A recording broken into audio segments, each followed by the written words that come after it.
We're back. Welcome back to another episode of Comic Shop Conversations. It's been a wild week for the country as a whole, I feel like, that we won't talk about tonight. What do you mean? But, just a few public relations with our country and others, across the pond, and, just making sure that everything's fine. So the UK, we're mad at the UK. I mean, the UK's got enough to worry about. So Yeah, they have their food. Yeah, you're right. Their food is really shitty. It's dog shit. Yeah, you can't just keep putting beans with everything and calling it food. I'm sorry, but Right. Oh, that's true. But yeah, so the country's been going through some stuff. But this was a wild week for me at work. So no, unfortunately, I didn't get to read any comic books this week. So this week, what I did get to do though is I got to watch Ironheart. Yay! Much better use of your time. Woo! Indeed. And everyone unsubscribe. No, I'm kidding. So with that being said, tonight we're just going to be covering a ton of really, really fun topics that are in the industry, in the news right now, in pop culture that still surround comic books. But if you guys want to check out any of the reviews that have come out this week, go check out the floppy drop on Pop by Culture, Josh's channel.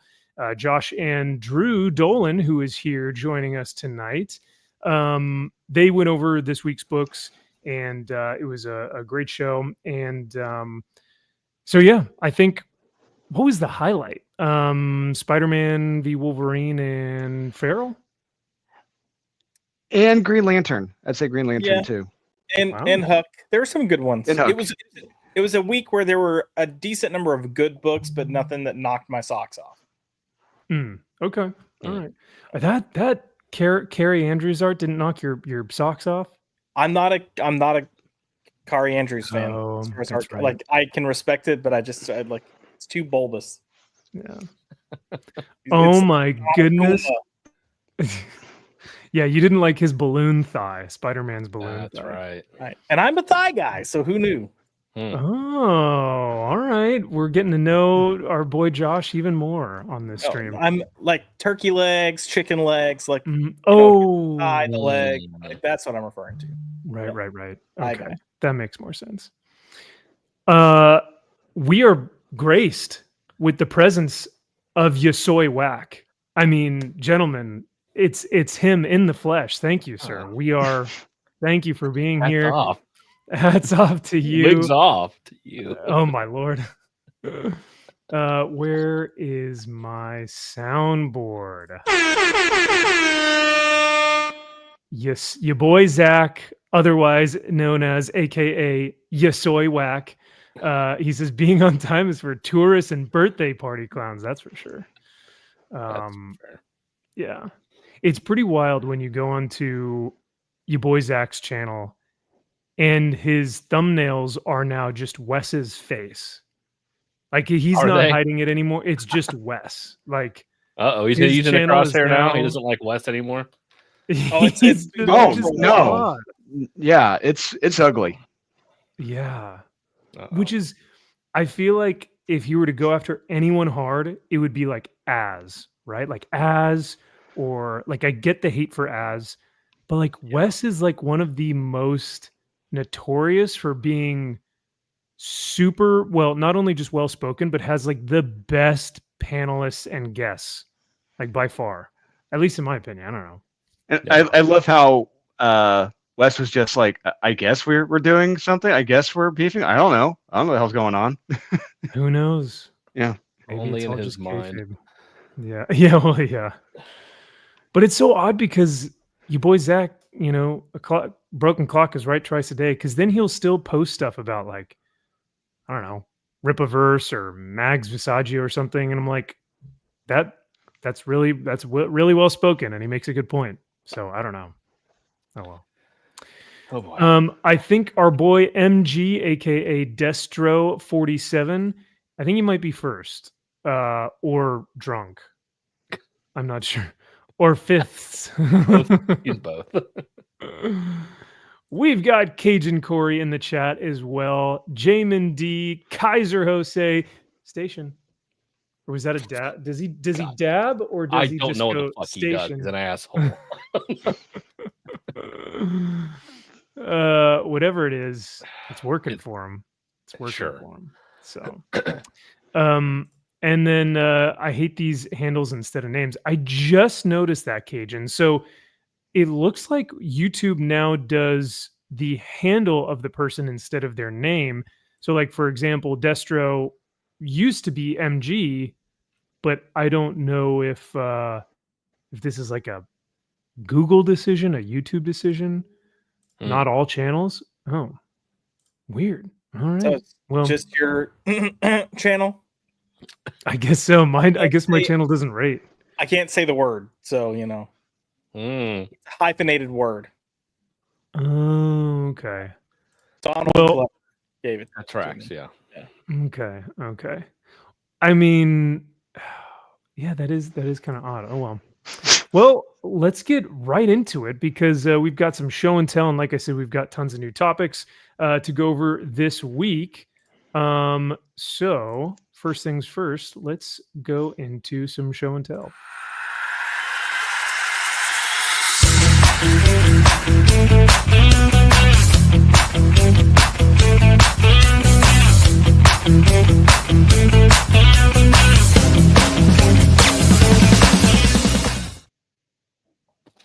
Yeah, the handle thing is pretty funny because if your name on YouTube is just like Logan, Howlett or something, but your handle is Big Wiener Guy 6'9", 420 Blaze It, like it's gonna show your handle now. So I mean, I had to double check what my handle was. Yeah, I was about to say you may need to double check that, chat. So. I don't know what mine is. Yeah, I don't even know I had one. Well, there you go. All right, so I will go first unless Josh, do you have anything? Did you want to show? That's a negative. Okay. So actually, instead of me going first, let's do the honors to Dolan here. Oh, let's show off the campaign just because it's we've only got 8 days to go. So I want to make sure I get this out just in the nick of time. This is Unholy Nightmare number 2. The nightmare continues. We've got 8 days left with 117 backers, over $5,600 pledged and backed for this bad Larry. Anything else you want to go over about the campaign, Drew, before it closes?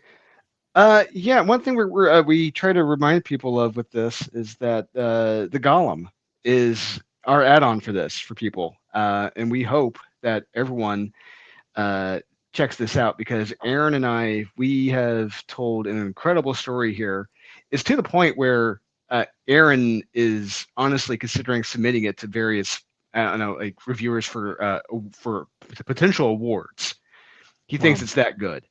So we'll see what happens. We're just trying to get it into as many hands as we can, along with Unholy Nightmare. Just know that with this book and the Golem, these are quality stories here we're telling here, and it's a action-packed, horror-filled ride. You guys will not regret it. Yeah, this is pretty rad because I backed the actual regular book. I think I got cover B. Yeah, because I gotta do the Stephen Platt homage. But then when you go to your pledge, you can put like an add-on, and one of the add-ons here is for the 10-page story for the Golem. And is this what this cover is, Drew? No, this cover is our. We haven't launched this yet. This is the final 48 hours cover. We're going to be launching next weekend, next Saturday and Sunday. This will be available in the last 48 hours. This is also from JC Grande, and is absolutely beautiful. This is the first one he did for us. And did I cut out at all? No, you're good. You're still here. Oh, good. Okay. Yeah. So, okay. So that cover he did, that was the first one he did for us. And we're kind of holding on to it. And so we decided, you know what, we're going to save it for the last 48 hours. So, yeah, that's going to be, I think we're going to try to do that as a foil when we launch it. So, yeah. So, yeah, stay tuned next week if you're interested in this cover. Heck yeah, man. Well, thank you for letting us show this off. That's awesome. That'll be sweet. Yeah, this will be a good foil cover too. The pinks and purples and the kind of white will shine really nicely. Max, if you go to the shine bright like a diamond, if you go down almost to the bottom, we've got the cover for the Golem. And keep going. Ah, there it is. I was wondering where that was at. Yeah, hell yeah, man. And this is done by the notorious Voodon, right? Yes. Yeah, so I was his first hire. He was working in video games. He got out of it, went again into comic books, and he found me. He did a piece of fan art and did the cover, and then I asked him to do interiors for the Golem. So yeah, he did the cover and the interiors for our 10-page story, and he absolutely killed it. And I mean, look, if anyone's read this or any of you guys have seen the interior pages, you know, like this is Eddie level detail, cross-hatching insanity he's done here, all by hand, every page, all done by hand. And you guys will not regret adding this on. Your minds will be blown when you see the detail he put into this. Very nice. And is this black and white or color? It's going to be all black and white. Ooh, okay, perfect. That's like, I was kind of hoping that it was going to be black and white, so even better. Well, sweet, man. Yeah, I discussed with Aaron about this. You're good. Oh, yeah, I discussed with Aaron about this. So all of our 10 pages we're doing 10-page origins for the subsequent issues. Each one's going to be in black and white. Oh, very cool. Okay. I like that a lot. Cool artistic decision. No, that's awesome, man. Well, thank you again for letting us showcase this and share it with everyone.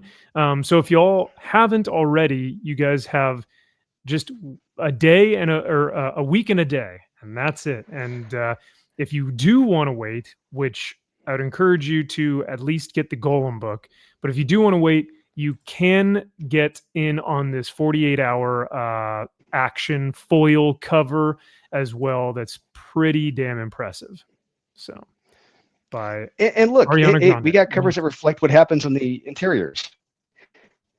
What happens on the covers outside the book. Yeah, it's a novel concept. Yeah. Well, sweet, man. I can't wait to see this thing come to fruition. So, all righty. Well, that is Drew's show and tell. I actually have, so I've got two. I've got some comics that I picked up this week, but I also wanted to showcase this nifty, cool little piece of news. So I think it was, it was last week or 2 weeks ago. Jim Zub actually highlighted the channel and shouted us out for the review of Conan the Barbarian issue number 21. And here we go. This set, well, I mean, I wish it were like in order of importance, but it's just alphabetical order. So I'm number 2. So Comic Crusader. Right, you piece of no, my bad. I know, right? I was muted. My bad. Yeah, no, Turner's boss. Yeah. It's clear from the first page that this issue is a powerful return to form for the series. I'm genuinely impressed with what Fernando Dagnito brings to the table. Highest of recommendations. So, yeah, man, this was awesome. This is a couple of different people within the space, whether it's YouTube, Facebook, Spotify, like there was maybe even like a Comics Beat article or something on here as well. So, Jim, I think probably looks for different reviews across the internet, just types in Conan the Barbarian 21, and he highlighted them on his own personal website. So I was super honored, very, very humbled too, because yeah, some of these reviews are great. So I mean, but then you're in good company. You got Rockin' Robbie there too, man. Yeah, buddy. Pop culture philosophers. So, and I've got League of Comic Geeks. So I don't know who else was on League of Comic Geeks, but someone gave it a 10 out of 10. So, Pop culture philosopher says the art is absolutely amazing. It got me plugged right back. It got him plugged right back into the world of Conan the Barbarian. This totally sets up what's to come. And me personally, I'm rather excited. So, bravo, Robbie. You made it. We made it. We both made it. So, oh, and look, even Wes made it on here. Thinking Critical. Oh. I really feel like they're on a big upswing now with this new artist, Fernando Dagnino. It really gives me the good artistic vibes I want out of a Conan book. And this is a fun read. Once again, a strong recommend. So, everyone loves the art, hates the story. Not saying shit about Jim. Which is so odd because in my review, I remember saying, like, you can tell Jim Zub is having a lot of fun with this story, has a brand new twist, or not twist, but a brand new arc that he's like preparing for, and that he brings in the same Robert E. Howard nature that he always has. But he has only been highlighting Fernando's work, which makes me think that he's like 100%. Humble enough to be like, I'm not going to talk about me. I want to talk about, That's why I just think it's funny, but that's how I see it too. Like, he's like, no, give it to the artist. Don't talk about me. Well, it might even be, I mean, yes, I can very much see that being Jub. It seems very, or Jim Jub. God, Jim Zub. Jub? Jim Jub. It's going to be a rough night, guys. Like, it's already going to hell in a handbasket. I could see that very much being him, to just be, have the humility to be like, oh, no, it's not about me. I also think it might be a little strategic, though, because we haven't really had much to naysay about Conan. And the only thing we really did kind of pinpoint is like, recently was the art. So the female artist that they had, not because she's a female, but just her style didn't seem right for Conan. No, it's definitely because she's a woman, for sure. And doesn't belong in Conan. Correct. But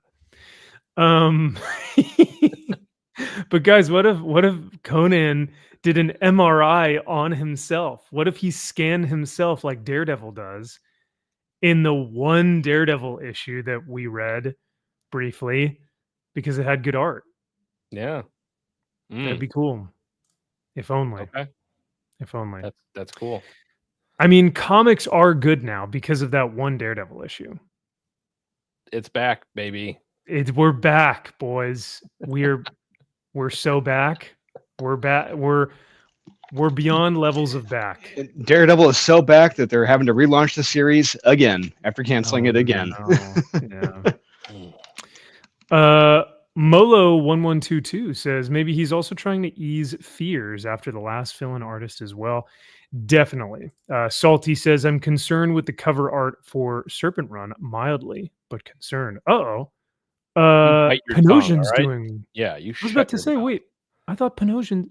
No, maybe Salty's... Some of those covers do suck. Of the miniseries or the ongoing Conan book? I think I saw some of the Serpent ones. I can't remember. I was looking ahead, and I can't remember what series it was, but some I was like, ooh. Good. Because I think I even had that issue with some of the Blackstone, Battle of the Blackstone. Yeah, it may have been the Serpent one. That I'm just like, some of these, I'm like, how the fuck do you... The Captain American... Yeah. Captain America Serpent Society? I think so. What is it? It's Serpentor? Serpico. With the Scourge of the Serpent? Maybe that's the one. Oh, no. Could be. No, the Serpent Lord. Serpent King. That's it. The Dayman. Yes.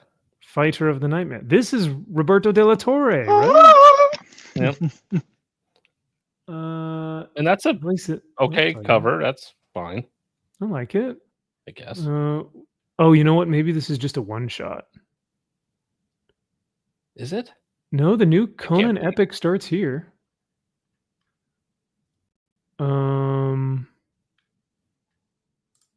Scourge of the Serpent. Yeah, that cover sucks. Yeah, there's nothing good going The on. colors here. are terrible on that. Do we think it's Oh. one shot to kick off an arc? Like, you know how they've gotten to where they'll do like a one shot to kick off an arc in the actual like storyline and stuff? They kind of did that with the free comic book day issue, though. So I wonder if they need to do a one shot. But this cover one's stinks. Yeah, this bad. one's got good movement. No, it doesn't. No, No, you don't think Conan. so? No, that's bad. What's wrong with his head? His It looks like they fully- ripped it off and then turned it and then fully turned, They reattached. did, yeah, literally, yeah. It's like a toy. They just like they popped its head off. Yeah, Yeah. I think his arm is longer than his leg as well. So you know that's Ooh. that makes sense. He is Conan. Ugh. Yeah. It looks unfinished. Yeah. Well, good thing they have Roberto de la Torre on the A cover because They just assumed it's the only one anyone's gonna buy anyway. yeah. It's like just keep them on the covers, all right? You've had Stuart Sager do amazing covers that get no love at all, and I'm like, why can't you just have him just keep doing pinups and we'll put these on covers? Like, I don't understand. Yeah. This rocks. I like this a better, lot. I think, than the other one for sure. Maybe. This is cool as hell, man. I like this one. Is This that is glow in the sick. dark? Is that what Salty said? No way. Is that glow in the dark? Yo. If that's glow in the dark, I'm getting that fucking cover. 100%, man. That's awesome. This is how I imagine what's his name? Newsom, you know, and the new mayor Gavin for Newsom? New York. Yeah, this is how I imagine the two lizard people, you know, conspiring. Could be. With a bunch of like weird magic around them. Dude, that's a sick. Okay, I like that one. All right. Well, That's the cover I'm check getting. it out. Okay, if that is glow in the dark, yeah, I'm getting that cover. That's it. Yeah. Hands down. all right.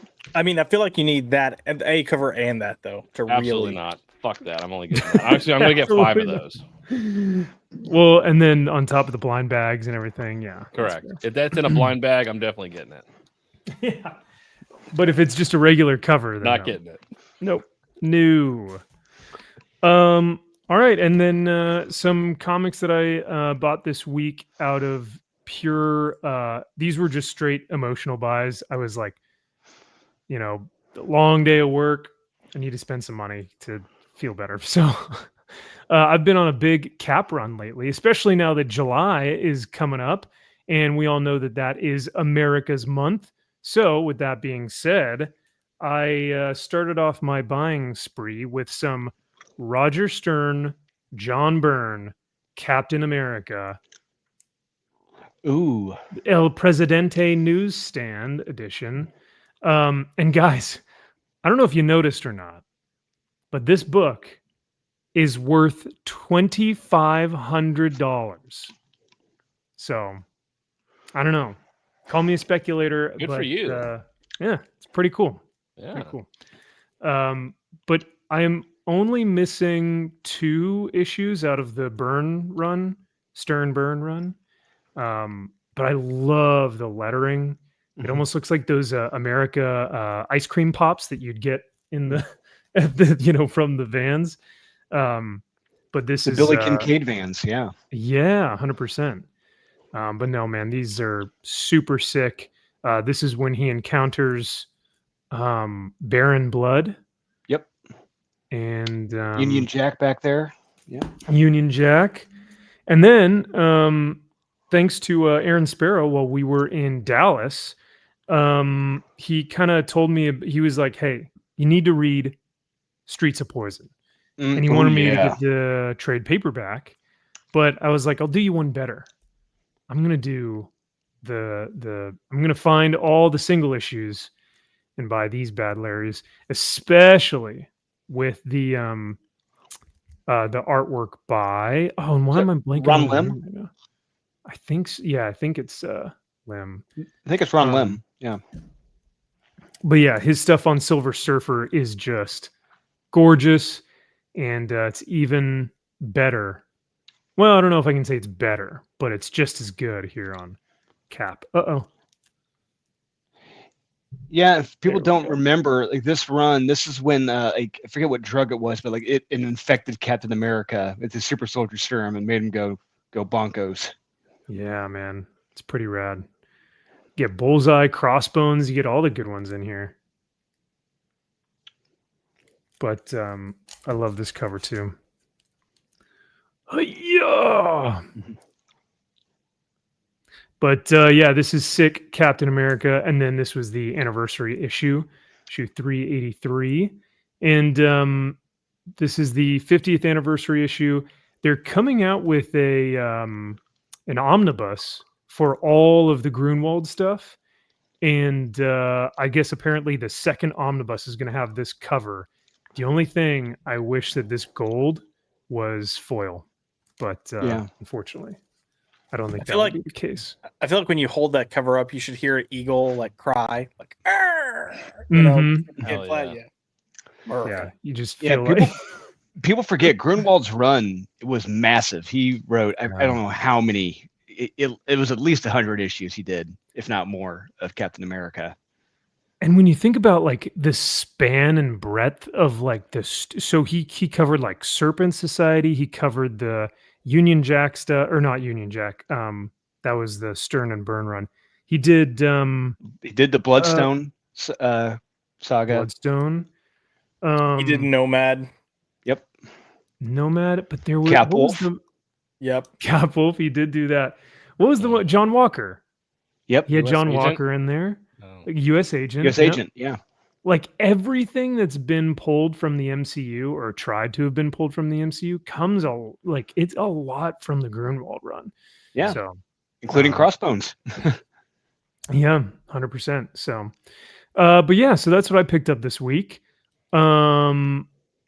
We've got Jack coming in here. I'm trying to remember everyone's names. Yeah, I can't. Because I was like, Barbell is not going to work for me. Sorry, buddy. Barbell the first. The gang's all here. The first. It's Mike Tyson saying, Barbell first. Hey man, I got a ton of barbell. You don't want to met me, man. It's Barbell first. I put you the want to get barbell that like me, man? over the. Oh. Yeah, you gotta get the Barbell first. That's a perfect. Thanks, man. Mike Tyson. Thanks, man. I'm gonna fuck Make somebody go up. acquaintance. Now, Kith.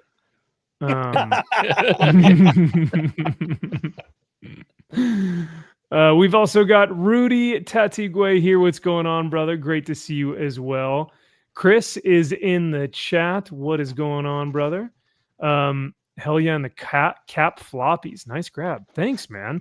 Yeah, and that's the thing. I've read Cap before, but really going back and like taking the time to read through his stuff, understand more. Like the Stern Byrne run, in one of the ways he defeats a villain is because the villain Machine Man actually is tormented by his own spirit and wants Cap to kill him, and inadvertently it has a S word, but I can't say it on YouTube.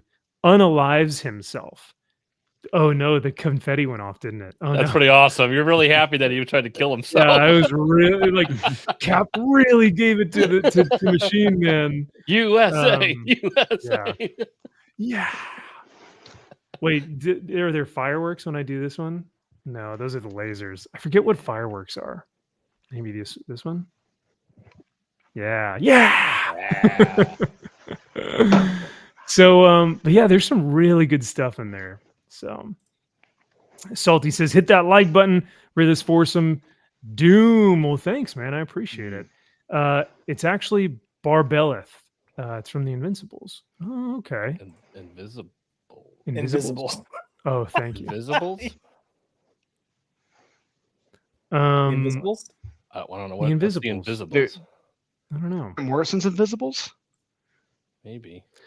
Ooh, Rudy says I have 383 signed by Stan himself. That's awesome. That's Always really a cool, one-upper dude. there. You see, you get the book. Oh, I got mine signed by Stan Lee. Oh yeah, Well, mine's CGC'd by Stanley. there you go. Whoa. Boom, with his blood. And I don't mean he signed it. I mean Stan put it in the slab and then Whoa. yeah, that's He pretty Mine was actually signed by got- Jack Kirby on the inside. He did a sketch on it right on his deathbed, right before he died. He gave it to me. Oh, God.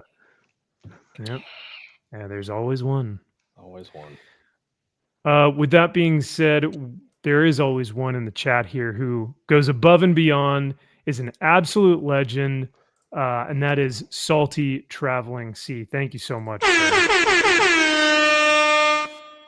For $5, he says to buy more comics. Happy Friday, gentlemen. Thoughts on team behind yet another Captain America reboot title? Oh, hey, Josh. I haven't actually looked at that news yet, Salty. Josh, Drew, did you guys get a chance to talk Yeah. about it? You heard anything about it? Yeah, it's don't know the who's Chip the- Zdarsky. It's Zdarsky and Shitty. Who's shitty? Valerio. Valeria? Fuck is that? Valerio Shitty. Oh, like his last name is actually Shitty. His last name is actually Shitty. SCHITTI. Yes. Oh, I think we made Oh. fun of that a lot of times. I don't know why though. What the fuck were they doing? So this new relaunch that Chip Zdarsky and he are doing is this story takes place right after he gets thawed out of the ice and somehow goes to work for Nick Fury to fight Doctor Doom, who just now becomes ruler of Latveria. So So they're going to tie it into the Doom? I don't that know. right now? I will find out. Oh, It's a no. period piece. Allegedly. Yeah, I wouldn't recommend people go back in time. I say that's out of But- in continuity, out of continuity. It's in continuity right before he joins the Avengers after he's thawed out. Interesting. But the Howling Commandos look totally modern, and there's an Asian chick and a black guy. That sounds about right. That's what I Well, remember. Oh, your mic went off, Josh. And actually, Kyle, Jim Well, then I'll Lee, allow not it. Please keep talking about what else. Stanley. What else did you get signed by Jim Lee? That's perfectly fine. That's actually worth it. Well, yeah, because Jim Lee and then Stanley. You 100%. gotta. Well, according to Kyle's standards. So And I don't know if anyone, that would- yeah. Well, Yeah. So yeah, all that being said, Salty, I'll have to take a look at the news here about this, but I mean, this launches next week or 2 weeks from now. Oh wow! Objectively, when we look at the current run of Cap, we've had Ta-Nehisi Coates, J. Michael Straczynski, which I thought was going to be good, but was atrocious, and now this one. No, So- whoa! You're forgetting two guys, Max. Yeah, you're forgetting the Bopsy twins that were in between Ta-Nehisi That's Coates right. and Straczynski. Who are those? Jackson and Lansing had a run between. Stop. Yeah, No. Don't you remember? It's like the Cap shield had a message or whatever inscribed was on a the inside of messenger. it. Yeah, so like John is dead. John is dead. Backwards, yeah. Yeah. Oh my God! How have we never? We need to cover this on the channel. We did. That's terrifying. I was gonna No, say you there's no did. way. Yes, we You did. did. On mine? Yes. Oh Yes, my and God. Wow. and Kyle and I read and reviewed every issue of that run. It was terrible. Oh, no. I remember the terrible fight scenes. Like it was so bad. Oh my God. I wonder if it was so bad to where I had to block it out of my memory because I was like, I can't do this. I can't do it. Weren't they trying to do the like everyone's Cap? It's cool. Like Yeah, they so- had Yeah, the guy, the Steve Cap who likes to and- ride the rails, and Yeah. Yeah. That was their run. That makes so much more sense. The homeless trash can riding the rails. rail riding. Yeah, Yeah. yeah. Crap. Oh, that's terrible, man. Well, thank you, Salty, for giving us a reminder of what's to come. Marvel's not in good shape right now. They're rumor has it they're ending their Ultimate line. There's a lot of stuff that's going on right now. Canceling 13 books. Yeah. Yeah, it's a shame. That's a shame. So, and DC can't do any better because they're about to shoot themselves in the foot with their Red Hood book that we're about to go over in a little bit. And Josh, I'll let you take the lead on that one when we get to that. But my God. So all that being said, Salty, thank you for the $5. Greatly appreciated, brother. And let's move right along to Kyle. I think you've got a little something. A little. I had to carry this hunk of shit all the way up my fucking stairs. You know how Oh, big it's not heavy. this was? It You was little so heavy. baby. It was ridiculous. Listen, I give you 10 blind bags, and I package them perfectly. You better be grateful. Better not be. I don't know what's in here, but I'm gonna be pissed. I bought the highest tier of the Ripaverse new collection, where you get like the 3 CGC books, every cover, a T-shirt, shorts. Well, that would weigh like 70 pounds. I don't know if I would be able to get that up my stairs. It was well packaged. Oh wow. Yeah, I did it myself because I didn't want anything happening to this bad boy. So for context, chat, it was Father's Day. I didn't get this out on time, but I wanted to gift Kyle a little something on Father's Day, because this was your first or second one. This is like your first true Father's Day. Real one. The first one was like, let's see, he was born the 3rd of June, and it was like he was like a few weeks old or something.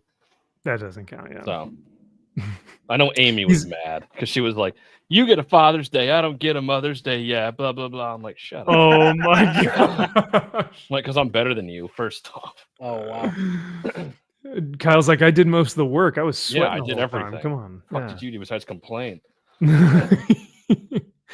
But yeah, they're a little potato a couple weeks old. They don't do much at that point in time. So what is this? So I know it's not your favorite of this team, but still pretty cool. Still pretty cool. Oh, bro. I packaged it to perfection. Yeah, you did. I'd say so. Yeah. Look at this. Oh, it's Look not at that my bad turn. Oh, Hal Jordan bro. himself. Ooh. Bro. Oh, It's not a quarter awesome. scale or anything, but it's a cool desk piece. Hey, I don't have room for it, so you know what? I love it. I'm gonna have to I was move. about to I gotta move something up there. I'm not getting rid of the Housh Batman, but Oh God. something else. Don't even move Maybe you Krusty. can- Don't you dare think about moving Krusty. Yeah, I Oh, don't wanna- no. yeah, I can't move Talking Krusty. Maybe you can Cut get off. rid of that weird Dragon Ball Z anime thing on your Oh, that's over here. I could. yeah. It's behind the bat signal, maybe. Hmm. I wanna But yeah, I know show off. you're a Guy Gardner fan, but you know what? This'll do, right? Have they even made a Guy Gardner statue? Maybe. I feel like they have to. Maybe not that Bro. scale, but That They've is made a awesome. yeah. Look at that. One of the nicest things pretty I own. nice. I don't know about that. You own a Housh Batman CGC something, by Well, Jim Lee. So That's perfection. I mean, come on. nothing really lives up to that. Can't. But That's yeah, no, slick. they've made a John Stewart. They've made a Kyle Rayner. They've got a ton of Hal Jordan stuff, but I don't think they have a. I've never seen guy. a guy. Yeah, I know I've no. seen plenty of action figures, but never a statue. Yeah, see, Yeah, I got my my McFarlane of guy, but that's all I have. Mm. Look at this, bro. Thank you so much, dude. I don't deserve it. Yeah. Hey, my pleasure, man. Happy Father's Day. Well, Thank happy you. late Father's Day. It's a little late, but No, Oh, but well. still. So was this on discount from the Diamond liquidation? Yeah, going on right it's just now? like 99% off. Please take this off our hands. We don't know what to do with it now. Yeah. No. This was I had a little. Now that Diamond is collapsing, they were literally just giving stuff out. So I was like, sure, right here. That just takes up the whole camera. Thank God we don't have to look at Kyle anymore. All right. That's awesome. All right. Well, sweet, man. Yeah, I'm hoping that you can find a good place for it.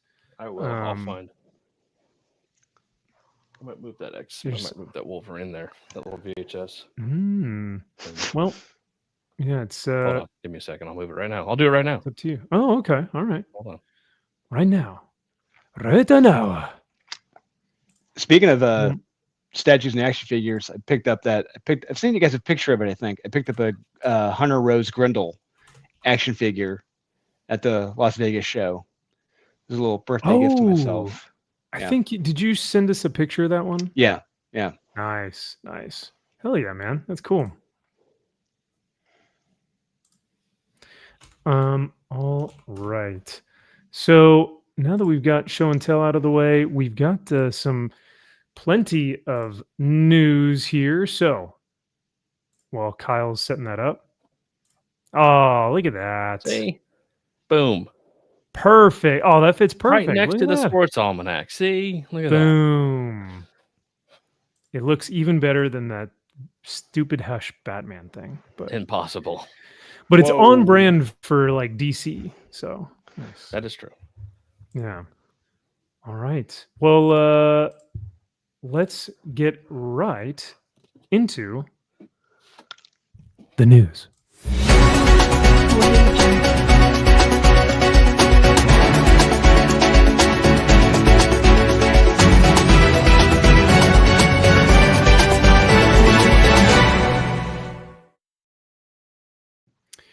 First and foremost, breaking. This was actually breaking. Like a day or two ago?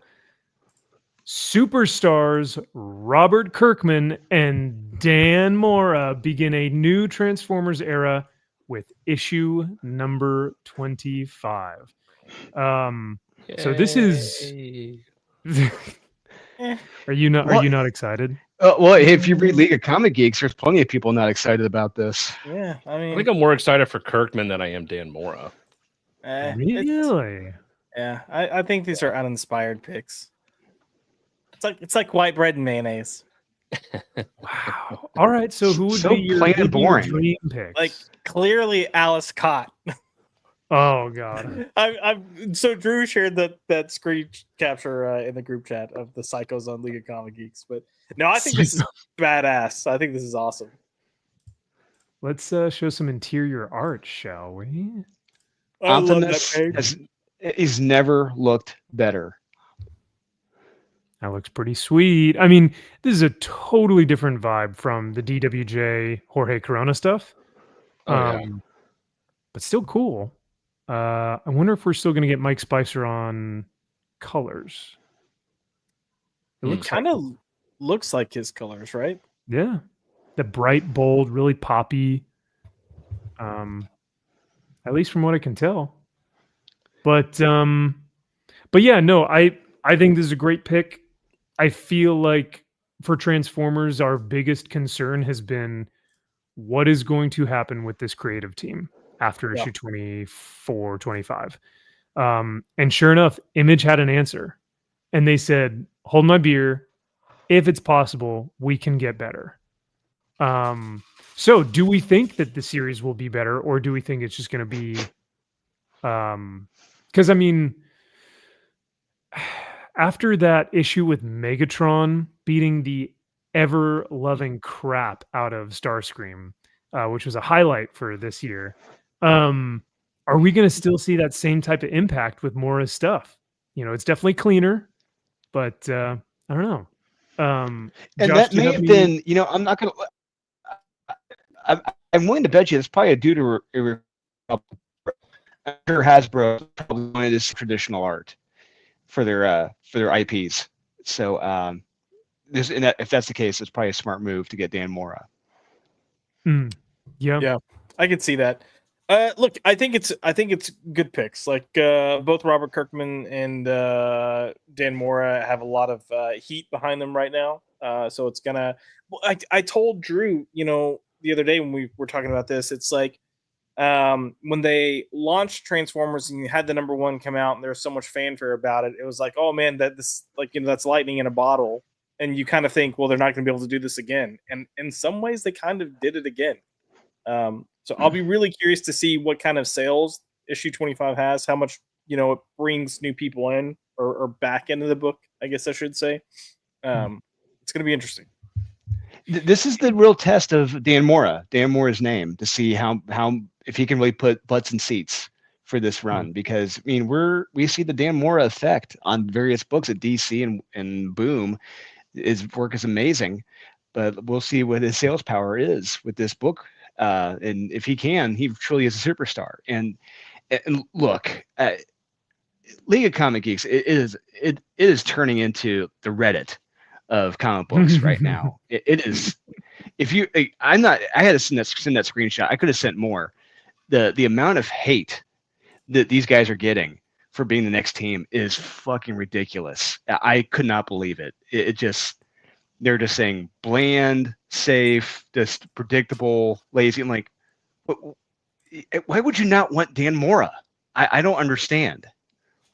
And that's so odd to me. Like, if in Hollywood, bland and safe would be like Timothée Chalamet or Pedro Pascal, which is in everything. Bland and safe would be like, no, those are just gay. That's what these people really want. It's fucking gay. That's what it is. Yeah, they want the Timothée Chalamet. They want the Pedro Pascal. That's what they really want for this book. Look, if they could have had it their way, they'd probably have freaking what's his nuts that's writing the Crisis, whatever. What's his name? Fruit Loop that wears the Palestinian fuck. Denny's Camp. That faggot. Crisis. Assorted crisis events. Yeah, that's who they want writing it, and then they probably want find a trans artist, and there you go. And that's like I never understand this concept, and not to get too political or whatever, but like in New York, so many people right now are on board for this new mayor. And to me, it's mind-blowing because I just don't understand the thought process of ruining your city. Like, I feel like at some point you go like, we probably should keep some sort of like structure and cleanliness and like upkeep and things like that. Same thing with comic books. Like, I feel like you have a clearly better, objectively more talented team, and people are like, nah, we don't want it. And it's like, why? How could you not want something that is just by two rock stars, like rock stars that have objective work that is just, I don't know. Sorry, go. Have proven sales records behind their names, especially Robert Kirkman. Yeah. Oh, well, we need to keep in mind too that I think that Daniel Warren Johnson in his own right is a bit of a rock star. He's kind of like that indie darling type rock star, right? Comparatively speaking. But you've got Dan Mora and you've got Robert Kirkman, who, for all intents and purposes, have become the blockbuster hit. So they're the ones that are coming out. They're the bigger names. There's no denying it. They are the bigger names. But we're also moving into a point with these books where they're about to start crossing over and kind of getting in this big kind of epic story. So you kind of want to bring bigger names in when you're going to do that. To me, it makes sense. I get some people think it might be boring or safe, but I think predictable is laughable. I was under the impression that Dan Mora was exclusive. So predictable is definitely laughable, especially because of how we've seen other series go, where they just go, "Oh, let's bring on Can't Write Well," or "Let's bring on the Tweedledee and Tweedledum with the two we just talked about them. Jackson Lansing and Colin Kelly. Thank you. And normally series tend to devolve into something just like bland and tasteless. But this is actually taking a step. No, I don't want to say it take a step up, because as you alluded to, Josh, like Daniel Warren Johnson is a rock star in his own right. And in my opinion, Jorge Corona has now elevated himself to a status where even I'm like, he's getting a rock star status, man. If he gets on another big book, he could really, just do some incredible damage in the industry in a good way. You know, and eat out a whole market for himself where people are like, we're going to follow this guy. And so with that being said, though, I think Skybound is doing everything right because they probably made so much money from the previous Transformers run 1 through 25 that they probably went, let's take all this goodwill and all this investment and let's put it right back into the series to make it even bigger, get more money, put it back into the series. And they're just going to keep doing that until, like you said, they introduce G.I. Joe into Transformers and have that crossover. And then we're going to have huge names and hopefully a really great sales turnout. So yeah, they're doing then we'll get right, we'll get Jorge Jimenez on the Transformers v G.I. Joe crossover. Ooh, a man can dream. So Salty says this is going to be so cool. Look at that reflection on Prime. Dan Mora is such a badass. Nails heroic, 100%. Dude, his Superman, one of my favorite Supermans ever is Dan Mora. I love his Batman. How he draws the utility belts on Batman. It's perfect. Chris says, I'm hype. Love Dan Mora. It'll be very faithful to the original 80s lore and vibe. That's my prediction. Molo says, better. I don't think so. DWJ writing is pretty excellent right now. Yeah, who would have thought that DWJ would be holding up this series with his writing and not his art? Pretty wild. Yeah, he's had some good writing. Like he's had some misses, but if you go back to the beginning, like I remember when Murder Falcon came out, and I was like, this book is so much fucking fun. Like it rocked. And he's had some nice hits along the way. Hell yeah. What's happening, Brian from Beyond Wednesday says Skybound is killing it lately. Dude, they're becoming like the industry standard for what to do. It's pretty incredible. Yasoy Wax says Pedro would be amazing in a Transformers comic. All right. Thanks, man. He says, Brian says Max is spot on. That's how Kirkman thinks. Brilliant. Remember DWJ's Luke Skywalker stuff. Now, I don't know if I've ever seen... I've got it. He did it in an ash can. He'd made a old man Skywalker ash can. He would only sell them at conventions. I've got one of them. And it's like Luke Skywalker, like Akira style, like taking out Star Destroyers in like fighter jets. It is awesome. Yeah, and the reason why you can't really produce it in any of the Marvel stuff is because Disney's like, we don't want any violence, no violence with lightsabers, and it's like, okay, yeah, Beta Ray Bill, Josh, I think is, dare I say, my favorite, because Do a Power Bomb is nutso, maybe some of his best work to date. Transformers is killing it. Beta Ray Bill's unreal. Murder Falcon, Extremity. I don't know. They're all good. Honestly, to me, the best thing he's done was that Superman Red and Blue short story he did. Yeah. Still. We can't forget the moon is following us, me, whatever. Well, that's perfection. What's that book called? Something in the well, moon. it's like coming right at us. Gay or something. The cow flew over the moon. That's following us on the Cats way in the to, cradle, on the road and to the hell. silver spoon, the moon. Good night, moon. Yeah, I think the night moon. Yeah, the night man cometh, mm-hmm.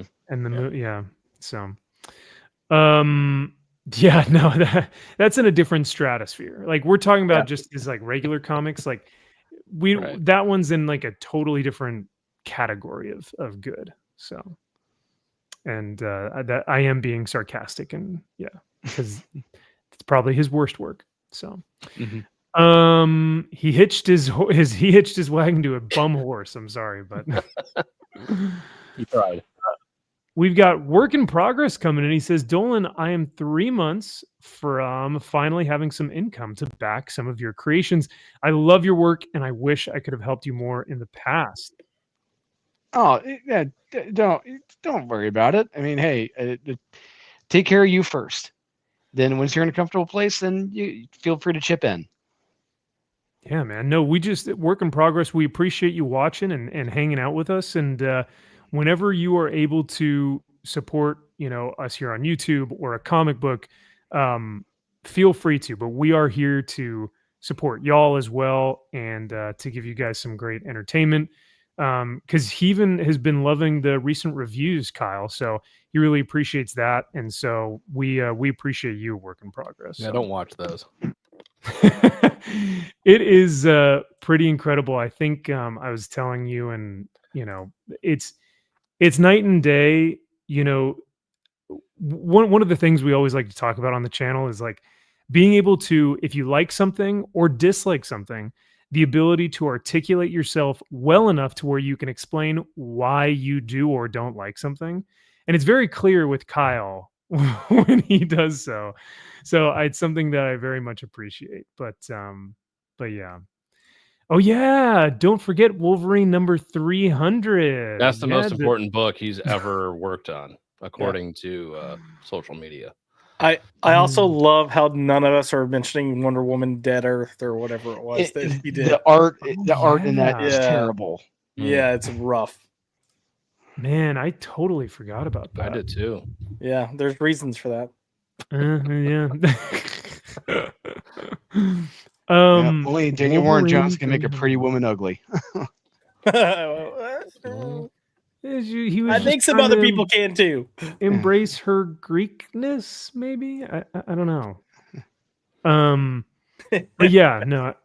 I don't know. Yeah, Greek ladies, man. Oh, I've never been to Greece, so maybe I could be wrong. Some of them are, but there's a lot of handsome women. They are very handsome. Yeah. Love it. It's funny because speaking of that Wolverine cover, let me see if I can find it. But I was so surprised at the fact that here it is. All right, I gotta share The this. one with the arrows, that black and white one. Mm-hmm. Bro, Yeah. why do people love this so much? I do not get it. Wait, it's down Because here. arrows. Yeah. Social media wants you to like it. The detail of the arrows and the armor is cool. Everything else is not good there. Yeah. I hate that cover. This is like it is one of my least favorite covers by him. But it's just, when I sent this to you guys, I was like, this is insane. Why? And it's not even the Virgin, it's the trade dress. the stack of, like, I wouldn't even take one of those. You want one? I'd be like, no, I don't. I'm like, no, I'm good. I'm fine. Especially because of the garbage story that's inside. Yeah. So, but yeah, I don't know. It's it doesn't do anything for me personally. I would take any one of his do a power bomb, any one of his Beta Ray Bill, literally anything. He's even doing a cover for the Post Malone book, the Trucker book. Of course he is. God. I'd take that one over this There's a Wolverine. Post Malone book? Yeah. Oh yeah. God damn it. There was a preview for Free Comic Book Day. I got it and read it, and it was right, something. yeah. So, Mm-hmm. but too funny, man. Yeah, I was just looking at this and I was like, hey, good for him. I love that he's making money, and the Felix comic guys are just making bank off of this too. But for me, I feel like he's got so much better stuff. So Yeah. Fuck. oh well. Anyway, do we have anything else we want to talk about with the Transformers news? No. All right. Don't read most of the reviews on League of Comic Geeks. Don't read those comments from those jackasses. I mean, it's an entertaining read, and you can see just how retarded the world has become. Yeah. We've also got Zaxx in the chat. What's happening, dude? Miss you, brother. Hope you're doing all right, and great to see you. Also says hi to Joshy Poo, of course. Got to give him a shout out. Our man Brian from Beyond Wednesday says it's a cover of the year candidate. Oh, bro. Ooh, You grow up. No, it's not. No, it's not. You know better than that. Stop it, dude. That's I don't know. Cover That's of the tough. year? You got to be fucking kidding me. What are we comparing it to? Anything. Any fucking thing. I don't care what it is. That's I think that's comparing good. it to I'm a not Riley sure. Rossmo cover, in that case, it would be. Yeah. All right. Well, let's see what we've got up next in the news. Let's talk about Supes. Oh, The legend. No. I mean Superman. Oh. I know that there can be, there's some could they look identical. They look pretty close. I can understand. really it. big Obnoxious smiles. Yeah. There's no juxtaposition between the two. They're almost identical. But I mean, I can see how they could get confused, right? I mean, it's totally fair that someone might confuse the two. I mean, it happens. Even James Gunn gets them confused every now and then. Seen Supes around here? No. Oh, there he is. Hey, Supes. Yeah. Fuck off. I Blow hate my this kid. fucking head off, this piece of shit. Are you kidding me? God damn. What do you mean? What do you mean? Can't you see how similar they look? I would be like, where's my fucking $5,000? Like, I just was give me my 8 money. seconds. I want my $5,000. Like, get me the fuck out of here. Bro, all I can say is David Cornsweet, he's elevated himself to like god tier level. He's such a good sport. He is awesome. Oh, sorry, Corn Sweat. Oh, he is Corn sweet. He's sweet to me. You Sweet on the eyes. A little off topic, but I was reading an article the other day from David where he was talking about he got cast as Superman right after the birth of his first child. Oh wow. And he almost turned down the role. Whoa. Because he wanted to make sure he could be a present dad. And he communicated that. And they were like, we'll work with you. That's based as hell. I was like, good job, buddy. Bravo. I'm not gonna lie. After watching that in that Entertainment Weekly interview, they showed Christopher Reeve's son. I'm like, how was he picked Superman? He's just his dad. Yeah. But if he can't act, he is in this movie. Yeah, he is in the movie. That's true. Isn't he like a news reporter or something? Or yeah, I think so. Yeah. And look, I'd say the verdict's still out on. Please tell me he's like the alias of the Creeper. What's his name? Jack Ryder. Please tell me he's Jack Ryder. I don't know what he is. I don't know. Yeah, I don't. Yeah, I mean, the only thing is that is a bold move to almost turn down the biggest role of your entire life. Yeah. But credit where it's to due. say, like, I know how big of a responsibility it is and how I need to be present and available for my wife. I was Gay like, dude. Fuck. Well, let's think about the legacy. Yeah. Let's think about the legacy he would leave for his son or as Superman. Paycheck you get, like, you know what? Dad's going to be gone for a little bit. And guess what? You're not going to remember this shit anyway. So bye. Might as well. Yeah. Like, I'm going to go do this thing. And then, son, you will be set for life. Okay. I promise. I'll hire mom a night nanny or whatever the fuck she needs. And she'll be good to go. Oh, man. Brian says, agreed, Kyle. That smells like bullshit to me big time. Really trying to get that goodwill towards himself. But Josh, you're saying this is true? He actually said it in an interview? Yeah, his wife is like his high school girlfriend. So I think he's just trying to... High school sweethearts. Look at that. Yeah. He does have more in common with Supes than we thought. He is a total fucking pussy. All right. Oh, wow. No, wow. You cannot compare these two. I reject the notion that you could even utter the two within the same sentence. No, but I do want to watch to be fucking thrown off that ledge. Whatever that is. I do want to watch this again because it's so cringe. It's so cringe. But Has listen, everything like I said, been cringe though? Everything that I've seen, the promotion shit with Shaq and all this crap, it has been so cringe and awful. I don't know. Are they trying to? I don't know what they're trying to do with the marketing here. Because even during the Super Bowl, it was about the dog. It was about This from Kimmel. He's getting mad for the fucking dog. All right, let's play this again real quick. Have you seen Supes around here? No. Oh, there he is. Hey, Supes. Yeah. My God. Rachel. Yeah. What I will say is when they have these events, because that was an event that was in Brazil. When they have these and you have someone that's coming in as the host or whatever, which is probably what Supes was doing, they will let them do a few things with the actors and stuff just to have for their channel. And usually it's like Supes or whoever's doing it that decides what they're going to do. So Brandon does a lot of this stuff, BD. But his whole thing is, I'm going to try to find the first issue or first appearance of the character that you're playing. And we're going to get pictures of you guys reading the comic book, like of us like checking out the comic book. So that's his whole thing. Like, he wants to get the pictures. But yeah, I don't know. Supes is a fucking retard. I hate that he's. You know why he's getting this attention? Because his channel is Supes, and it's one of the bigger Superman channels out there.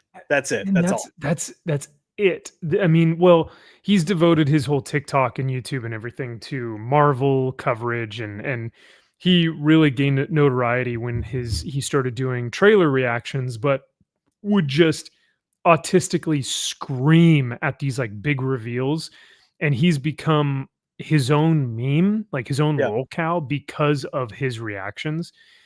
And so even though he has garnered a lot of notoriety, I don't know if anyone as a critic necessarily takes him seriously. No, but because he probably has such a large kid following, like it's children, it's little kids who follow him, they're probably like, hey, let's get with Supes, let's get him in the studio, let's get him to promote our stuff, we're gonna be hip and cool. Hey, young kids, it's Supes, remember him? Come watch our Riley movie. Children's Hospital survivor. Look at this kid. He's one of the special needs. He was wheeled around one of the fucking red wagons. I got a wheel wed wagon. Look at me. I'm Supes. It's like got a wheel wed wagon. It's like, all right. Yeah. Thank All you. it is I guarantee you, most of these, whoever decided to pick him, they probably have never watched anything that he's done. They don't have an awareness that people fucking hate him. Who doesn't hate this kid? I mean, come on. No, but that's my point. Like, and so they're just seeing the number of subscribers he has or followers or whatever platform they're looking at, and the fact that his name says Supes. And I guarantee, like, I'm not saying this out of, I think it's this. I'm saying this because with Batman News, we went to DC and we're like, hey, like, we'll do stuff for other things than just Batman. And their response was, yeah, but your name is Batman News. So that meant they weren't going to put pull quotes from us on anything that wasn't bad. Like, they were just flat out like, don't expect it. And it's like, oh, okay, well, thanks. All right. Yeah. Well, fuck off then. Thanks, buddy. Sorry, the real red wagon fucking got me really good, because all I can think of is Ricky Ricardo. Flying for you is like walking for you is like flying for me. It's so dumb. I got a real wed wagon. I sketched this and sent it to Marcos. Oh, you drew it yourself? Wow. Oh, good for you. You got the colors and everything. Wow. And the lines. Sorry, only a select few are gonna understand that and be like, God, that's a deep cut. That's from like 2 years ago. It is. No, that's from like ISOM 1 era. So what a time. Time to be alive. Wow. Never heard of this clown. Yeah, and that's fair. He's not.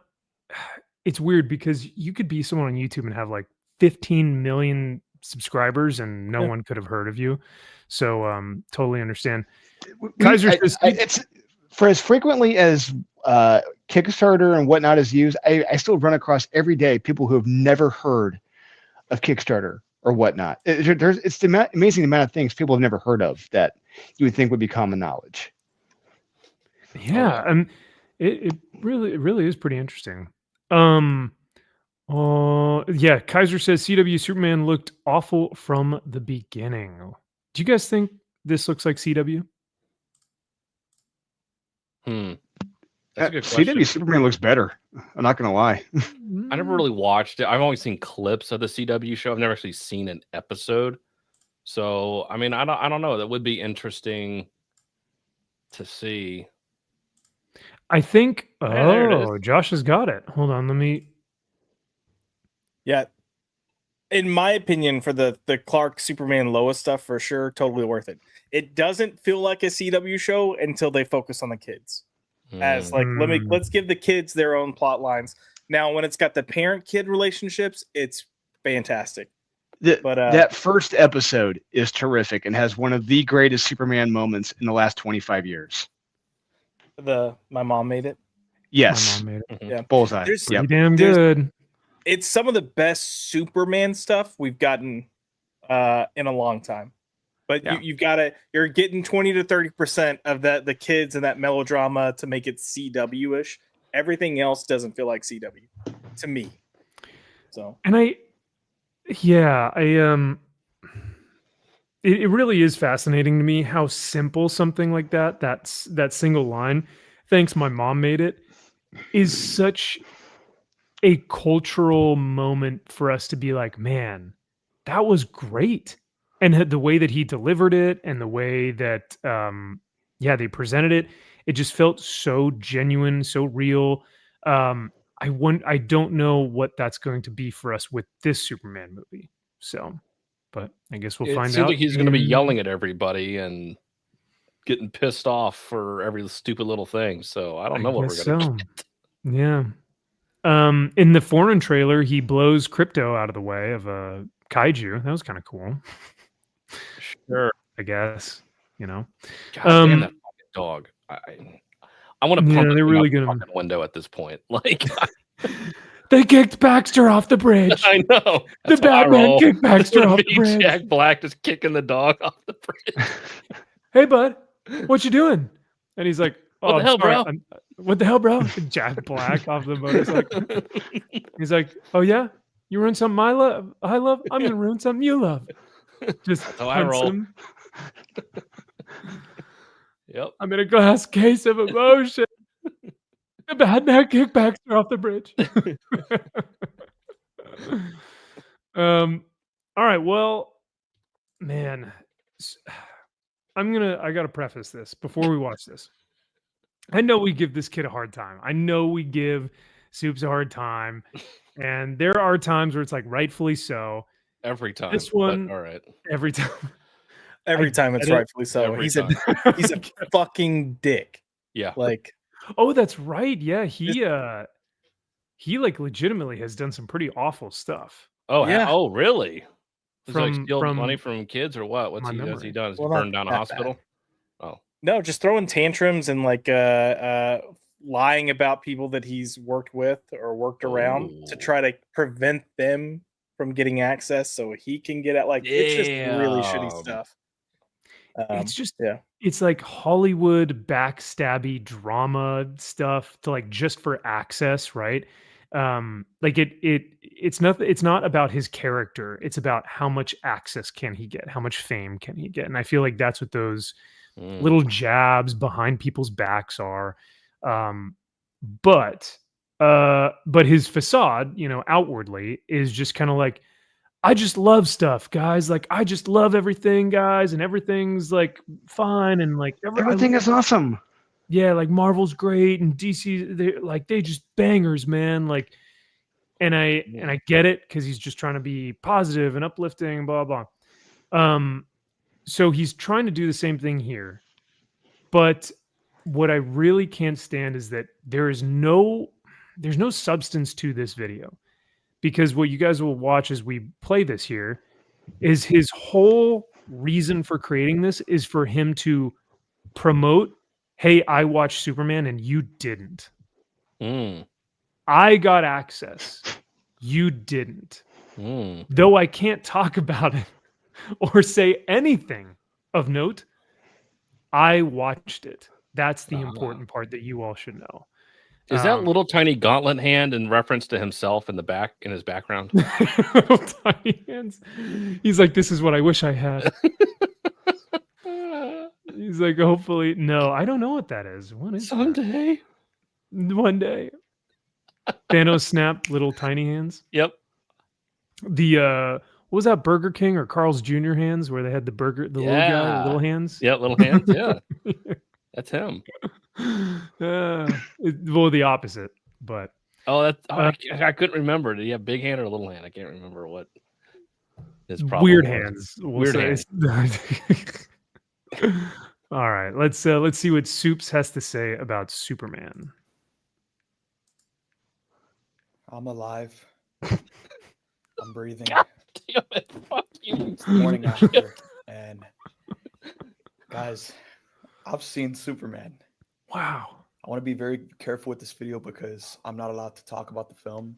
Last night when I got home, I recorded an out of theater reaction, and I have so much to say, but I can't say it until July 7th. The night of July 7th is when this embargo ends. Everyone who has seen the film is under that embargo because Warner Brothers really wants to prevent spoilers getting out there, and somehow things are still fine. Even though, side note, Reddit has already published the spoilers like weeks ago, months ago, about how Lex steals crypto and how they have a 10-minute scene of like this and Pretty that. accurate so far, right? From what we've seen, it's pretty dang accurate. And Lex has keeps all his ex-girlfriends in another dimension. And Jimmy finds Hound. Superman. Yeah. Jimmy finds Superman because of nudie pics that these girls are sending him, and like so far it's like Brian, the rumor about the online monkeys that were spamming out hashtag super shit. What was it? something like that. Yeah. I do think it is real. At least that was the initial Reddit subreddit post. Now, I think they may have removed that because it was in one of the weird dimensions that they're traveling through. So they could have removed it in post-production. But from the initial responses from the people who saw the first viewing, it was in fact a real thing in the film. So, but yeah, so Supes is like, oh, I don't want to spoil anything. It's like, dude, we know what the movie is right now. But yeah. Finding a way, there are spoilers already getting out there on the internet. So guys, try to stay clear of it all. And I'm just feeling really grateful. I'm feeling just grateful. Grateful to be alive. I'm grateful for you guys. And again, July 7th. Is it because how horrible the movie was? You're feeling grateful to be alive? And there's going to be a ton more content to maybe come. But I kind of just wanted to make this video to let you guys know I'm safe. I'm okay. What are you keep saying that for? Did you go see it in Israel? Were you fucking bombed? What the hell is your problem, bro? Guys, I'm safe. I'm safe. I'm okay, guys. I saw this in war-torn areas. I'm okay though. Your correspondent on the ground. Is he being hunted by ICE? Clearly, he saw this at a nuclear facility in Iran. Okay, I think so. Yeah. What was that? We should. Oh, sorry. I was gonna say we should also be reminded Black Adam was so good to him that he passed out and had to be carried out of the theater. That's according to his Did he social say media. Mm-hmm. No, they took pictures of him and people carrying him out. And he was like, "This is how good Black Adam was." And actually, Max, I just sent you a little video. Maybe we can play it. Yeah, absolutely. I would be happy to play. I have it pulled up right here. I'm trying to remember. He said something about the Flash when the Flash came out. You mean the movie that was James Gunn's favorite superhero movie of all time? Yeah. Okay, yeah. Let's play this. And the one that is probably notoriously, I'm sorry. I watched that thing. It's the ugliest looking movie I've ever seen in my life. It is disgusting. But anyway, The Flash, that's yeah, it was funny. It was just on like on FX downstairs. I was watching it for a little bit just because I know today. Yeah, today. Oh, Max, were you talking about the movie The Flash was the ugliest, disgusting looking thing, or what's his nuts in the blue dress with a watermelon clip in his hair? oh no, who's now back? What's his name? Ezra Miller. Ezra Miller, that's right. yeah. No, the film itself was just, I mean, atrocious. He puts a fucking baby in a microwave too. Like, come, let's be for real. It's funny. It's supposed to be funny. Yeah, no. It's so odd. Because isn't that funny? Right. Yeah, right. Let's play this. Oh, no sound. The time has come. We are about to watch The Flash. We'll catch you guys after. We ready. We ready. When it comes to The Flash, everyone has touted this movie as one of the greatest superhero films of all time. Now that I've seen it, I can tell you guys that is 100% true. Oh my god. No way. You fucking douchebag. You fucking shill. This ruins your entire credibility, dude. If no one takes you seriously at that point, because if this is your like, oh, that's unreal. Again, words can't do it justice because you just got to see this thing. You got to witness it. You guys got to witness this on the biggest screen you possibly can, because holy cow, this movie has so much heart. It's funny. It's emotional. It's not afraid to get dark when it needs to be.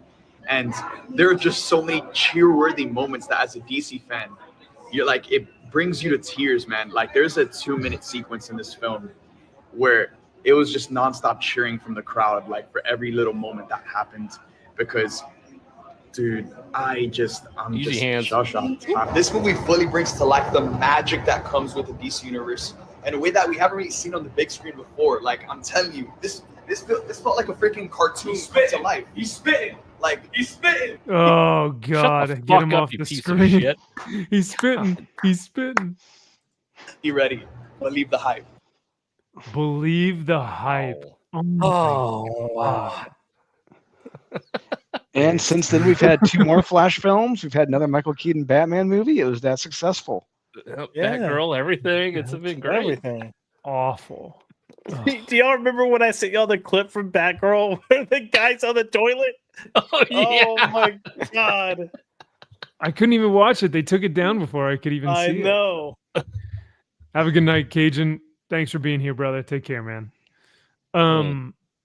Bro, that is insane. And that's why this never feels genuine to me, because every time he does something like this where he's like, guys, I did it. I watched the Superman movie, or like, and everything's got to be a spectacle. You never believe him, because his reaction to The Flash, which is an objectively awful film, he's like, it's the best superhero movie ever.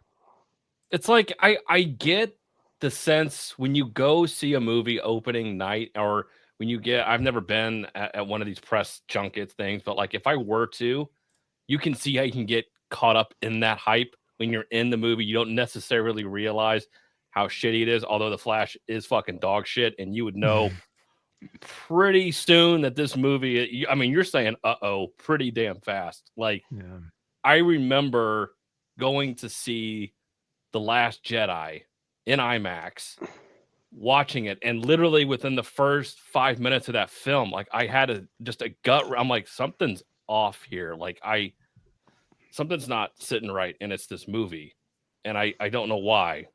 But for the most part, by and large, like you can kind of see how you can get that hype, and you can see when you first reaction. I got out, it was great. The crowd was crazy. They were loving it. They were going for it. It's like, I'll have to sit with it and maybe give my thoughts later. But out of the theater, I was kind of bought into the hype, but then you come out later and say, yeah, it really wasn't all that good. You can't come out and say it's the greatest movie of all time. I remember seeing Superman Returns back in, I forget what year that came out, and I remember when as soon as the movie ended, applause. Everyone stood up and applauded as soon as the movie was over. And it's just one of those where it's like, yeah, that was good. And then as you start to reflect on the film, and it's just like, you know what? I really don't think it was as good as I remember. And Yeah. it just, it takes time to really reflect upon what you just saw. But yeah, you're going to be caught up in the emotion and the time, because Superman Returns was not a good movie. And look, I'm gonna give play devil's advocate for a second with all these critics, because it's easy for us to go like, oh, you're a bunch of fucking shills, you're this, you're that, you're just praising everything. I will say, when you go to these advanced screenings like this, they're insanely fun events. Like it's not just like go see the movie, like it's a full on presentation. So you're getting there, you've got swag, they've got food, you've got a lot of times just different encounters you can have with the cast or whoever's involved with the film. They've got comic book people there. Typically, you're getting to interact with them. It's a fun experience. And they literally have like hype men in the theater being like, all right, we ready to watch the film? Like, so you're getting your energy up and you're with people that are just kind of generally excited to be there. Not, I mean, maybe for the film, but there's a lot of other cool things happening all around you. So yeah, I get it. It's fun it's easy to be on a high and come out of that high being like, yeah, that was a great experience. Like, because you're looking at the whole experience, not just let me think of the film critically. I will say, in retrospect to what Supes is doing here, and I'll just mention him again. Brandon went to one of these early screenings. And he just posted a picture on Twitter that said it's time, and it's a picture of the marquee, and it says Superman special screening. And then he posted another picture that says, I've seen it, #Superman. That's all he's put as far as the film goes. And then he did a follow-up post, but the post says, phenomenal few days, and you don't even know the best parts of it. Thank you, life.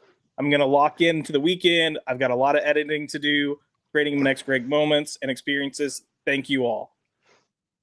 It's all about like, thank you guys, because you guys made this happen for me, not like, I know I'm the shit with the big hand and the big D because I saw Superman.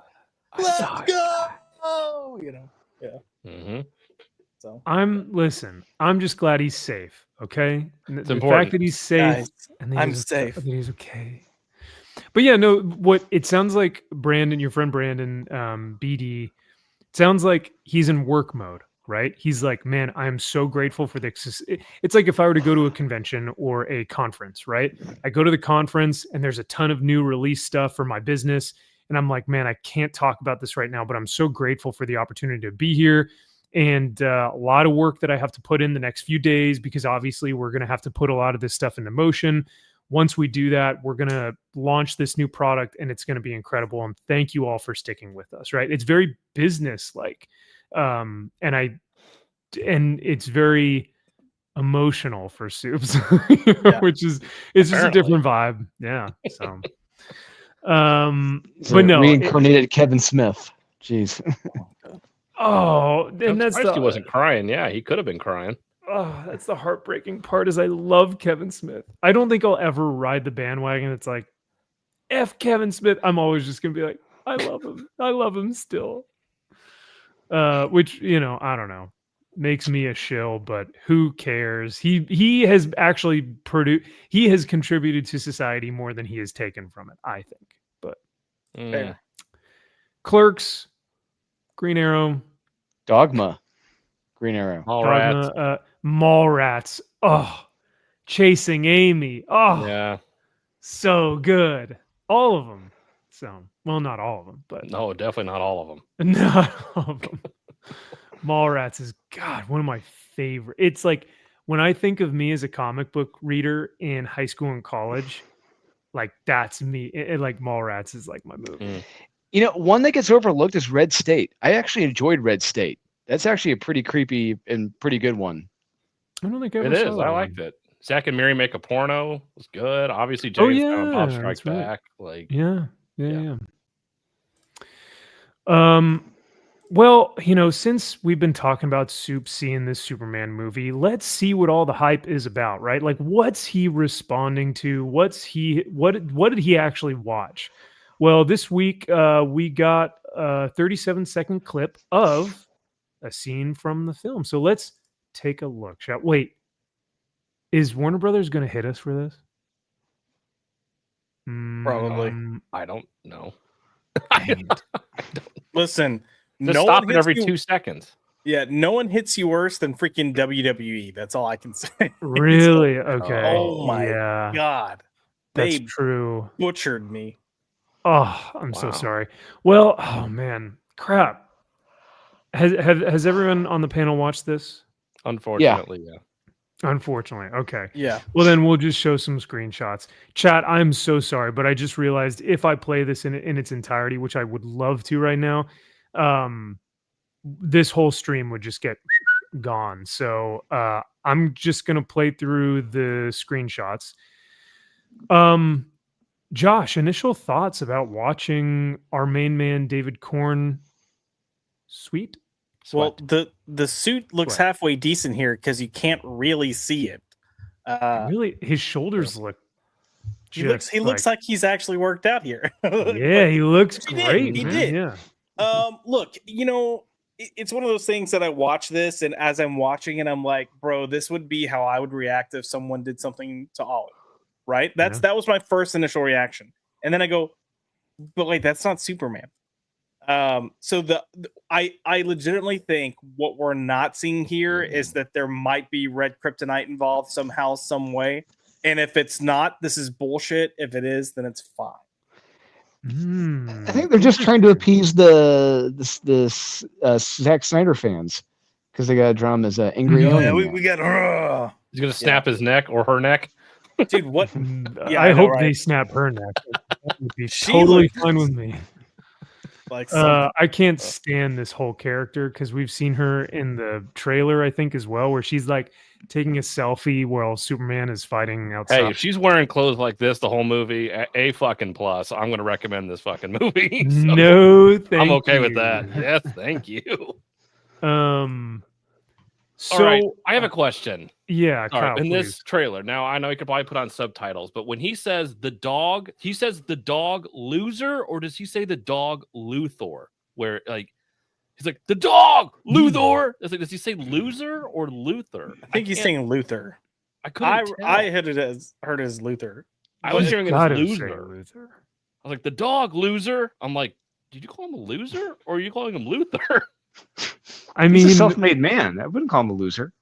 Would it be kind of funny if he did call him loser? I mean, it sounds like a James Gunn writing thing. that line. Yeah, no, 100%, 100%. The line should be the dog Luther, right? But James Gunn would probably do the dog loser, right? Look, all I know is that if they do kill Crypto, I'm like burning my fucking theater down. Yeah. Well, we know that Luther significantly beats the ever-living crap out of the dog. Yeah. So Kyle's on board with that apparently.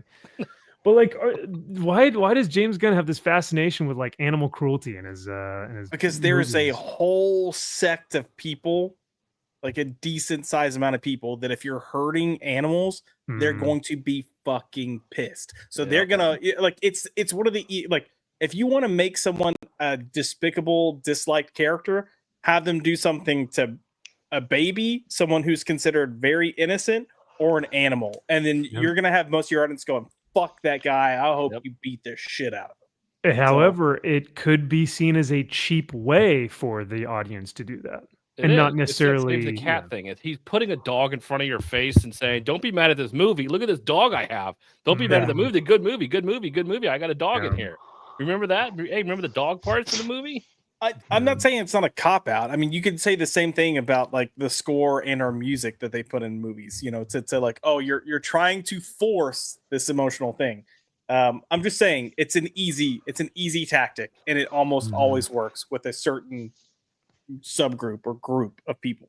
So Kyle, your overall thoughts of this clip. So because I think you had texted me not too long ago and we were talking about Fantastic Four and Superman, and you were saying that you're still not as excited to go see Superman. You think it'll do worse than Fantastic Four, right? Yeah, I thought the Fantastic Four trailer was by far and away much better than this. Okay. And like I am more excited for Fantastic Four than I am for this. And after seeing this, I'm like 100%. Like at least Marvel knows how to cut a trailer and get you excited.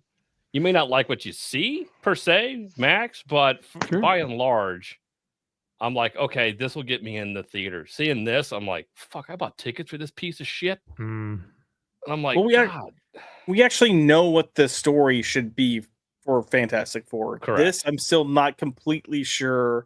I think Aaron was the one that posted on Twitter saying, like, I've seen multiple trailers and clips, and everything looks like it's pieces from episodes of a television series, not something that's cohesively in one film.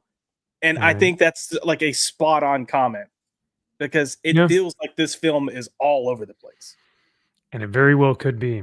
Yeah, this clip, this scene, I'm just like, these two, I'm just like, and I can lead to your credence, Josh, in the fact that when he whispers in his cup, what he says, he's talking shit about the dog, he could hear him. Superman could hear what you're fucking saying. He's like, what did you say? It's like, you could have heard him, dipshit. Like, you're Superman. But if he is somehow, if it is this anger, if it is red kryptonite, something that is preventing him from actually using his capabilities to 100% or being able to think clearly, see clearly, hear clearly, please God, let that be the case. Because if it's just, I'm just mad, come on. Well, it feels like Lex is presented here in a way that he's purposely antagonizing and wanting Superman to lose his cool. Correct. Because he's like, make sure you get this. Yeah. I'm going to whisper so she can't pick it up on the phone, but you can easily hear it, although you don't. But you should be able to. And then he's going to punch me and kill me, probably. Yeah. Maybe. I don't know. What did you think of his performances, Lex? Oh, okay. It's okay. All right. It's all right. Gene Hackman, but... No. Or for that matter, what's his name? Frickin' the weirdo. Jesse Eisenberg? No, God, no. I thought you meant no. I was like, oh my God, it's better than that. Yes, no, anything. Literally, you could put a wet paper towel in a suit, and that would be a better Lex Luthor than Jesse Eisenberg. That was one of the most awful, atrocious decisions I've ever seen. And portrayals. No, the guy from House of Cards. Oh, Kevin Spacey. Thank you. Yeah. I even like his Lex, you know. Oh, yeah. Kevin Spacey has gravitas and presence, and he knows how, he just has that thing that Gene Hackman kind of does. He that tongue-in-cheek sort of thing like this. I don't know. I'm not sold on him. He feels young. He looks really young. He looks like a high school kid almost. Yeah. I think that's my thing. He does well. Even you've got that clip in one of the trailers where he like walks in, and I get that he's at the Fortress of Solitude, so he's in the Arctic. But he walks in and he's got the fur coat on, and then he's got those like crazy like young hip rapper like glasses. I'm like, what is this? Yeah. I think that so there are a lot of different things. I wonder if potentially Superman does hear him, but by saying, what did you say? He's going to make him say it again. You know, like, because sometimes when you're in a fight or like, two guys are smack talking outside of the bar, I clearly heard that guy insult me, but I'm going to say, what'd you say? Say that again. What'd you say? Say that again. Right. It could be another way of getting him to say it. But once again, that doesn't seem like a Superman characteristic to try and goad Lex into being like, yeah, say that again to my face. That's insecure, right? All right, Eric July. It's like, take it easy. Pull up. Right. Pull up, Lex. Pull up. Where's my dog? Pull up, Lex. So I think one of the things here is that I think in a nuanced conversation, we can recognize that like Superman has emotions, and I don't mind watching the wide breadth of emotions that Superman goes through, even in Whatever Happened to the Man of Tomorrow, which is one of the best, most notorious comic, iterations of Superman ever. Is Superman cries in that comic very openly. Now, I think the issue with this, and I think Quarterblack Garrett had said this, and he hit the nail on the head. Every promotional piece that we've gotten has put Superman at the disadvantage. So he's always on the back foot. He's always defending himself, or he's always angry. But Superman should be in a place of power, of status, not in a not in a conceited or arrogant way, but in a place of he is a god to these people, and yet he chooses not to use that godlike power. But in all of these scenes that we're constantly seeing, he's always just like the like, I don't know. Does that make sense? Yeah, I think that's on purpose and by design, and I think in the context of the film, I have a suspicion that it'll play out in an okay way. I feel, because he's mentioned that he's pulling stuff from Kingdom Come, and if you'll remember in Kingdom Come, Superman stops being a superhero because of public opinion. Like it gets to him so much that he's like, if no one wants me, then why am I doing this? If everyone just hates me, then why should I bother? Like it's done nothing but cause problems, and he stops. And I feel like that's Lex's whole mission here, is he knows he can't physically beat Superman, so he is going to completely ruin his image. And I think we're just getting clips of it. I could be wrong. Clearly, we haven't seen the film, but I have a suspicion that that'll be the case, because the only clip that we've gotten that really shows Superman kind of having that power is when he's fighting that big kaiju thing, and he's like, "Hey, eyes appear," and that's about it.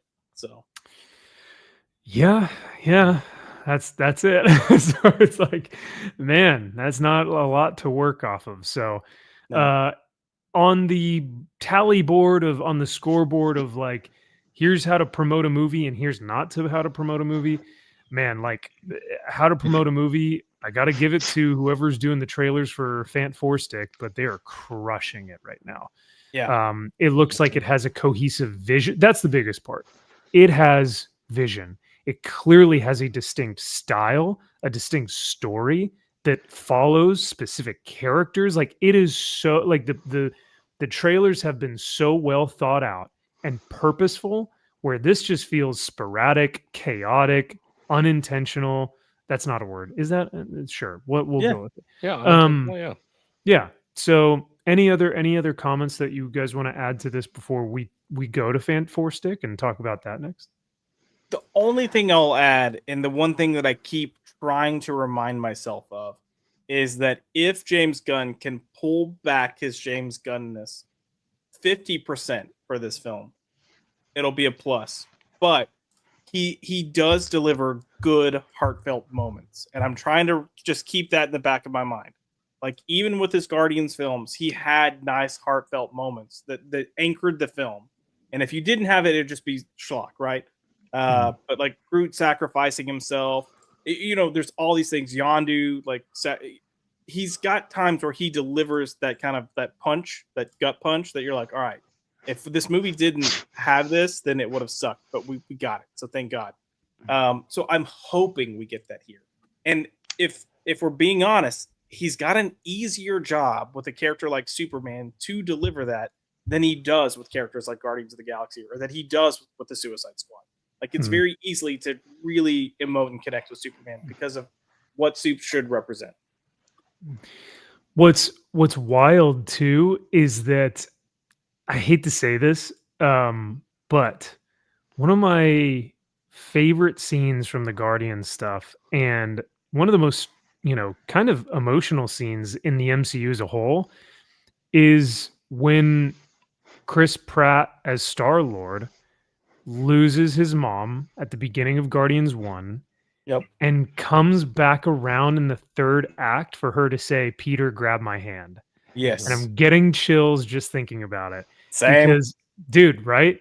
Yeah. Because it is such, we understand how much of an emotional weight he has, how much of the film is carried by the soundtrack, which is given to him by his mom.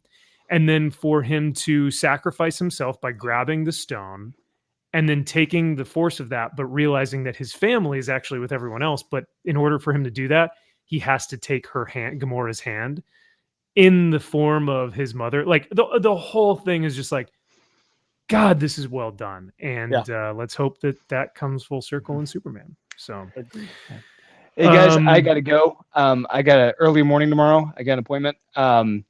All right. This has been fun. Well, thanks for thanks for being here, man.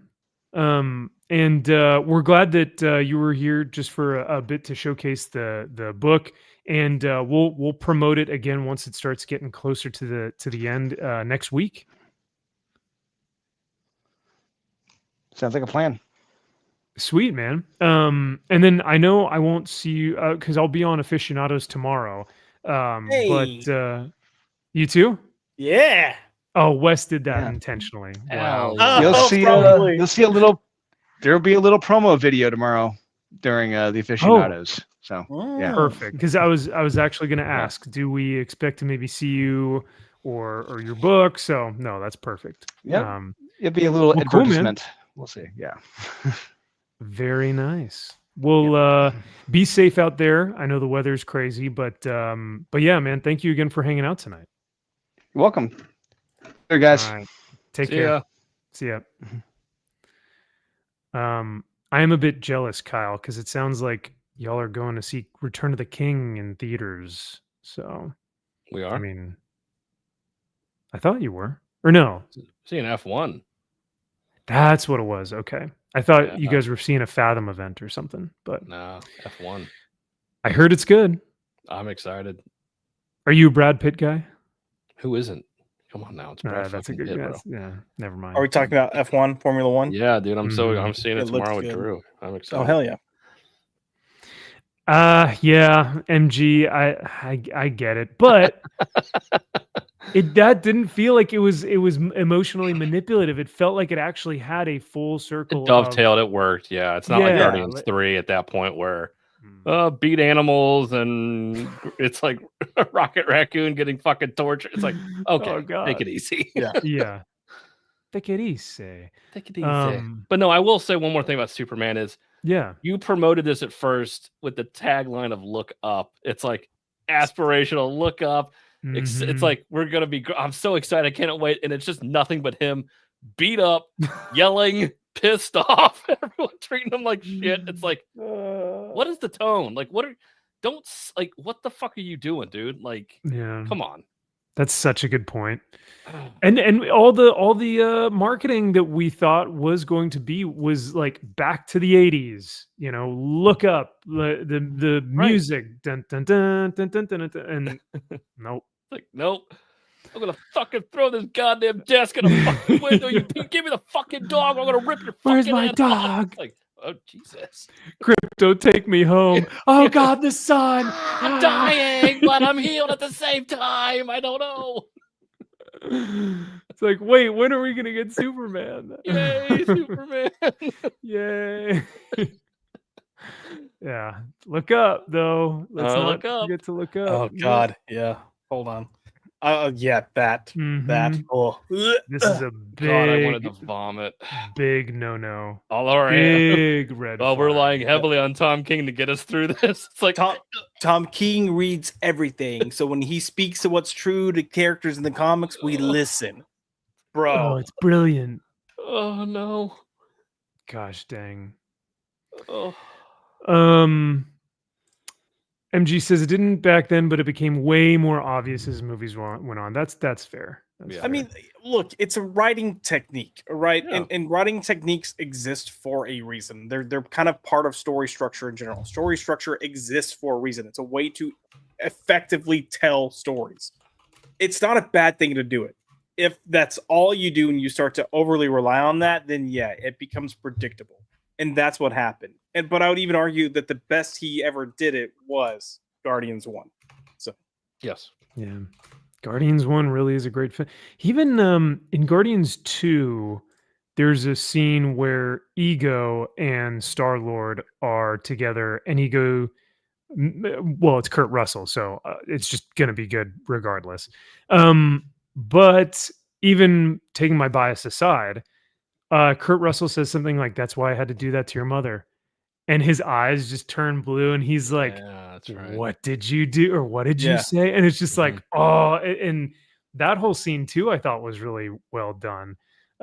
Where he is just like finally uses this god power that he's had to take out his supposed dad. So Yeah. Guardians 2 has good moments, but it's a pretty rough film. Yeah. There, yeah, like you said, I could watch moments of the film, but not the entire thing. Again, probably. I haven't watched it in the theater. I'm Mary Poppins, y'all. I still laugh at that. It's a funny line. It's good. It is. Yeah. And you do get like, hey, Yondu has been this like adoptive father for Star-Lord, as abusive as he is, right? Mm-hmm. So it's like it's great to see him have a good win every now and then. So I just hated Taserface. God, it's so dumb. Taserface. They call me Taserface, and everyone starts laughing, and it's like, yeah, I'm laughing at you right now, not with the joke. You liked Taserface? I don't remember it. I don't remember. I haven't seen it since the theater, whenever the fuck it came out. I don't remember. And again, that's another movie that I'm like, when I first got out of the theater, I'm like, yeah, this was good. And a lot of what James Gunn does is he picks a lot of music that most people don't know. It's like, now our mom played a lot of music for us growing up. So like all those songs in that movie, it's like, of course I already had and listened to, so I really loved it. And I'm curious what music he's going to have in Superman that's going to try to pull from that, because that's kind of what he does. But yeah, when I left that movie, I'm like, this was actually pretty good. I actually really kind of like this. But the more I sat with it, I'm like, I'm not going back to that. It's like I'm not watching that again. That was another one that was like, man, like Iron Man 3. I remember watching it in the theaters and everyone was like super hype about it, and I was like, I don't know, guys. And then I watched it again and I was like, no, I am 100% sure this movie sucks. Like I still do not like Iron Man. Iron Man 3 is one of those ones that I'd watch like maybe even after like Shang-Chi or something. Like I did not like that movie at all. Yeah, I was on board with Iron Man 3 until the Trevor Slattery twist, and I was like, oh, I thought you were doing a cool thing with the Mandarin by making him real. And I thought the whole thing was like, oh, it's a terrorist, but we actually are going to reveal that there is a magic twist here. And then no, the twist was like, oh, I'm Trevor Slattery. Oh, hello. Oh, punchline. Oh, that's all funny. It's like, oh, what? And we did all this to make Iron Man seem like a little bitch because all of his suits, like, just give him PTSD. Dumb. Okay. Yeah. And then we got a pretty cool Mandarin in Shang-Chi, but now he's dead. So yep. Great. Wasted. Where's all the Asian representation? Okay. All right. So let's talk about Fant 4-Stick. Now, I will, as I mentioned a little bit earlier, I'll give it to you guys. Fant 4-Stick, we've seen 3 trailers now. This next trailer is the 3rd one. And these 3, like I said before, have a clear, distinct vision.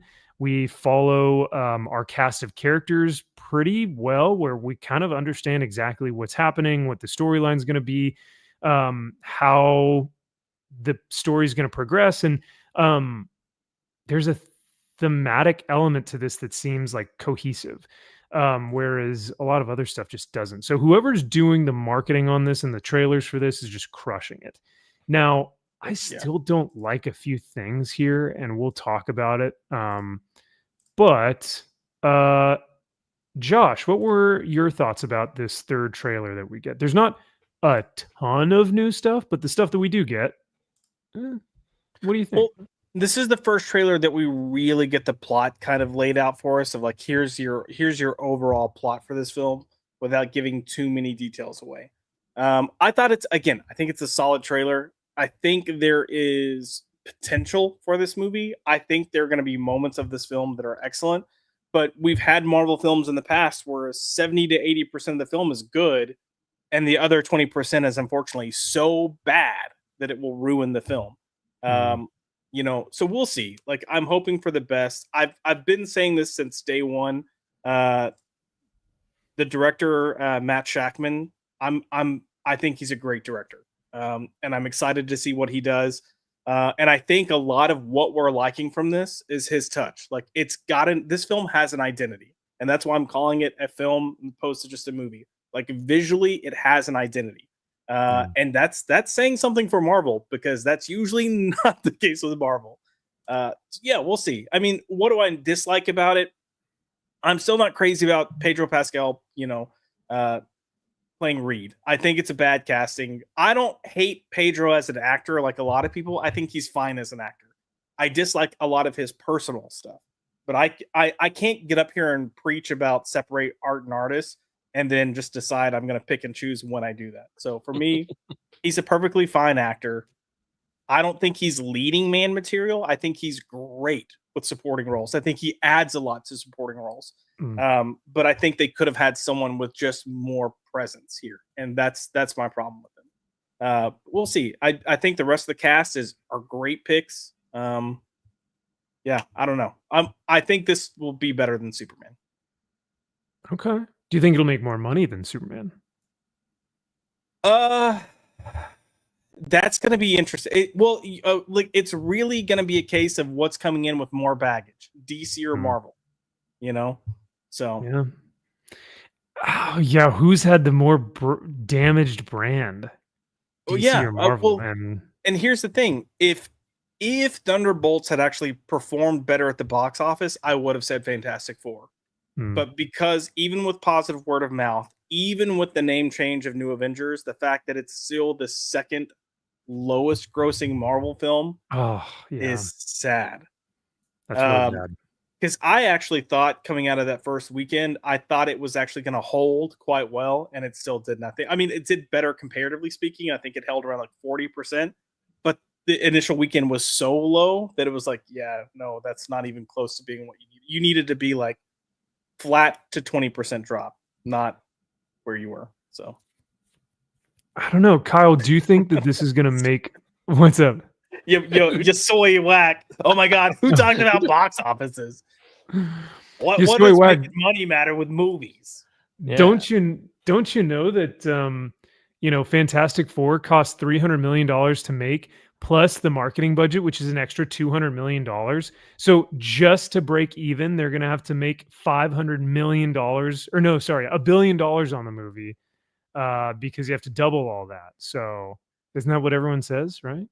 Yes. Yeah. I don't know. Every movie needs to make $1 billion to break even.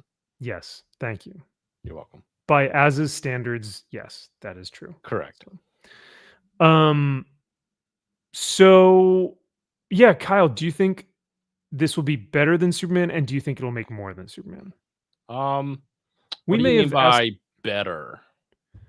Well, I guess we could go two ways. We could go, will you enjoy it more? / do you think it'll objectively be a better film? That's a good question. And I am bringing more baggage into Superman than I am Fantastic Four. As in, the trailers haven't sold me on Superman. We read the Reddit post that pretty much was potentially the whole movie spoiled. Yeah. And I wasn't liking what we were reading. And I'm not a particular fan of James Gunn anyway. So there is a higher barrier of entry for me to appreciate Superman for what it is. And that's just my personal shit that I will bring into Superman. Now, Fantastic Four, there's less. Marvel hasn't been great as of late. Pedro Pascal is a fucking piece of shit. And I don't think he is a good Reed Richards. No. I can overlook female Silver Surfer and the fact that in this trailer, I liked the voice. I kind of like the presence. I'm like, okay, it's kind of doing some things that I'm like, watch it. I can give it this. You have to give these movies have to have a give me. All right, I'll give you this. Okay, fine. You want to have a female Silver Surfer? I'll give you that. Fine. And there hasn't been anything in these trailers that I'm just like, oh, Jesus Christ, a female. Fuck you. But like, I didn't mind it. I was able to overlook that part. I'm like, okay, I'll give you that. Fine. But if it starts turning into, well, you got to concede this too, and then this too, Sue Storm's going to lead the Fantastic Four. It's going to be her fucking movie. And it's like, that's what everyone's saying. I don't know. I'm not getting that from these trailers. That it could very well be that. I wouldn't be surprised if Marvel pulls a bait and switch. Like, oh, you think Reed is going to be the one? It's like, no, it's actually her, because her motherly skit at all this bullshit. It comes out to, no, I'm a mom now. I have a little baby, so mom mode. It's like, whatever.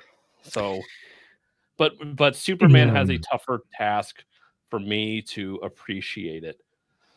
And if it can do that, then bravo. I don't see that happening. I really don't. It's a long way around. I think Fantastic Four will probably perform better because I think it'll be more of a safe, let's just kind of lob this out here, not do too much, make some money, don't piss off too many people, dangle some things at the end and tie it into the fucking secret, whatever bullshit they want to do.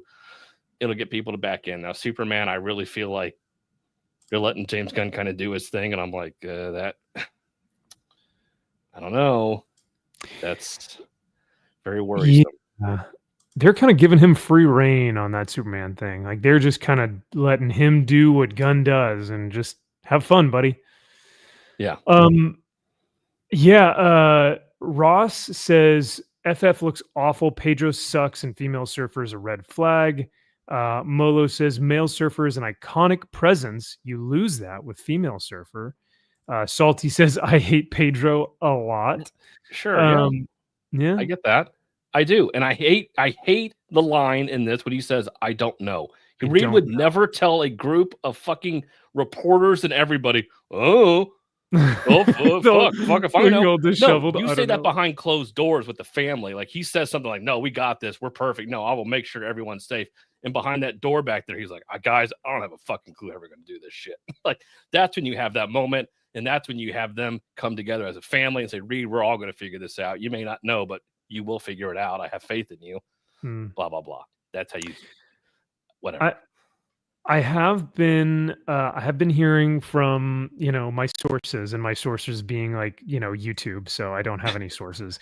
Yeah, I know. So, but a lot of YouTubers are saying like, oh yeah, it's going to be a giant scissor fest at the end of this film, that female Silver Surfer and Sue Storm are going to scissor each other so hard that Galactus explodes and implodes in on himself and they win the day. I'm like, yes, that's exactly what's going to happen. MCU, full bore, let's go, right? Like they haven't learned a thing. No.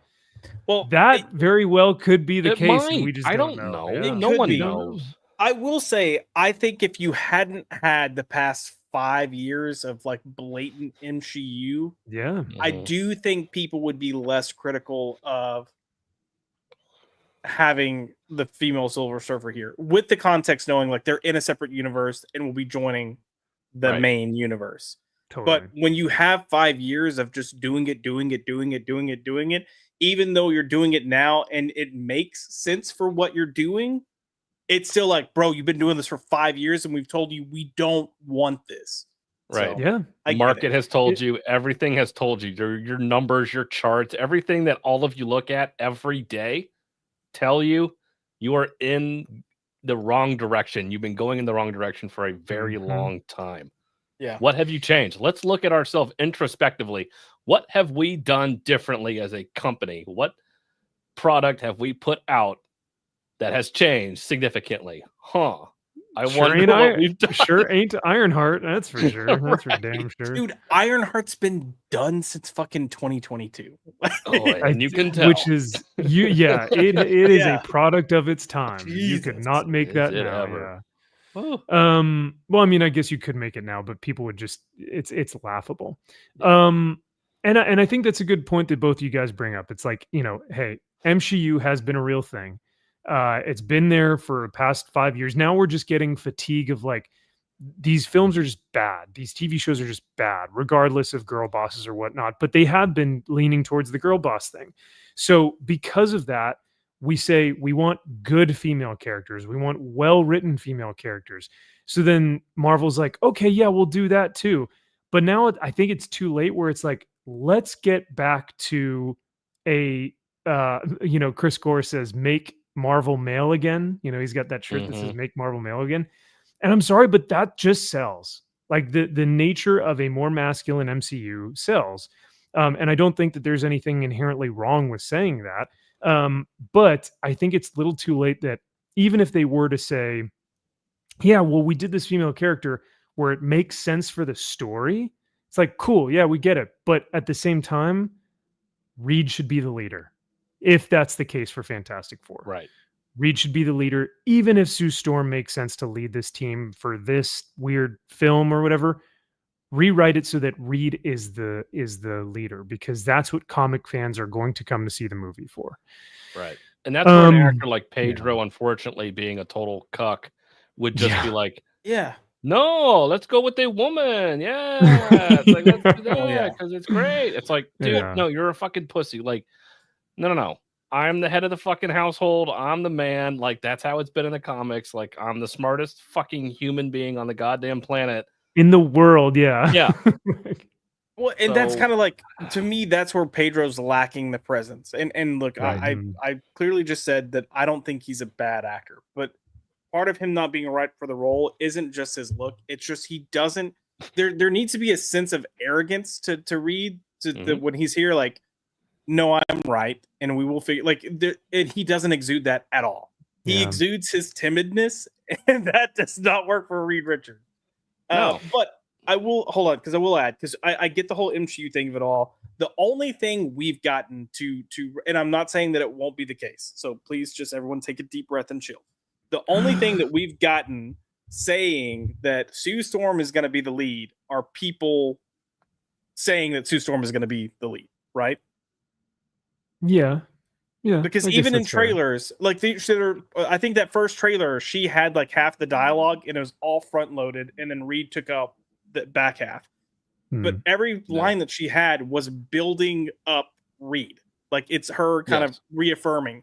And if you look at a lot of the visual storytelling that you're getting to see from her in these trailers, it's her kind of being a base 1960s housewife supporting her husband and family. Oh yeah. And it's like, it's the one thing we've been saying, why can't we stop getting girl bosses, and why can't we go back to having the females? And not saying you have to be support, but it's kind of what we're getting here, and people are still losing their shit. So I'm kind of like, hey, go touch grass, take a deep breath, and then just go watch them. Like, don't take the rumors that you're hearing as like fact. Just go watch the fucking movie. And if it is fact, then, get your pitchforks and your torches and burn as much. Well, don't burn shit down. This isn't Summer of Love. We're better than that. Yeah. We're white, guys. We're white. Calm down. And if it tends to not be true, and she is just there, and it's equal, and it's a ensemble or whatever it is, then you can be like, oh, well, okay. It's just right. The problem is when there isn't that, and it's just a decent movie, but they're going to clip out, oh, well, she says it here at this point, and fuck this piece of shit movie, because at one time she said that one thing, and now I fucking hate the movie, and fuck this piece of shit movie. It's terrible. It's like, no, grow up. Like, it's a good movie. Are there things that suck? Yes, 100%. That's every fucking movie. But it's like, objectively, you have to look at this and say, no, this is a good movie. It's, cinematography is great, shot well, sounds good, like blah, blah, blah. It's like, you can't just dismiss everything just because there's one scene or two scenes or a line of dialogue that you don't like. Yeah. I remember my buddy in the Marine Corps, while I was still active, I think we were talking about the Batman film, the Robert Pattinson Batman film. And I was like, I mean, yeah, it's fine, but Catwoman says that stupid line about white privileged males or something. And I don't know, it just took me out of the movie. And my friend was so mad at me. He was like, that fucking stupid line. Like, he was legitimately angry. He was like, dude, Batman freaking rocked. And you're making this line like take you out. Don't you see how retarded that is? And I was like, yeah, I get. And I was like, no, but I'm right. Like, I was trying to justify like why it made sense and everything. So it really does make you think, like, when someone challenges you on your thoughts, like, why did that take me out of the movie? Why did I feel like, man, this, and I think it's just the pattern of like, man, we're just constantly being told like, oh yeah, white males suck and blah, blah. So sometimes you do have to have someone to kind of say like, hey, did it actually affect the whole movie? Or are you just taking this thing that sucked? Yeah, because some stupid activist wrote it in the film, but objectively this thing is great, right? Now, yeah, we haven't seen the film yet. And I think what you were saying, Josh, is that we would love to see a female character who still has strength to her, but strength through her feminine characteristics, like protection in a motherly way, which is nurturing, providing in a way that a woman does, maybe emotionally, right? Supports those around her, and not in a supporting role where she doesn't have agency herself. Right. But the strength of a woman can promote the strength of another of a man to great lengths, to where he can do things that are inconceivable to us, right? Because of the love and emotional support of his woman, which I think is a very self-sacrificial and heroic thing, right? These are really great characteristics for female characters, and I don't think they degrade women at all. I think it actually highlights their beautiful nature about them. But they're giving women male characteristics, which makes them seem awful, and that's what everyone's tired of. We'll talk about that in Ironheart. Like, I'm not saying it doesn't exist, and I'm not saying it's not a problem, especially in Marvel. But I think so many people are seeing So Red, or only seeing that is all they see when they see female characters. I'm like, calm down. Yeah, they take it easy. And it's like, and yes, this character, she's going to have a newborn baby.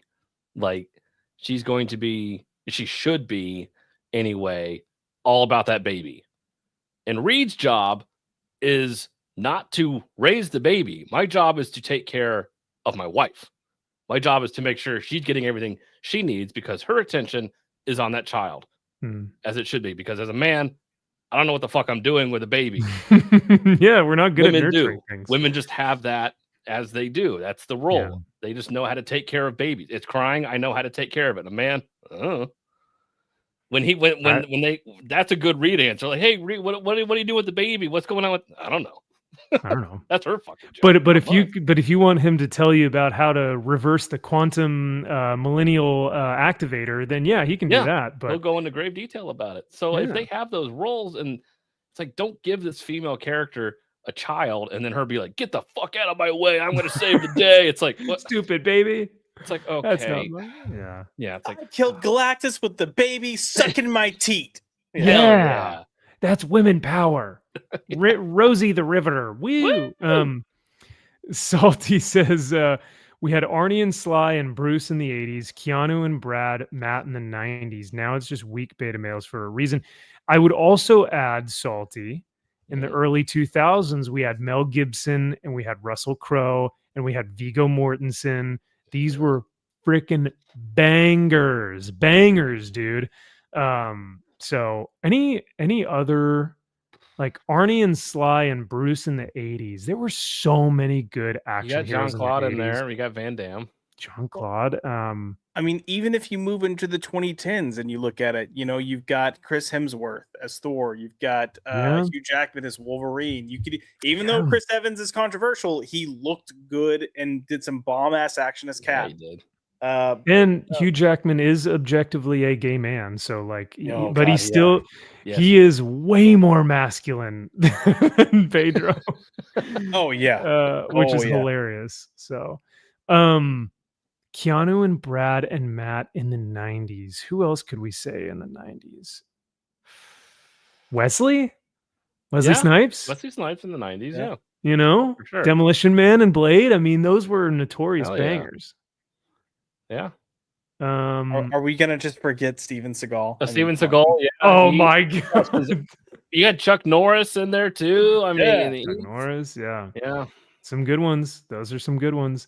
And then honestly, I may even add Kurt Russell in there. Oh yeah. Snake Plissken, The Thing. Yeah. Big Trouble in Little China. Yeah. Big Trouble. Yeah, man. Jack Burton. Yeah. Though he's not a kung fu guy, he's objectively like a total badass, like alpha male. Hell yeah. Yeah, that's right. Gonna take Cracker Jack timing, Wang. Yeah,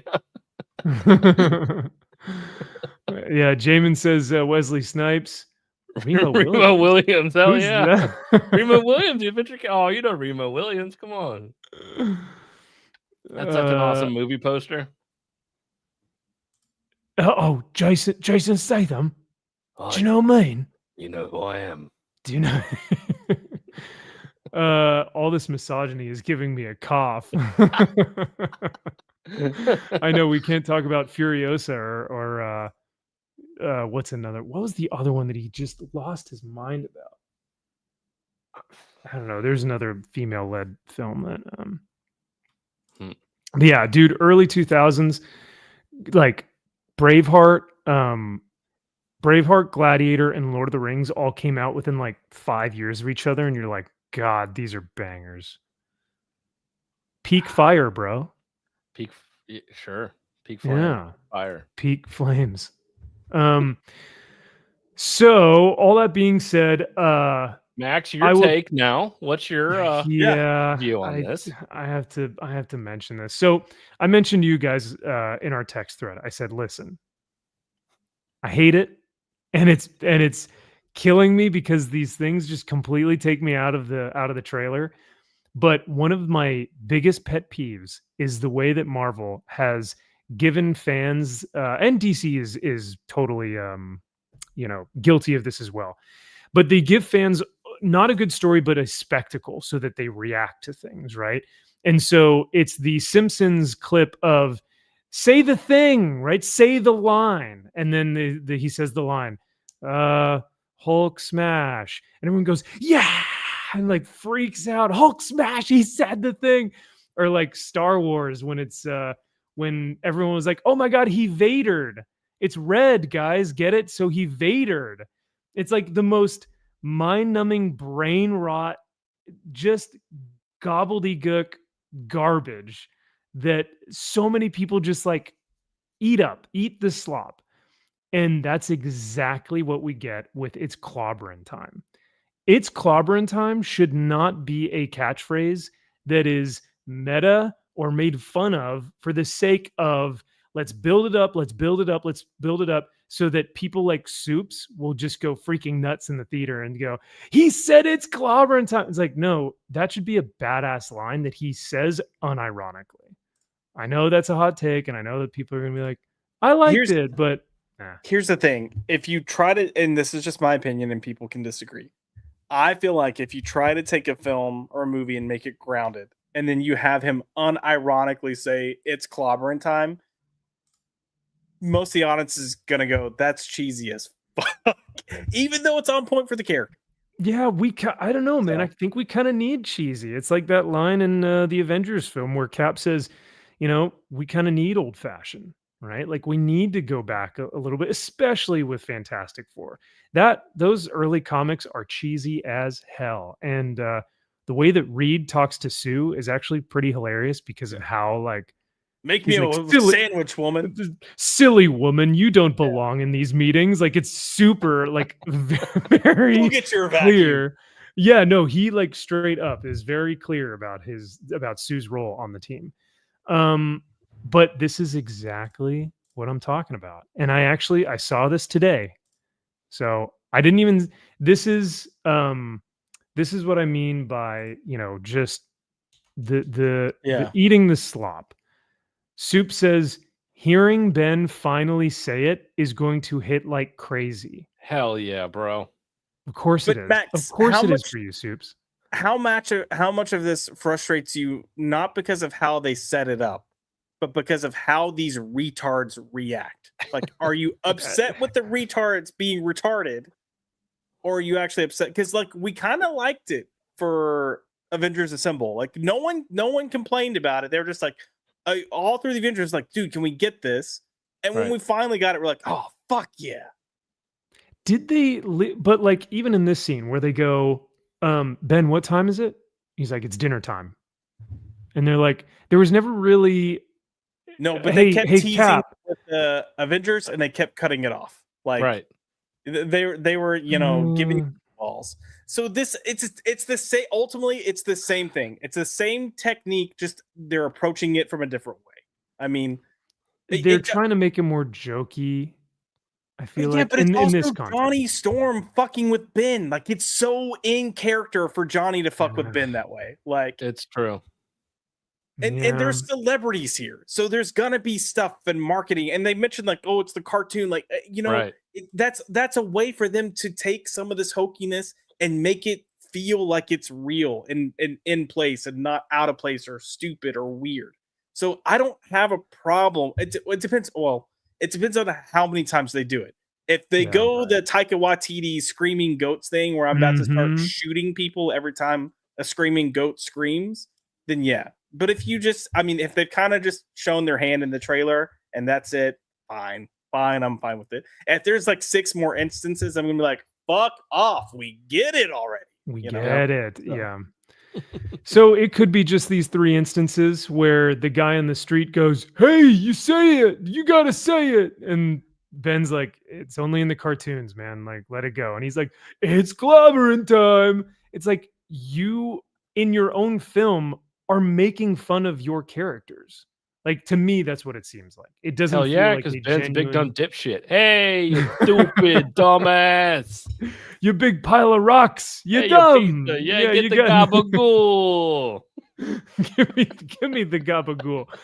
Yeah, no, it just seems it's so dumb, and I wish that like it's fine if they take things to be more tongue in cheek, because as Salty said, like we talked about this years ago and how we thought that it would be great if this was a 60s period piece and if it was a little bit more cheesy, like because of the nature of that period of time, it makes sense. That's okay. But if you're actively making fun of your own character in the film, I don't know. It's just it seemed too meta to me, and it seemed like we're doing this for the retards and not for actual comic book fans. And that's what. So to your point, Josh, I think there is a bit of that rings true, that they're making it for Supes. They're not making it for me. And I'm like, I mean, you're that's not- always gonna have those like fan service moments in there, you know. Oh yeah. But Sure. again, my take more of this is the person making fun of it is Johnny making fun of Ben. And if Right. that's not on point and on character, then I don't know what is. Like Yeah. those two tease the hell out of each other. Well, Johnny Yeah. teased the hell out of Ben, and Ben I was gets- gonna say gets Johnny. pissed, yeah. well, yeah, and it's like let's go back to those early 2000 Fantastic Four movies. Some of the best bits of that are the banter between Johnny and Ben, and those Yeah. are moments that you could say are cheesy as fuck, but they work because it's kind of it is who the characters are. So And we'll see. they're endearing. Yeah. It makes you like, yeah, they're endearing characters, and it makes you really love them, and they have a lot of charisma on screen together, so it's fine. If I Reed think and Stu start saying, "Hey Ben, what time is it?" That's when Oh it's like, God. yeah, all right, fuck off. yeah, that's when yeah. that's when we're done. Like Yep. that's when you cross. the line. So we're done. That's when I walk out. You're of the you're theater. done. You're done. Sit down. You're done. You're done.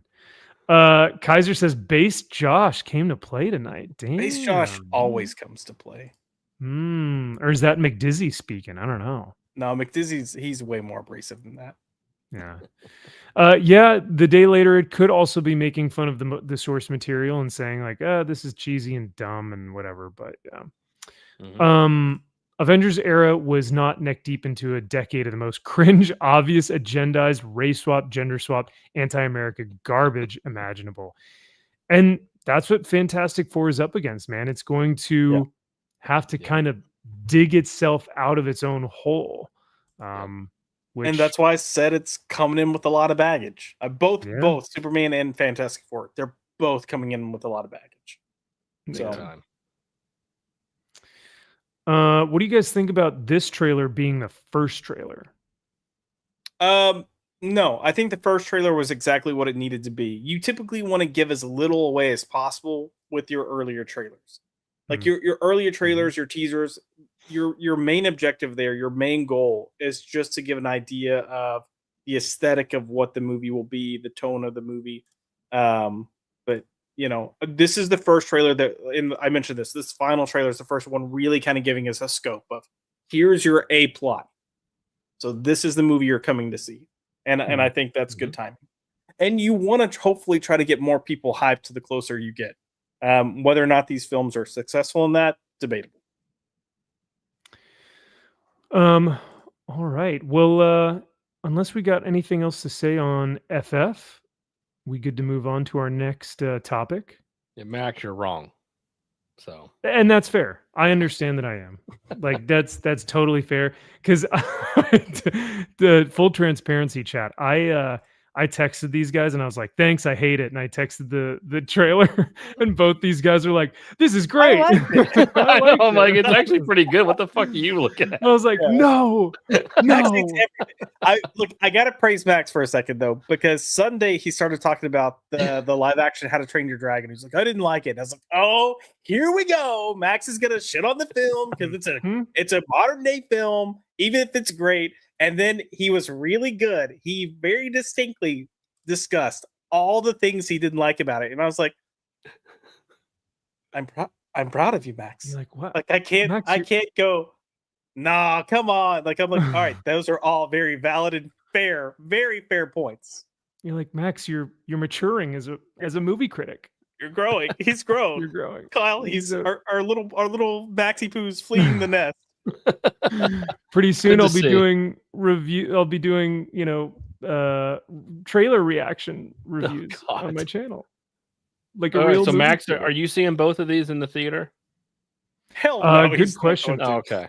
I really want to actually go see F1 in the theater, surprisingly. Boom. You're not going to see either one of these in the theater? Which one do you think I should see? I don't know. Superman comes out on my birthday. I would rather see Fantastic. Right now, I have tickets to see Superman on the 8th.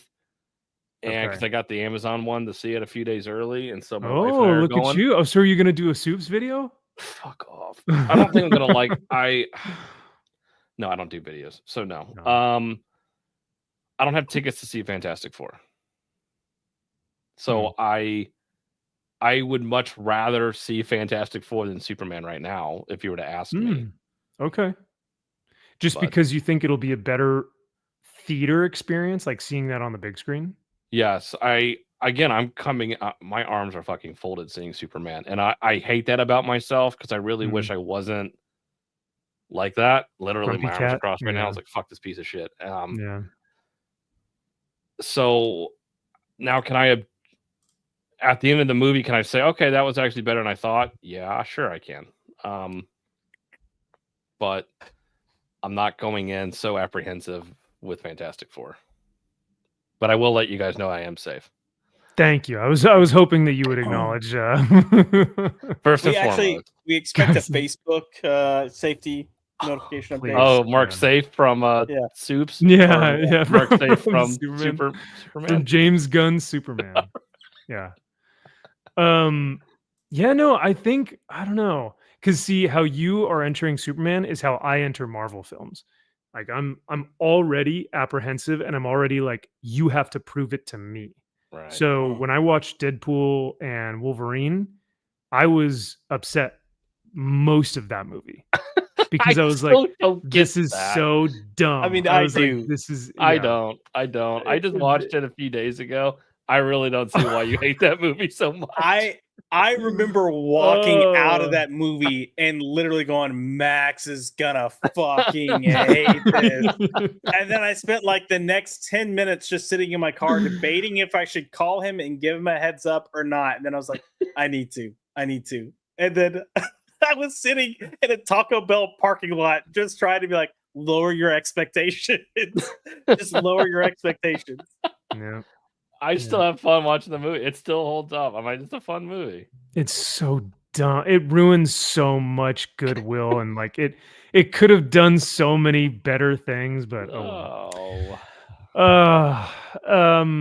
thank you, Ross. We've got some intelligent people in the chat here. Still so, have fun watching the movie though. Is it dumb fun? Yes, 100%. I didn't even Yeah, enjoy it's the dumb Deadpool. fun. I mean, Yeah. But yeah, so all that being said, even something like that, I'm crossing my arms and I'm going, nope, Marvel, it's your time to prove it to me. Like, you have to earn your money. DC, maybe just because it's Superman and I'm giving it the benefit of the doubt because Superman's character is so hopeful. Maybe I'm just coming into this with more of an optimistic view, but I think like, yeah, I don't know. I mean, it's going to be hard for me to go to any film in the theaters. But you can bet your ass that I'm not paying for either one of these. I'm going to pay for F1 and then go see Superman or Fantastic Four. So, look, and I'm the oddball that I've got, AMC A-list stubs. So for me, I'm just like, I just want to get my money's worth of that, so I'll go watch whatever. But, yeah, I feel. You know who the real Superman is? Sigma Comics HH coming in hot with a $5 super chat. What's happening, brother? He says, my guys, support the channel. Hit like, subscribe, Pop by Culture, Seeds of Evil, Comic Crusader, Unholy Nightmare, Kneel Before Doomface, Indies, baby. Let's...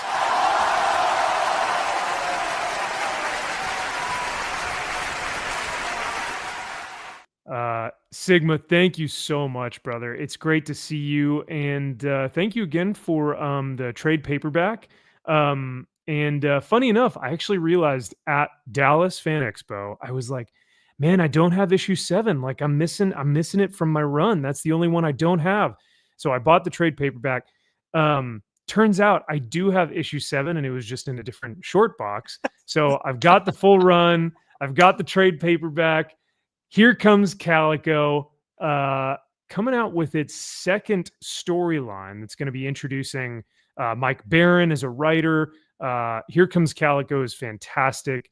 It's just as brutal and as exciting and action packed as the Punisher, but with more impact with fighting off those who are what would you call them, villains and evil criminals who are partaking in animal cruelty. So excellent comic run. Which so Punisher are we talking about? The real definitely new not. Not Punisher. Oh, none of that Pussy Peppo's stuff. No. Not the Reprimander, but the actual. Yeah, that's right. He is the Reprimander. No, sir. We're talking about the Jim Lee Punisher. Ah, there it is. Okay, the good stuff. Got it. Stuff. So, but yeah, HH, such a pleasure to see you. Thank you so much for coming by tonight and hanging out. And hope you're having a wonderful week. And cheers to you, brother. Thanks for the support once again. Really appreciate it. So yeah, let's see. Where did we leave off? Ultimately, it's going to take a lot for me to get to the theater. Good question, Kyle. See either one. You're not going to see either. You got to see one for the channel. Jesus, bro. What? Well, I mean, I'll watch it. It's just, do I serve? It's gonna have a yo ho ho and a bottle of rum. Do I okay, so what subtitles and what language is it going to be in? You're going to just try to piece it together. Ding-a-ling-a-ling-a-ling-a-ling. I think I kind of got what he said there. Okay, got it. Did he say did he say hurry or curry? I'm not sure which one. It makes sense, oddly enough. I don't know. Either one could work here in a James Gunn film. I don't know. Yeah. Or maybe, in Avengers, they were talking about shawarma. Like they kept talking about shawarma, so now they're talking about curry. I don't know. I like curry. Yeah, a little too spicy. A little too spicy coming in and going out. Ah, okay. Yeah. Curry doesn't have to be spicy. It doesn't have to be. Oh, okay. Maybe I'm just having the wrong curry. Well, speaking of spicy. Okay. Speaking of spicy, this has been, I don't know if anyone's been talking about, I know Wes made a video about this recently, but, we just got a really, really exciting drop of, the Transformers new team. Robert Kirkman, Dan Mora, 2 rock stars of the industry on a property that isn't as well known or liked by a lot of people, Transformers, but as people are getting into it, they're like, man, this is awesome. But now we have the opposite. Now we have a character that is highly beloved in DC lore, Red Hood and Huntress, getting their own series that is like adult. So let me go ahead and pull this up. Sounds sexy. All right. Yeah, when I heard about this, man, I was like, all right, let's do this thing, right? Out of Gotham City, not out of bullets. DC Comics announces new Red Hood comic book series from who? Gretchen Felker Martin. Do you know Jeff Spokes? Does that name sound familiar? That name sounds familiar. Get ready for Red Hood like you've always wanted to see him. So we get this awesome cover. I like the cover. I think it's badass. And we get some great interior art here. Highly encourage everyone to go check this stuff out because it is phenomenal. Really love the tone and the setting. Josh, I think you were saying that Huntress could be like the coloring here could be a little more purple on her costume. Yeah, it's too pink. It's way too pink. Yeah, but I love the faces. And there's just a certain mood that's evoked with these images, right? Yeah, no, I agree. I think the art looks fantastic. Hell yeah. So, what's the catch? There's always a catch with something like this. Well, sure enough, let's see who Gretchen Felker Martin actually is. Turns out this dude is a transgender writer who advocated slitting J.K. Rowling's throat and called destroying the World Trade Center principled and defensible. Defensible? Yeah. Ugh. Man, that is quite the decision here, DC. So, Josh, I'll let you take this one away. Have you already heard about this? Did you look into this? What was your initial reaction to all this? So I kept seeing this, right? And I was like, fuck, of course. Come on, DC. You were showing signs of getting your shit together. And then it was like a couple of days later, I heard the Red Hood Huntress news, and I was like, all right. And look, I'm not as keen on Red Hood and Jason Todd as everyone else is, because my issue with it is they always take Jason and they're like, he's the bad one. And then they don't really do anything fucking bad with him. It's just like, okay, like either go there or don't. So the fact that you're doing a mature series, I'm like, okay, maybe they'll actually go there. But yeah, I don't know. We'll see. I like the idea of it. Sorry. God.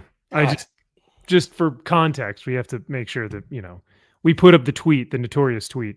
I didn't mean to interrupt, Josh. I know this is brutal. Oh God.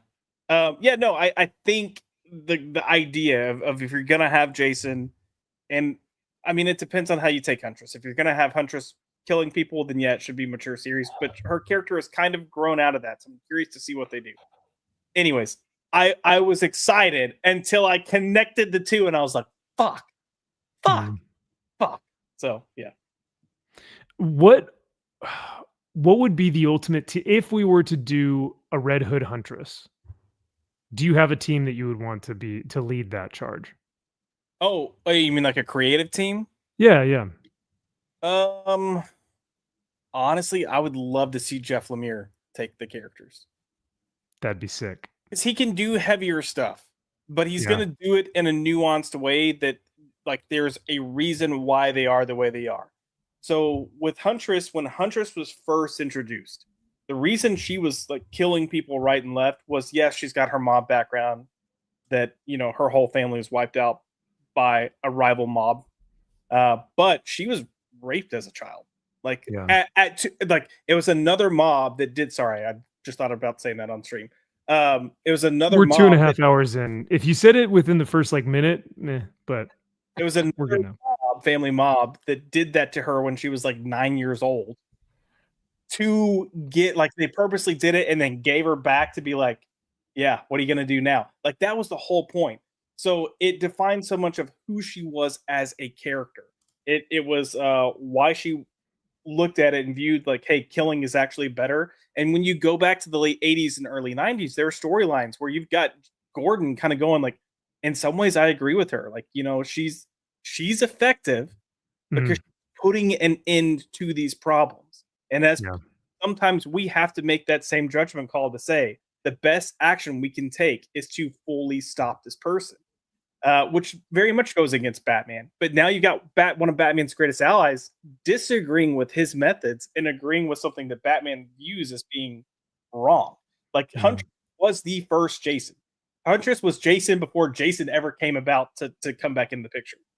But also the fact that what happened to her as a child defined the fact that she wanted to be a teacher and the thing that she got pissed off the most about and was pretty much guaranteed to make sure you were dead is if you did something to a child, it made sense. And then they kind of shifted it in this new age kind of mentality. It was like, oh, she's crazy. She's unhinged. She's not crazy and she's not unhinged. She just has that trauma that she's like, what I care about. And this is what's going to make me like really kind of go after you. Now with Jason, again, like he's got reasons to be pissed. Like he got killed, partially his own fault. A lot his own fault.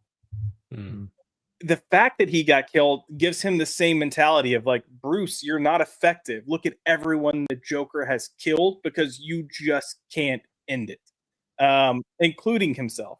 But again, that's where you get like 10 years worth of Red Hood stories now. They're like, oh, Jason, he's a killer. And then he never actually fucking kills anyone.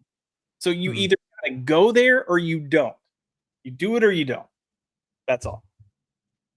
Probably not with training. Oh, your mic cut out right as you said tranny. Hopefully not with a tranny. And then that was it. And that's all you that's all you heard.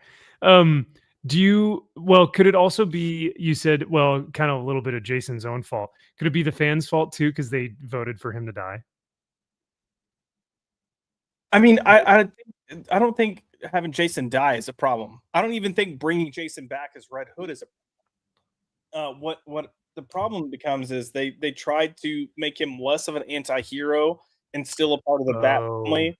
So by trying to make him a hero and part of the Bat family, he can't be the Jason that's just going around murdering people, right? Yeah. No, but then the writers would still treat him like he was the guy going around murdering people, and he wasn't. So it didn't work. It doesn't make sense. There's a cognitive dissonance. Like your mind is like, wait, the writers are telling me one thing, but he's acting another way. So how do I? Yeah. Right. Then you get Batman to 3 Jokers where he shoots Joker in the head. It's like, what the hell? Now continuity. It's like, wait, who is like, right. It's kind of, it's a weird juxtaposition. God.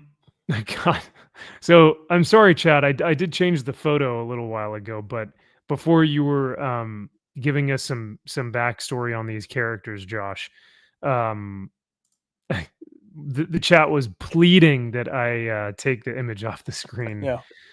Even Yasoi whacked, and he can't really defend it. So if they can't defend it, then God help. I don't know what can.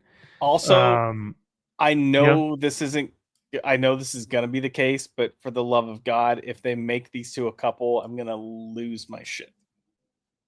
Oh, if they're not fucking by the end of the first issue, I don't care. Hey, I'm all. They can fuck. I just don't want them as an actual couple.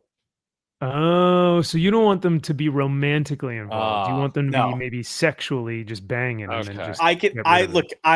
I would believe that. Considering both characters, I would believe that. But if you try to make them, Huntress. Look, Huntress has a history of being okay with getting down and dirty with people. But she's a nice Catholic girl. I thought she's like got that Catholic guilt like Daredevil. I mean, to a degree. Yeah, she just bangs him or wham bam, thank you, ma'am, and she's like on to the next. Yep. Oh no, I think his mic. I think your mic went out again. I'm so sorry.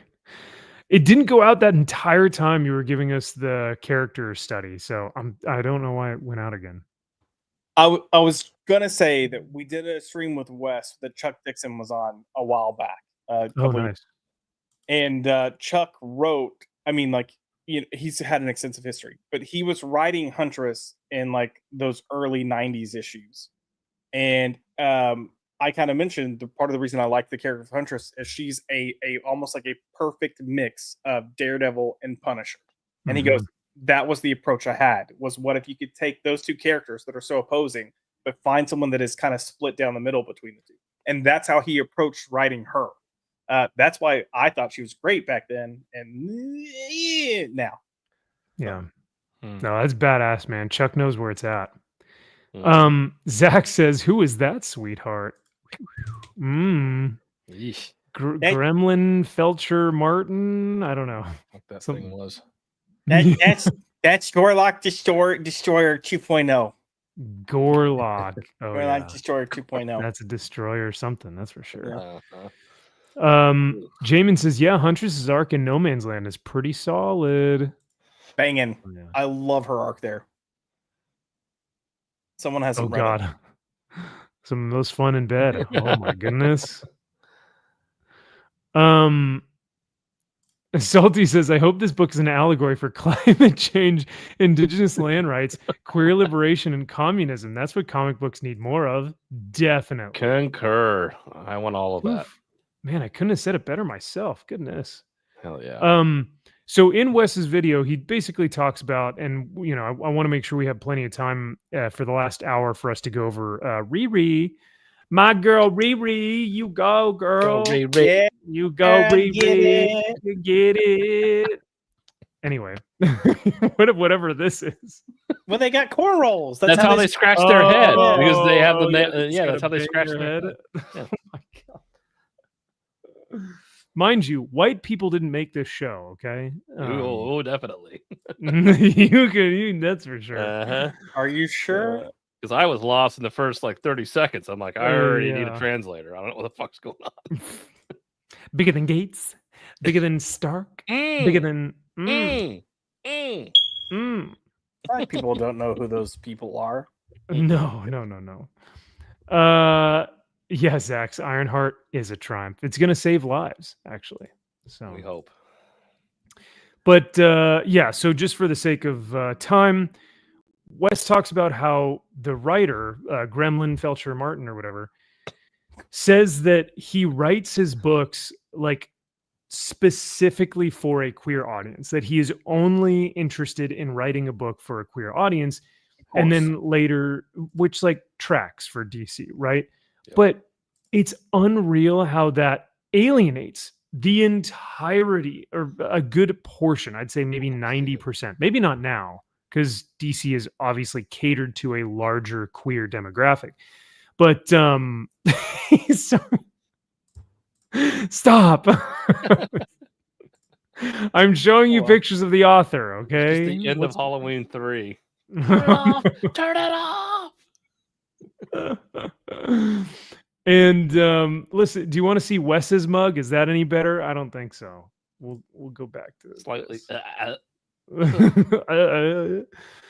So Gretchen also says that not only does he write books, you know, strictly for queer people, and that's mainly his audience, what he wants to write these books for, but that what was the he had mentioned something about J.K. Rowling, which is like, of course they're all going to mention it.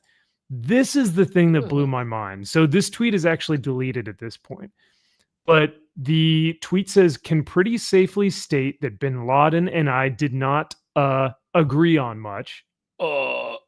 But blowing up the World Trade Center is probably the most principled and defensible thing he ever did. How do you hire someone? And it's not like this was back in 2016 where all these tweets were being, blasting out about Trump or about this or about that. This was in 2023. This was not long ago. Actually, towards the beginning of 2024. This is like barely over a year ago. It does beg the question, go on. What do you mean by that? Please elaborate. Yeah. Okay.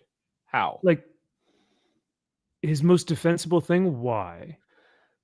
Right. Because we needed it as a country, like those people deserved it. Like what? Yeah, what's right? They were in the right. Like what? Yeah. What do you mean by that? And if you can defend your position on that stance, and somehow get somebody to be like, okay, I don't agree with it, but I can see where that could make sense in some fucked up person's mind. Then okay, you can probably write Red Hood. Like, I mean, if you're going to hold that position, if that's what you truly believe, which is very contrarian and very fucked up, and it's like, okay, but if you believe that, then you can handle a character like a Red Hood, who is an anti-hero, who is doing things that the majority of people don't agree with, the Bat family doesn't agree with, somebody that goes to the extremes, because that's an extreme comment that you're saying. Okay, sure. If that's what you believe, and that's the type of character that you could write going down that path, okay, fine. But I don't think that's how this is going to go. Like, I just... And that's the thing. It's like, it begs the question, because we haven't read the book. What if the book's awesome? What if the writing is impeccable? But does it even matter if DC continues to hire people that are so actively outspoken about like just straight up violence towards like people that they don't like, or our country, or like just like insane takes that, like, as Jack says, like, hey, he's allowed to have his opinion. Sure. That's cool. Do we really want that thing making our comic books though? Well, and that's the question, I think. Yeah, I think that's the key there is, you're writing characters, but your moral compass is highly questionable. Right. But yeah, again, like, you're writing someone whose moral compass is questionable. So maybe you are the right fit for this. Right. But it might be. Somebody would with that. I would kind of make sense in that weird, fucked up way. I don't know. Yeah.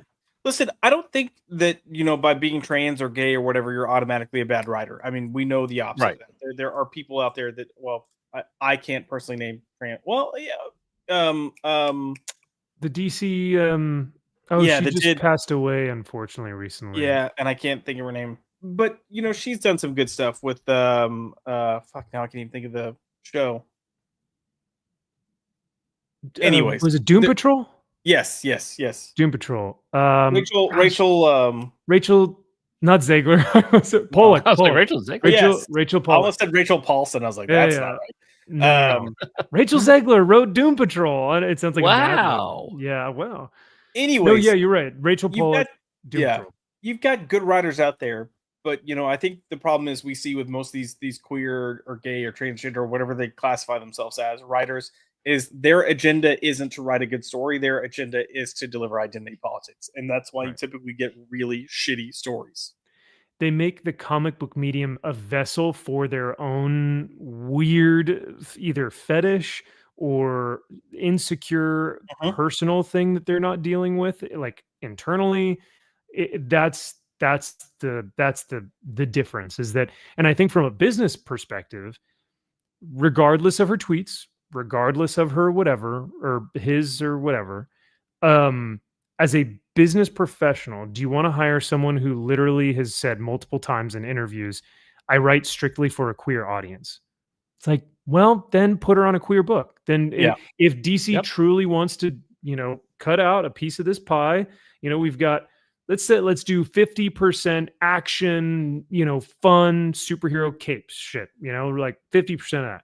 Then maybe let's do like 10% to our queer audience, or maybe 20% to our queer, and we do a youth, like a kids thing, like Jeff the Land Shark stuff, right? Like, they've got to have these little pieces of the pie, but they're trying to do everything. Yeah. Without having a subset of, hey, we're going to market this to these fans, and we're going to market this to these fans. And they're just trying to go like, hey, the fans that really like action and character work and like badass, storytelling, we're going to implement a ton of queer stuff in it. And it's like, why? But maybe that's what's happening, Max. Maybe Huntress is actually going to be trans. Maybe Jason's going to be bisexual. They've said that, so that's what they're hoping for. Yeah. So, I will be flying to Burbank, and Warner Brothers will cease to exist. That's violence. No, I'm kidding. Jack says Rachel Pollack's Doom Patrol sucked. Well, then I cannot think of a trans writer who has done anything of note, if that's the case, because I do not. If you look at Jadzia Axelrod, if you look at if in fact Rachel Pollack stuff is not good, if you look at Vita Ayala, who is, I think, they them, probably they consider themselves non-binary. Yeah. So you got Mags. Max Mags. Massagio, Mags stepped in and did Terrible Nottingham, that side story that you love so much. Oh, which yeah, that was awful as well. One of the God, best one shots, I'd say. such a shame. Yeah. Everything was like medieval. Everything was like time period, purposeful. And then all of a sudden, it's like, by the way, I'm trans. Like this character in the middle of medieval Nottingham. It's like I'm trans too. It's like, And everyone picks on me because I'm a they, them, and no one understands me. It's like, what? Yeah, thanks, dude. Odd. We definitely couldn't tell you wrote this. Yeah. Yeah. It's like, aren't you Muslim? And never mind. Hey, only I get to make fun of Actually, your boy Zach did make you soy whack did make fun of Brian earlier this week because I think he was saying like something about capitalism, where he was like the tenets of capitalism need to be taken down, and your Hell boy yeah. Zach was like, capitalism is the only reason why your body of work in comics exists. That's it. That is true. Yeah. You moron. Yeah. All right. So, do you have any thoughts on this, Kyle, about whether it's Gretchen, Felker, Walker, Martin, Texas Ranger, or the Red Hood series as a whole? I mean, like, regardless of the team, does the series sound interesting? Like Red Hood and Huntress? No, you're not I'm not into it? interested in. I'm not a fan of either one of those characters. I really don't give a shit. The thing is gonna fucking suck. I'll be shocked if it makes it past. Is it supposed to be a 5-issue limited series and not even 6 anymore? Or there's no way it's ongoing. Do they know? Have they said how many issues this piece I of think shit they're has purposely not saying that That sounds now. about right. Yeah. So when does it come That out? tracks. Launches on FOC? launching September 10th, 2025. Okay, so not FOC yet. Okay. Oh. Yeah, it doesn't Must say. miss. Must miss this summer. Mm-hmm. Sweat, blood, and powder burns, broken bones, and mind control. A city rotted from the inside out. Jason's going through a hell on the hunt for an enigmatic telepath, and he's taking us with him. I'm thrilled to be helming this new run. All right. Why? Why? Why do you give a shit? Like, why do you care? I don't know. Like, that's what I would like to know. Why do you care about these characters you don't give a shit about / even know who they are? Like, what is the fucking point? Other than you putting your agenda in this shit, what is the point? Why would, if DC came to me and said, do you want to write it? I would be like, first off, it has to be a character that I care about. It would be like, do you want to write something? I'd be like, no. Like, I don't give a shit. I can't. I'm like, no, I don't know. What the fuck would I write? No, because I don't like the character. These people, it's just like, sure. What do you know about Red Hood or Huntress? Absolutely nothing. Okay, See, got it. Go ahead. That's the question. Like, why her? Why him? Out of every artist and writer, and like DC has to go out of their way to find someone with a tiny body of work, a very odd like choice. They have to go out of their way instead. Well, they could just be paying him pennies. And is probably like, and they're so desperate. They're like, sure. Yeah. I don't know. I mean, it's not easy to write a comic book. It's not. I don't care how terrible it is. It's still, it takes some effort. And I just don't get it. We're gonna pay you minimum wage. We're gonna buy you your hormones. Oh, well, if that's a cherry on top, then I love Red Hood and Huntress. They're my favorite characters of all time. I was about to say, so if I start writing comics and they can get me some of that testosterone, so I can be juicing up in the gym, does that mean that, or no, that's seen as illegal? Oh, well, it's frowned upon. That's unfortunate. What do you think? What do you think about this Jay Lee Huntress, Josh? Yeah, I'm down for it. I like Jay Lee. I like Huntress. So, is that the Wolverine pose? No, she'd have to have her hands like out, the Snicket pose. I mean, it's no, It's nothing like the work that he did for yeah, you. that I have displayed back here on my Huntress shrine. I do like your one better than this one. Agreed. But yeah, I mean, I'm biased. Yeah, that cover he did looks more like his kind of J lead type. Yeah. Kind of awkwardness. Almost for him. Literally almost copy and paste. His tismy. And honestly, this might even be an old cover from him. Because during the new 52, during the new 52, they had I think it was a World's Finest title. And he would do covers for them. So it looks lazy as shit for Jay Lee. Just 100%. I did like that crypto cover he did. It was okay. Yeah. Oh yeah. Here, let's get a quick palate cleanser. I thought you were gonna throw up Ironheart. Oh no! Sorry. I was like, you fuck. No. Hold on. Yeah, let me get a full screen. Much better. Yeah, looks good. I'm honestly not all that excited for Dan Mora on Transformers. I'm really not. You would have preferred Jorge? Yeah. I mean, I think both have their own distinct style. It just feels like a totally different book now. It is, and that's and I am okay with that. I would say I would be less okay with it if Dana Warren Johnson was still writing it and Dan Mora was on the art, because I don't think Dan Mora can draw what DWJ was as far as action. I don't think Dan Mora could be like, I'm going to do suplexes and all this crazy shit. Like, that's not Dan Mora's style. So it will be a different vibe. Yeah, so I don't know. It's okay. That's a hot take. It's okay. I know it's a hot take. It's okay, he says. It's okay. No, that's all right. I understand. Hey, I mean, I totally understand where people are coming from, though, because I mean, when was the last time that we got a run that was 25 issues long of just like pure greatness, of just everyone is fire? Like, it's very rare that happens. It is very rare this day and age. Yeah. Even when you bring in a different artist and it's still just as good. Yeah. And like they brought in Jorge at like issue 6 or 12. I think 6. I don't remember. Yeah. Did he? I don't know. Yeah. Either way, yeah, change is tough, especially on a book that you've gotten super used to. And Transformers is one that I think has been in my top 5 every year for the past 3 years. Rightfully so. And so this is going to be interesting. This is going to be interesting to see.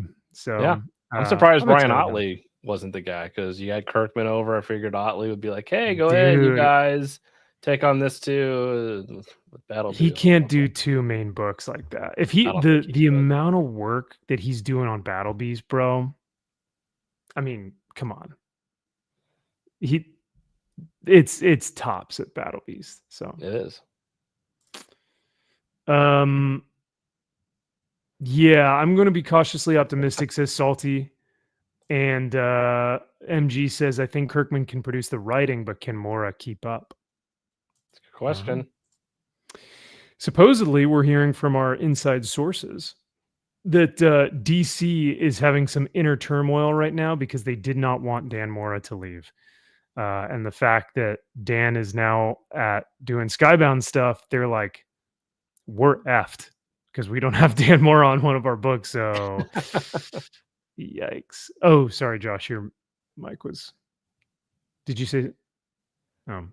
I said it's their own fucking fault. Yeah. Oh, for sure. It is. You have him. It's like, here, you deal with Mark Waid. We don't want to. Yeah. Put up with that fucking crybaby. It's like, no. All right. So we've got just well, I don't know. I want to give us a full hour for Ironheart.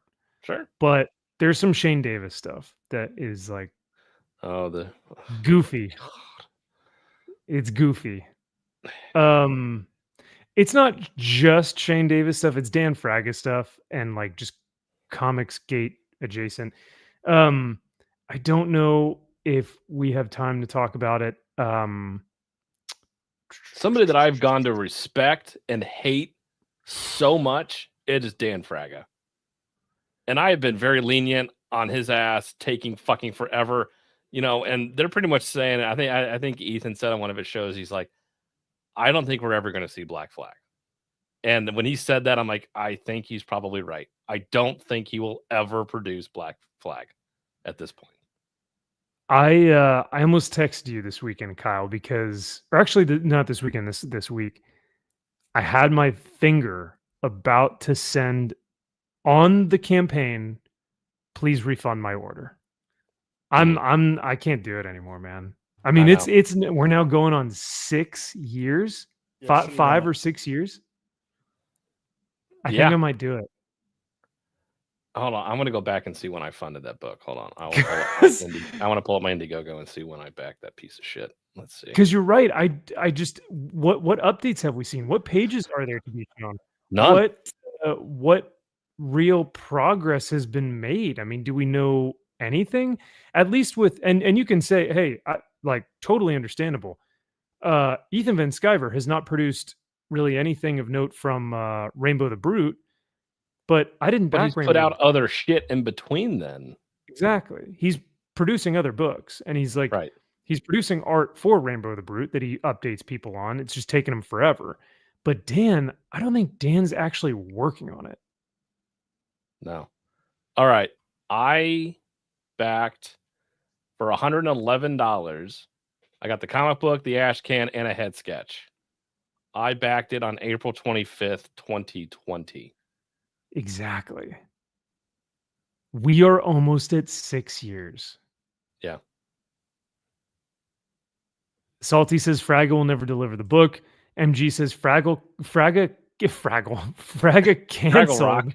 Fraggle Rock. I love me some Fraggle Rock. Fraga canceled refunds months ago before he turned heel. I don't even know how to find when I funded that piece of shit. No way. What a douchebag. Yeah, Fraggle Rock. All right. Well, then we'll just briefly touch on this because it sounds like this has been a point of contention for people. So, some backstory. Kyle, you may be able to help me with this a little bit more than I may be fully able to articulate. So feel free to jump in if I miss anything. My understanding is that a couple of months ago or so, Shane Davis, I'm not a huge fan. I like his artwork. I think he's an incredibly talented artist. So much so that his stuff is beyond professional. Like I'm very, very, I like it a lot. I'll say that. But like Shane, take him or leave him. There are a lot of people that hate him, despise him. For me, like I said, it's just kind of take it or leave it. He went to a convention where Dan and him had an altercation where Dan was like, I don't like, what did he not like about Shane? Something about, Shane was making fun of Rini in a live stream. I think that's what it was. Some stupid drama where Dan was upset that Shane was making fun of some other Comicsgate people. Right. But Dan has actively been pretty antagonistic against Comicsgate creators, against Comicsgate as a movement. He has been really antagonistic towards fans who have been asking him about the book. Where is Black Flag? It's been 5+ years. Can we have an update? And he was very antagonistic against them. So he goes up to Shane at this convention a couple months ago, and he's like, hey man, I want to talk to you. And Shane's kind of like setting up his booth or whatever. Just a weird confrontation, right? Well, this past weekend at Heroes Con, Shane was there setting up his booth again.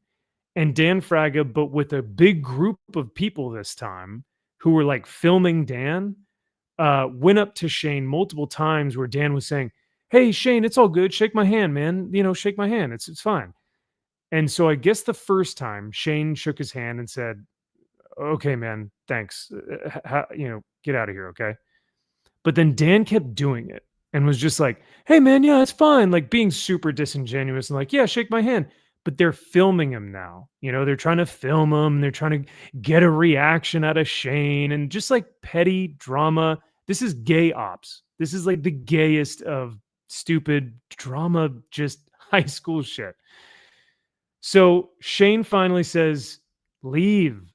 Stop bugging me. I'm not going to shake your hand, Dan. Just leave my booth. Just go sell your like whatever you have. Eating at the time. Shane was eating, and Mike S. Miller, the artist Mike S. Miller, was the one filming this. For obvious reasons, it's like, why are you filming it if you're not trying to get a gotcha? Because they were going to assume that Shane was going to say, well, this didn't happen and this never happened. Like that's their reason for quote unquote filming this, when it's like, no, you're just being a piece of shit. Yeah. And that's what it was. It's why are you filming other than to get a gotcha? Like you said. Exactly. So Dan comes back a third time to try and get a handshake, right? And thankfully, the third time, or I don't know how, maybe this was like the 10th time, who knows? Shane had the wherewithal to record a voice recording of what happened, and this was the confrontation. What's going to play here is the snippet of the audio from the confrontation. And the reason I'm having issues with this is I basically had to ask people not to call security on Dan after this. Now, what you're going to hear is a heated debate where I'm talking about how, because of the stuff he's acting like leading up to cons, South Carolina Comic Con, and even at the con, where somebody's recording behind my booth and posting videos out online coming up to my booth, that this type of stuff keeps my wife from going to cons, because she is a co-creator of the books that we're putting up at cons. That's why she even will go. She signs these books. People know Yanzi. She works on this stuff. You guys keep making your bullshit content that doesn't exist. Right, okay. I'm being aggressive with you now. You can totally fucking make content out of this. tell people I called you a fucking cunt. Okay. Because I'm calling you a cunt. Everything's documented, dude. It's I don't fine. care. You're a fucking cunt. Okay, everything's what you documented. did was wrong. Okay. What you did was wrong, Shane. Okay. Yeah, believe it. So when he says what you did was wrong, Shane, is he still talking about Shane like making fun of like Rini and that other girl or whatever? I don't know. I think so. It's all, and there's a lot of other crap going on, talking shit to Dan about crowdfunding and his late book and all this other crap. Well, Shane lands a freaking hammer later on in this confrontation, where he just, I'll play it, but he basically just says like, hey, why don't you focus on your book? And Dan flips his lid. Yeah. I mean, of course, because he hasn't produced a single thing. I mean, and let's be fair. If you don't have a book, why are you at a convention with a table? That, like, what? Right. Like, And then when I met him, so this was several years ago, Drew and I went down to Lexington, Kentucky, and we ran in. Dan was going to be down there. First time meeting him. And he had at his booth, he did some He-Man cover. He did like a Skeletor He-Man cover and something, I don't even know what the fuck it was, but like old shit. But he didn't have any of his old like Black Flag stuff, any of that old crap. He didn't have any of that. But it was just like this weird stuff. That's all he had. And he was just doing sketches, and that's where I got that sketch from him, the Rocketeer one that I have up. Oh, and, nice. I mean, he was a super nice guy. We went out to dinner with him afterwards. I mean, he was a super cool guy. And I'm like, oh, wow. Fucking hanging out and eating dinner with fucking Dan Fraga, and like just the stories he was telling, like super cool guy. And all the shit started to come out. I'm like, this happened. God, dude, you're such an asshole. And I get he's aligned himself with people that are telling him a certain way, like thing, like this is how Comicsgate really is, and this is how these guys really are, and it's this fucking dudes club, and he hates John Malin and he hates Shane Davis, and like now he hates Ethan, and it's just like he can't see past that. No, that's all it is just this hatred for no fucking reason. And it's one thing to just be like, I hate these guys. I want to do my own thing. Hey, come follow me, and I'm going to do my own book and blah, blah. But like, dude, why are you going up to Shane's booth and like, I'll play the rest of this, but he's like, you fucking cunt, and like it's just like, gosh dang, who does this at a convention? You're a grown ass man. You have 3 children at home. Well, what are you doing?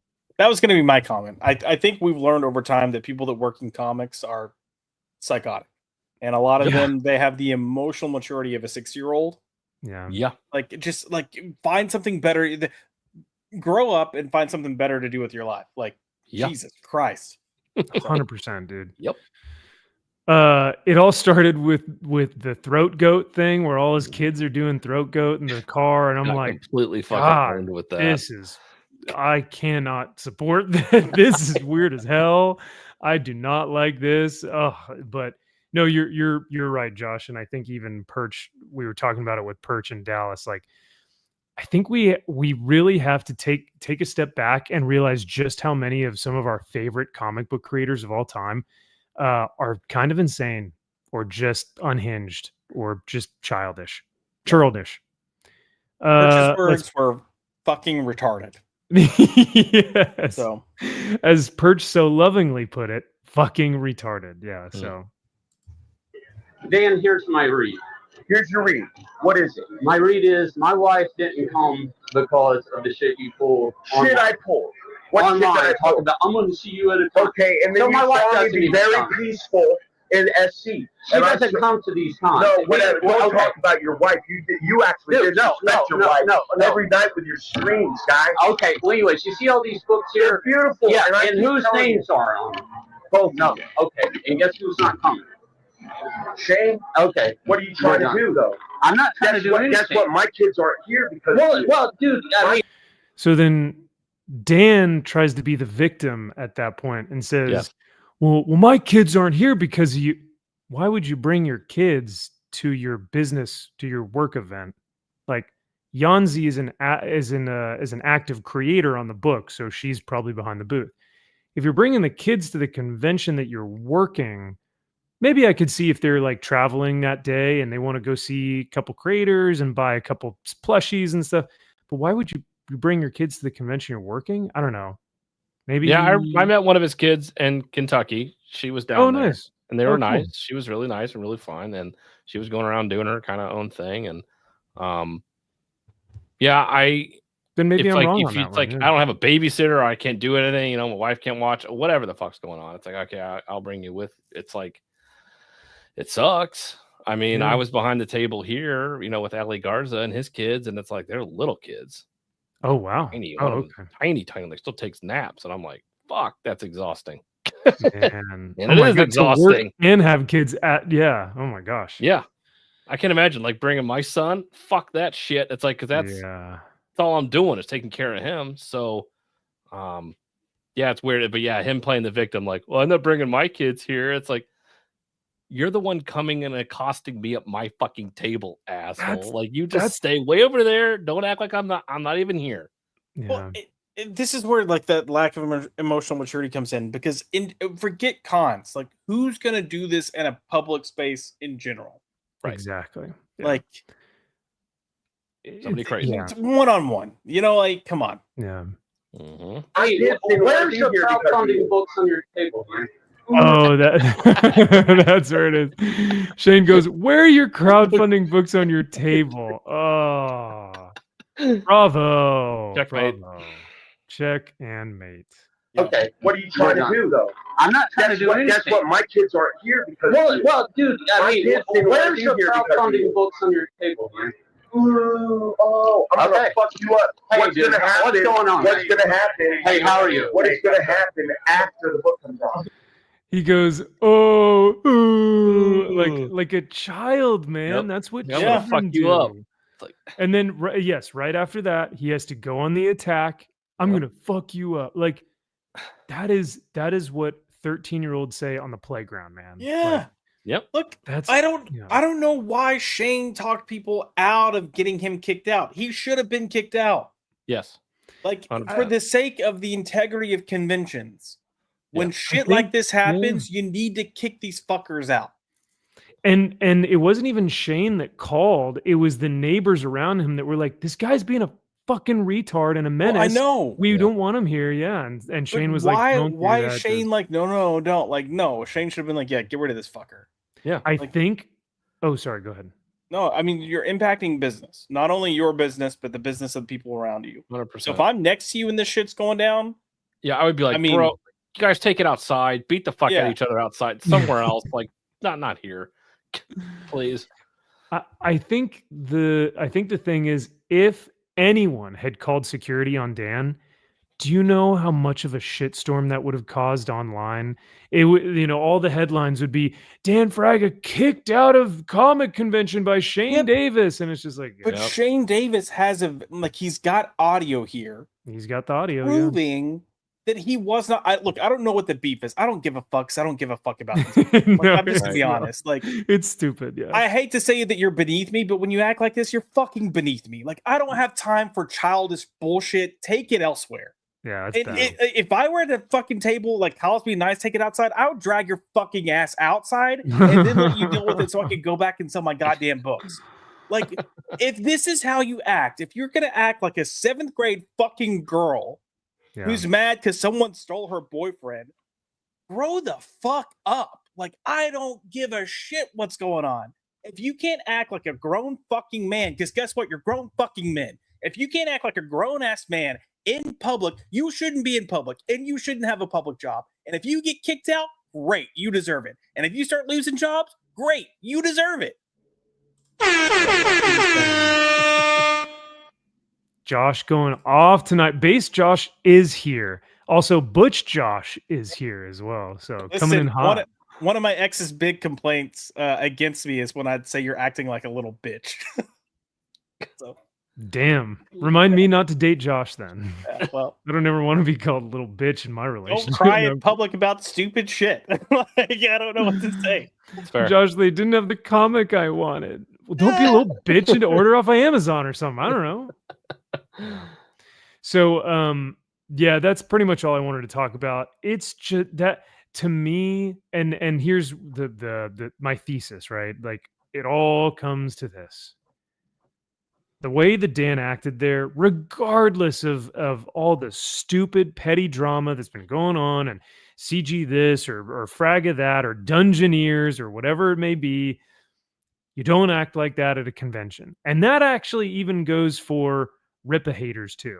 Like the Rippatards who are, or who would it be?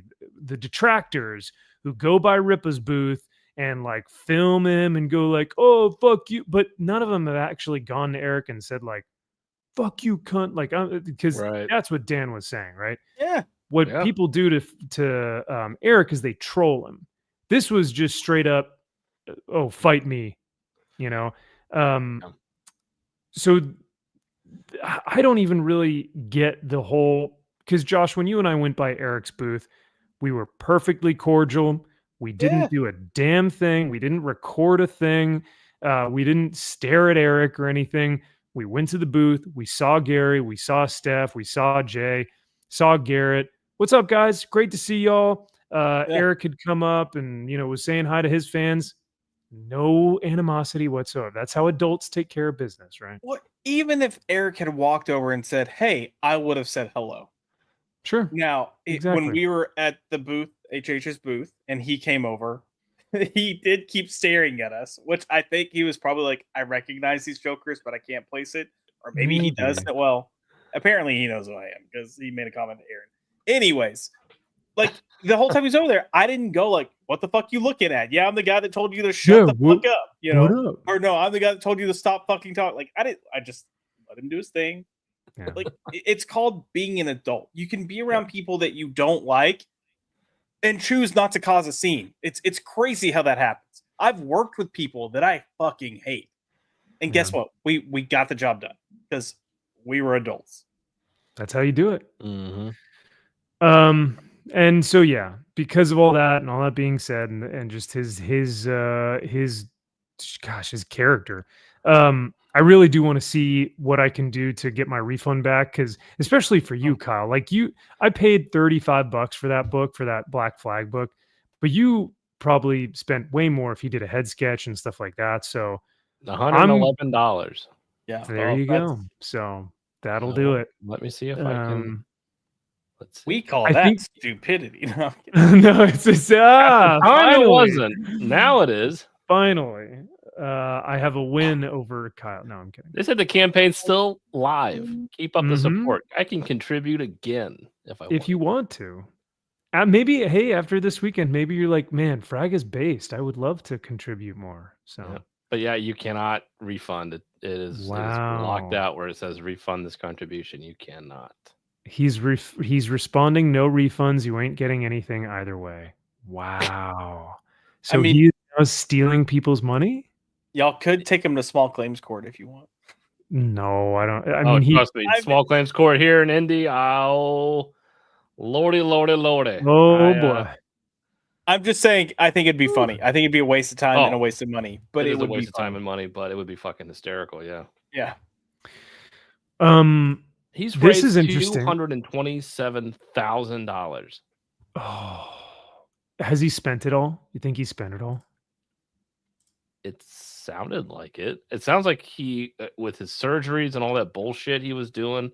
Oh yeah. I mean, all it his sounded mixtapes. like all his mixtapes, all the weed he's smoking. I mean, yeah, Yeah. that's Oh my god, bro. a lot. That is another funny thing that I noticed. That Dan kept saying is like, "I'm gonna fuck you up. I'm gonna fuck you up, Shane." Like, oh, you want to like, come at me? Dan is a fragile, weak individual. His spine is fused 6 ways to Sunday. He's got like a scar across his throat or something. Like he is destroyed, man. Like the whole reason why he keeps saying he can't work on Black Flag is because he can't sit for more than like an hour because Yeah. his hurts. Like Dan's gonna break before Shane even looks at him. Like, and I'm not saying like Shane's this big alpha male or anything. I'm just saying Dan's broken. Yes. So don't know how that's working. But Should be picking fights. I can tell you that.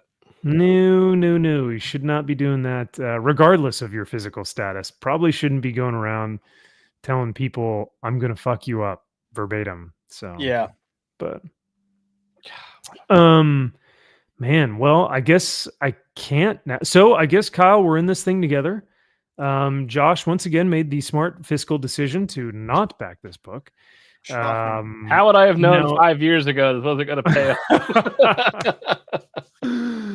So what's the move here though? Do we think we're gonna get it at all? I don't think so. I really don't. After he said that, I think I kind of got hit. I'm like, I don't think he's ever going to finish it. I don't think it's ever gonna. It's not. I mean, there's gonna have to be an email where he goes, "I'm sorry, guys, but my thing has been too deliberated." Or, yeah, what's the word? My back has been too. Why can't I think of the word? When something is too much to handle, debilitating. There it is. There we go. I'm smart. And he's like, I can't smart. do this book. Oh well. Yeah, Well, it's basically the equivalent of in Beetlejuice when those dead football players come into Juno's office and one of them's like, I don't think we survived that crash. And she's like, how'd you guess? It's like, I don't think we're ever going to get that book. And it's going to be like, How'd you guess? Yeah, how'd you guess? It's like, Yeah. It's been 5 years, almost 6. Yeah. God. And it'd be one thing if he was like, all right, page 3, and we see like a page, but like, when was the last update? I don't even know. And I don't even know how many pages it was supposed to be. Like, I'm like, if this thing's more than like 10 pages, it's like, well, this is never going to happen. Wow.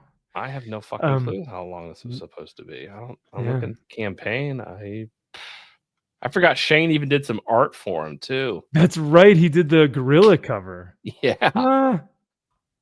That's wild. Damn. Just like EVS did the cover for Eric July. Yeah. And it was his best selling cover to date. Out of every campaign, that's been the best selling cover to date. So yep. Too funny, man. All right. When was the last update? Hold on. Sorry. I don't know. I'm going crazy. Okay. This was April 23rd was the last update. 3 months ago? Yeah, I know. I No, said weekly updates. crazy manner sometimes. I definitely appreciate it. Here are some pages being worked on. Oh, not finished, being worked on. Oh, You trust said me. weekly? Yeah, Oh. Yes, what he said.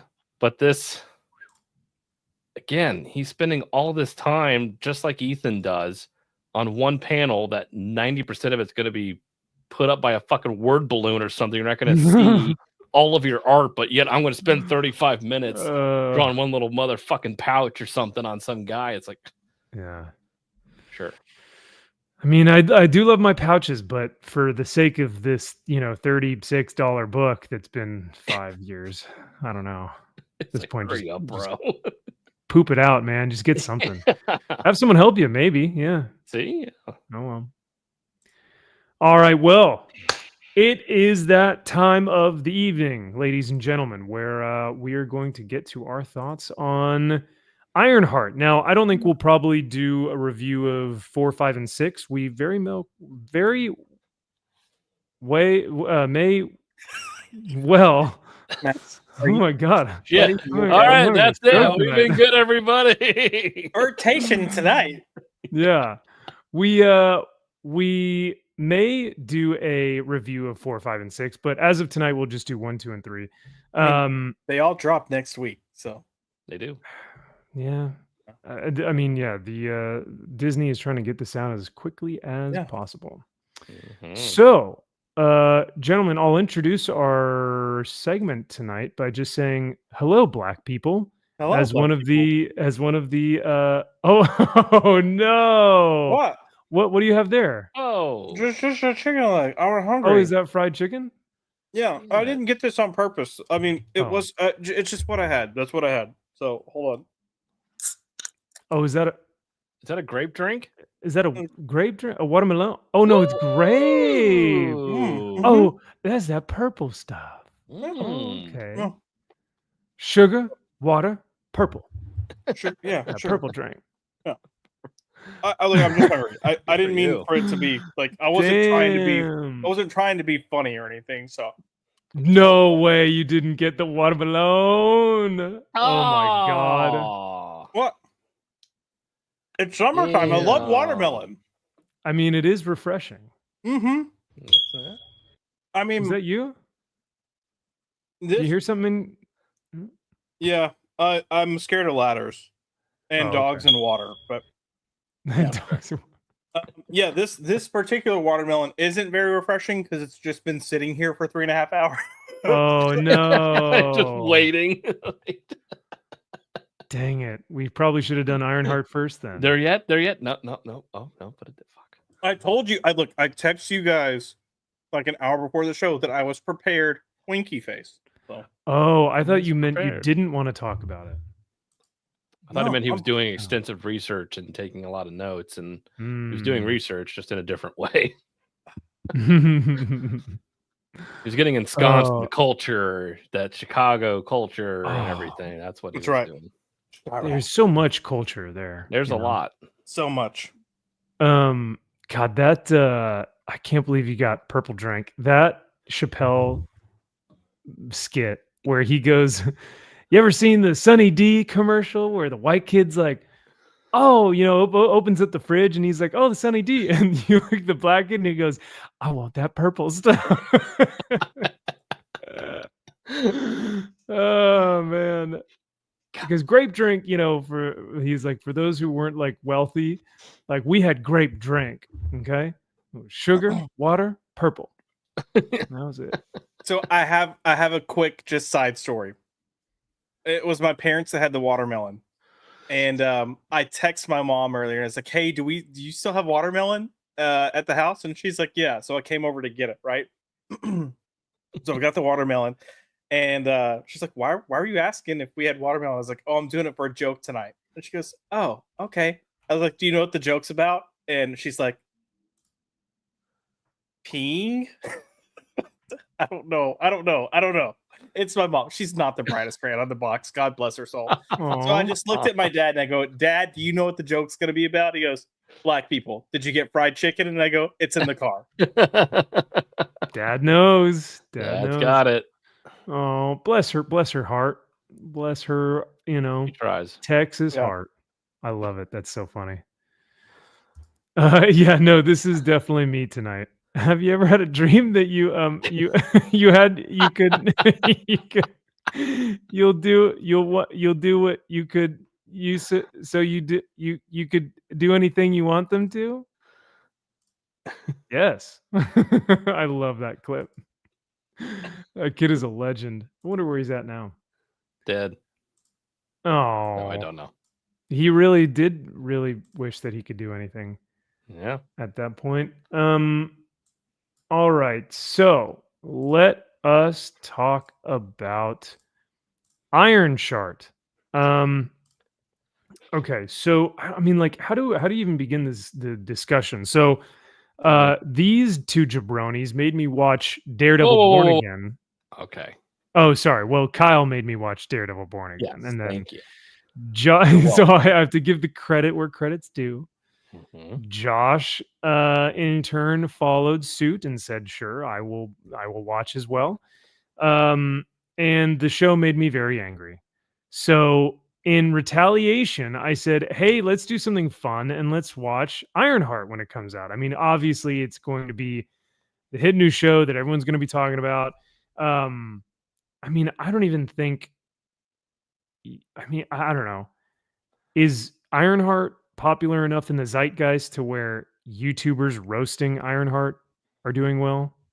Probably not. I doubt Yeah. it. It's Like- more so that it's popular because it's MCU, not even Ironheart. Yeah. Mm. So, because Gary's video was hilarious, smoke detector good. throughout. It was very, very funny. Mhm. I don't think it'll probably be one of his most watched or viewed or whatever videos because I just don't think people care about Ironheart. No. But he did say something very wise for his old wizard self. And I'll kind of start the discussion off like this. But he said, Ironheart is a show for a modern audience that's meant to lift up and represent marginalized people and voices, which features a protagonist that's an unlikable, insufferable narcissist who's consumed with being iconic, who lies, cheats, steals, and is responsible for at least 2 deaths that we know of. Her father and her best friend get killed in a drive-by shooting that may or may not have been black-on-black crime. That's my It's edition. I don't definite think. black on black. Yes, But it's anyway. in Chicago. Absolutely. Yeah. And every other character is a one-dimensional DEI cardboard cutout. So what does Disney Marvel really have against marginalized people? That was towards the end of Gary's video, and I thought it was a very well summarized, kind of review. But with all that being said, gentlemen, I'll kind of start with Josh here, and we'll just work our way down. And Kyle, you can add into this. But Josh, why don't you start us off?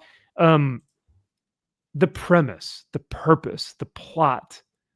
These 3 issues or these 3 episodes should set us up to the grander, overarching theme and plot of the show. Do we know what that is? If we do know, what is it? Does it do a good job of setting it up? As you kind of talk about that, give me 1 sec. I need to run to the restroom and then I shall return. Okay. Thank you. Yeah. All right. Go ahead. Go to the restroom. Shoot. You know he's totally going to get some fried chicken and some watermelon because he's jealous. That's all. 100%. He was And I'm door like- dashing while you were doing that. I'm like, Yeah. I took my camera off because because the chicken and the watermelon, despite sitting there for 3.5 hours, is bomb. Anyway, fuck. yeah, I don't know what they're trying to do here because I guess the concept is you got Riri coming out of Wakanda Forever, and what's the next chapter in her story? So they've got her getting expelled from school, and she's got to find her own path. And it's almost like they try to make it sympathetic that she got expelled, despite the fact that she deserved to get expelled. Plus, she acts like a little shit about all of it. So it's like you don't feel bad for her at any point for getting expelled. Nope. And it's like, okay, well, now she has to find her own path. And instead of this being like a hero's journey of let me actually pull myself up by my bootstraps and work my way to where I believe I should be, She doesn't feel like she should have to work for it. She feels like it should just be given to her because she is a genius. And instead, she takes the easy way out and decides to just do crime to get that quick money. And yet, she doesn't view herself as being a criminal, even though she acknowledges the things that they're doing is crime. Make it make sense. Yeah, I don't know. I do not like this. I think the writing and relationships are terrible. The characterization is so paper thin that yeah, I don't even know where to start.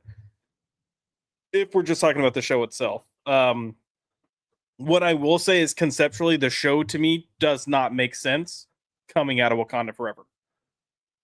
See, I never watched Wakanda Forever, so I don't have that background in this. So she already had a suit in Wakanda Forever, correct? Yeah, this is Wakanda Forever. Yeah. So where did that go?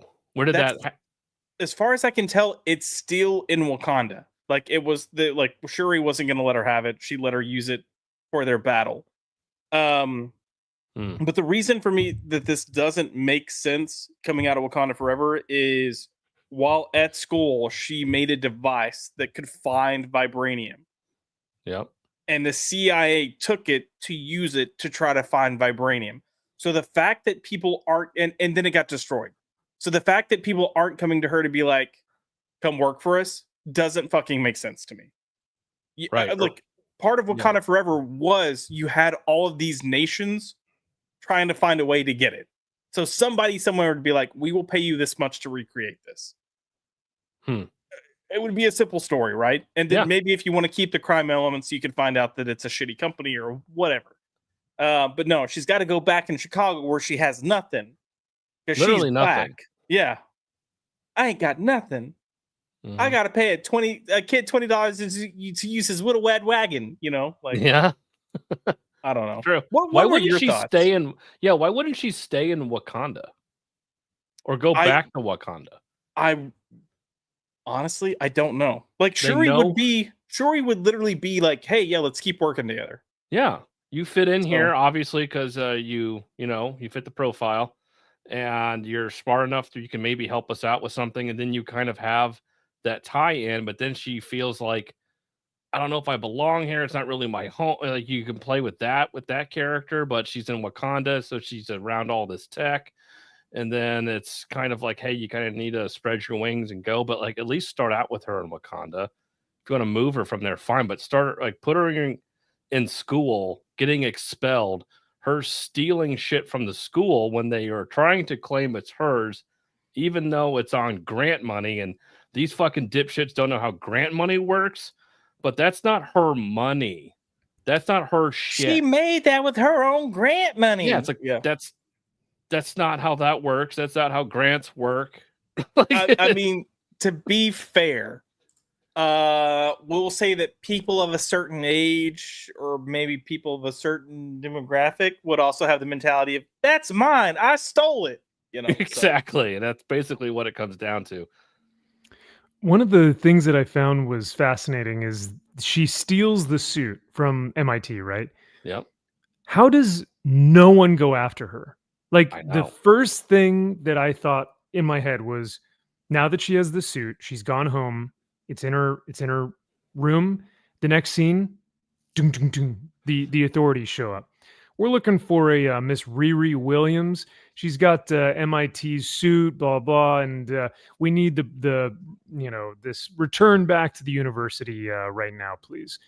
And she's got to find out a quirky way of how to hide it or how to like trick them. It's like, nope, they just never come after the suit again. I was like, no, what? Oh well, they disabled the AI, which I also had issues with. You're like, okay, so she's flying this thing, right? Yeah, and you're just gonna kill the kid you just expelled, but it's fine. It's the gay fine. eye, right? Oh yeah, they are gonna kill her. Yeah, the grant to fund this would be in the millions upon millions upon millions of dollars in this grant, and it's like, you mean to tell me MIT is like, well, we lost that one.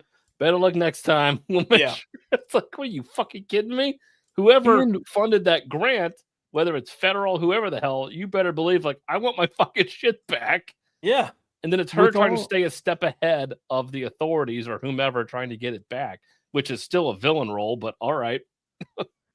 With all that that money too, I cannot imagine her still being like, I ain't got enough. Like, I need Right. more. It's like you have one of the most prestigious, highest honors that any student in New York, maybe the United States, has ever gotten. Tony Stark himself, a grant from the man who saved the multiverse, has given you access to these tools, resources, and finances, and it's not enough. Damn. Correct. Yeah. That's pretty bad. You white Well, people I need mean- to give me more money. Yeah. Well, even if you look, so we've got 3 episodes, right? And there's part of the reason I didn't know where to start talking about this is because there's so many problems with this show so far that, Yeah. like, where do you pinpoint it? But since we're talking about not being enough, like, she spent 3 episodes now talking about how she wants to be iconic. She wants to, like, prove how capable she is. She wants to do things for the sake of change. And, like, even though she's not saying this out loud, she's saying it sometimes in quieter moments. She wants to do good. Like, she's verbalizing that, right? So you have this Joe character who isn't Joe that I have a shit ton of other issues with, that has blatantly presented, we could do these things. And she's like, nah, I gotta go do crime. You a crazy white asshole cracker. You know, like, Yeah. it's just like, exactly what you want to do is right here in front of you. And this person clearly has the money to do it because he's just buying all this shit on the black market. Right. Which You're fucking stupid. You're not a genius. I'm sorry. You're not a genius. No, if it takes you less than like a day to get into crime to fund this, you're not very intelligent. Like, you No. literally, I've exhausted all of my resources. I got nothing left. I might as well do crime. It's like, I'm just gonna really? resort to Yeah. Like, it's been a I'm at day. yeah. Well, it just shows you the extent of her moral character, Well, which she yeah, has none. and that's Chicago, baby. It just Yeah. takes a day. You're there. You're doing crime. Hi, my Like- name's Riri Williams, and I'm proof that systemic racism exists. Yeah. Look, No, really, look though. how the world came after me. You know. Yep. Yeah. God damn. Well, I know that it's tough because we're like, how do we even approach it? Do we go like episode by episode? Do we do it chronologically? But I thought that this structure would work for us. So first we'll talk about like kind of the premise, the plot, the overarching narrative, like what's the purpose? Why does she want to be iconic? Like all of these things, right? Then we'll go into characters and cast. And then finally we'll go into just like overall writing. So we can kind of narrow it down that way. And some of these will thread together, right? Like character and writing will probably go in together because the reason why Riri is such a crap character in the show is because of her writing, right? So, well, speaking of writing, I guess I'll ask, do we think this is the worst written show that we've gotten from the MCU? It's tough to say. I think it's written by dumb people. I don't know if it's the worst written though. Because like Secret Wars and Echo still exist. Secret Invasion. Or Secret Invasion, thank you. Yeah, Secret Invasion. Yeah, the bad thing about Secret Invasion is it started off as like okay, but not nearly as good as it should have been, and then progressively just got worse until it was the worst thing I've ever seen from Marvel. She-Hulk is just tragic, and it's bad writing because even the story that they were starting to set up that looked like you were going to get a payoff for in the final episode, they were like, just kidding, no story. So that's why that's bad. But this is just bad because it's pointless. Like there isn't anything interesting here. And it is a bunch of stupid people writing a bunch of stupid lines for a bunch of stupid characters. So, you know, it's like pick your poison of what's bad and why. But they're all pretty shitty. They're all really shitty. Kyle, would you agree with all that or anything else you wanted to add? I haven't seen Secret Invasion and I didn't see She-Hulk, but I did watch Echo. Ooh. And it is And you get the character assassination of Fisk in Echo. Yeah.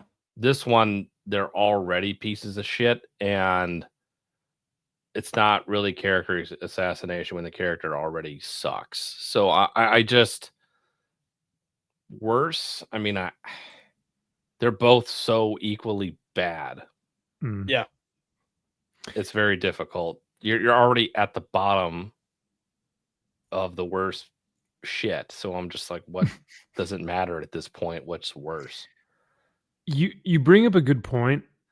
So the weird thing about this show is that while other iterations of like Doctor Strange and the Multiverse of Madness, when they do the whole, Illuminati thing and they kill everyone, or Thor when they make him a pathetic, useless idiot.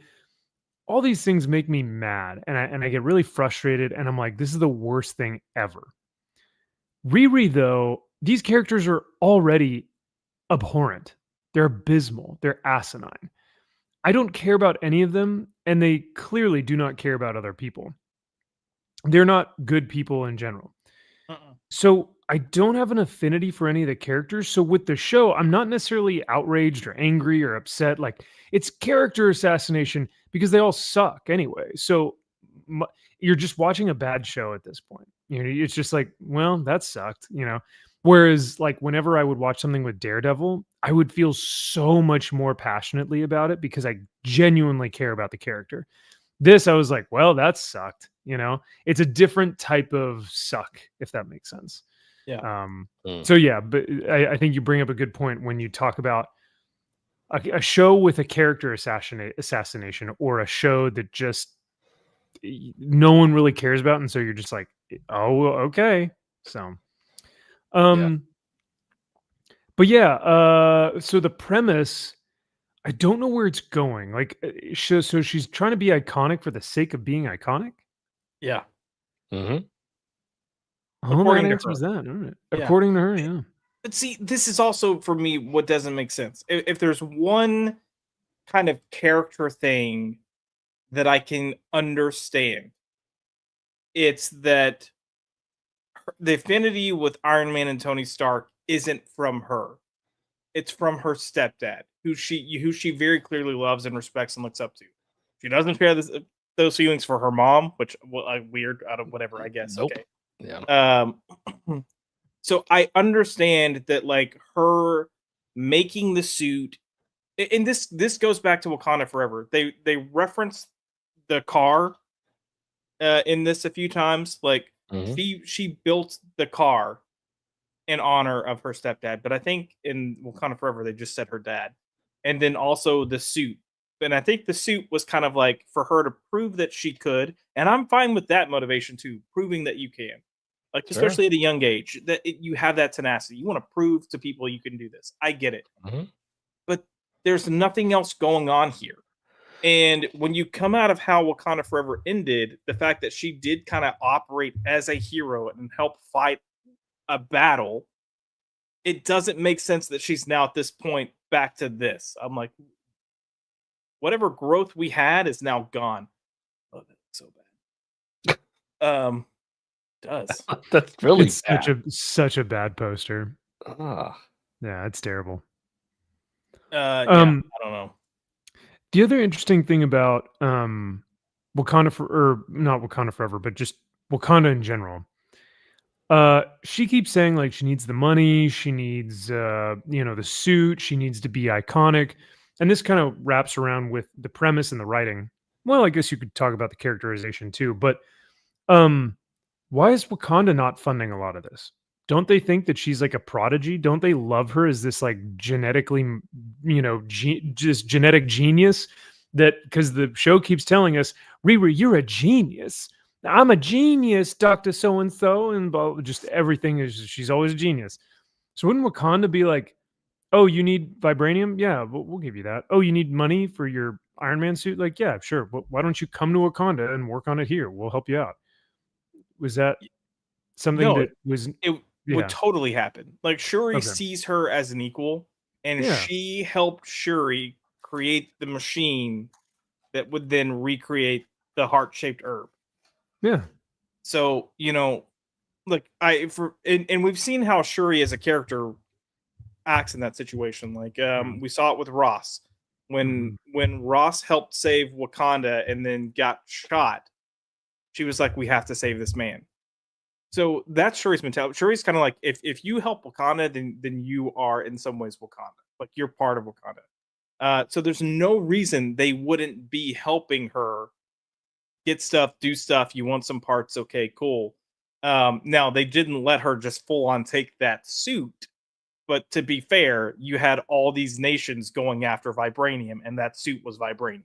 Like, I get it. None of this makes sense. None of this makes sense.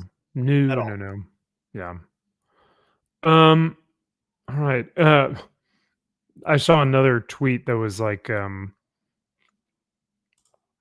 forget who said it, but they said, "Oh, it was Verbal Riot, Dante from Verbal Riot."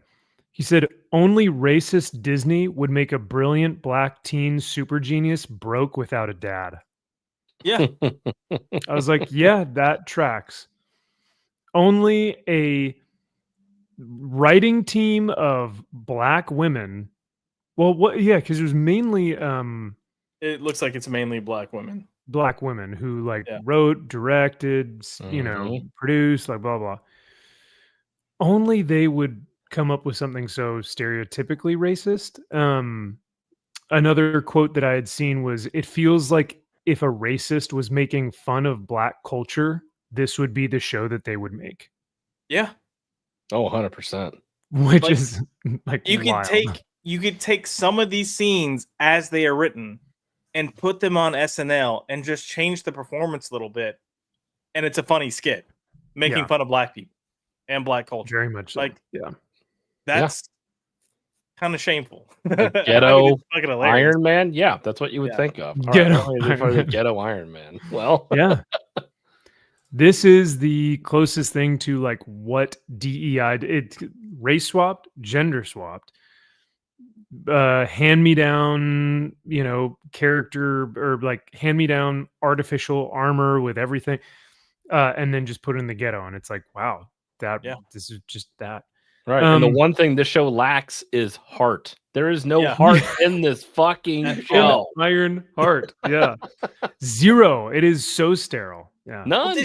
It's having a huge identity crisis too. This show does not know what it wants to be. No. It's like 60% Disney Channel show for kids, right? Like that's the tone, that's the relationships, that's how they do things. And then it's like, oh no, we want this to be serious because we're kind of doing this like science versus magic thing that we're going to get into, but it's going to be witchcraft, so it's got to be dark. And they're trying to make the dark stuff feel dark. But you've been so kiddie-like with these people that you then have to still have these characters act kiddie-like in these darker moments. So you're like, what the fuck is going on here? Yeah. It's very odd. Yeah. Especially the diversity Ocean's 11 team. Oh just God. Such an the odd most dynamic. Incompetent pieces of shit to ever exist in one room. Yeah. The most insufferable group of people I've ever watched on screen. That have failed at everything they do in this show. They fuck up every fucking job they're on, and it's like, you guys are retarded. They suck. Yeah. Jack, I'll be here all night, everyone. DE Iron Man. Nailed it. Well, let's talk about characters then.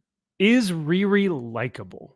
Fuck, Kyle, you said this show has no heart. I would agree, and I think a lot of that is because Riri is awful. Yeah. What else about Riri can we say, or are there any other characters that we want to talk about that are just? Look at how look at how terribly Riri treats her mom. Mm-hmm. Like, it's made clear that she doesn't even bother to call her mom. She's upset about losing her stepdad, but it was also her mom's husband, but she never takes that into consideration at all. No. She creates a AI hologram of her best friend who died, and then treats that AI hologram, who has her friend's personality and thoughts and memories, at least her memories of her friend in that way, like shit. And even though it's like AI, it doesn't feel portraying this character as someone that feels and loves Riri as a friend, and she is just treating her like shit. And I'm like, yeah, how many times do we have to like show the girl and be like, I'm here for you, I got you, like I can help calm you down, I can help support, I can do all this stuff, and she's just like, turn off, get out of here, well, I give you commands and you do what I say. I'm like, you're a fucking bitch. Like, it's basically you my slave, you shut up. No, no. All right, we're going there. We can't use that word in this show. Yeah, when you address me, Queen Riri, you better say yes, master. Massa. Yes, massa. Yeah, no, it's pretty well. Well, you know, because she has, was it episode 3 where she has that panic attack? Yeah, which also doesn't make sense. No. Like it's totally, they're just trying to make her a victim. They're trying to showcase that, like, I don't know, that, you know, I think a lot of it comes out of what was that show or that movie Inside Out, where the girl has the anxiety attack or the panic attack, probably. and so all these little girls now affiliate themselves. I'm having an anxiety attack. It's like, no, you're just stressed. Like, no, you just need to breathe. They're like, whatever it is. Just shut up. Like, or like, and I think they were trying to do that in that scene, right?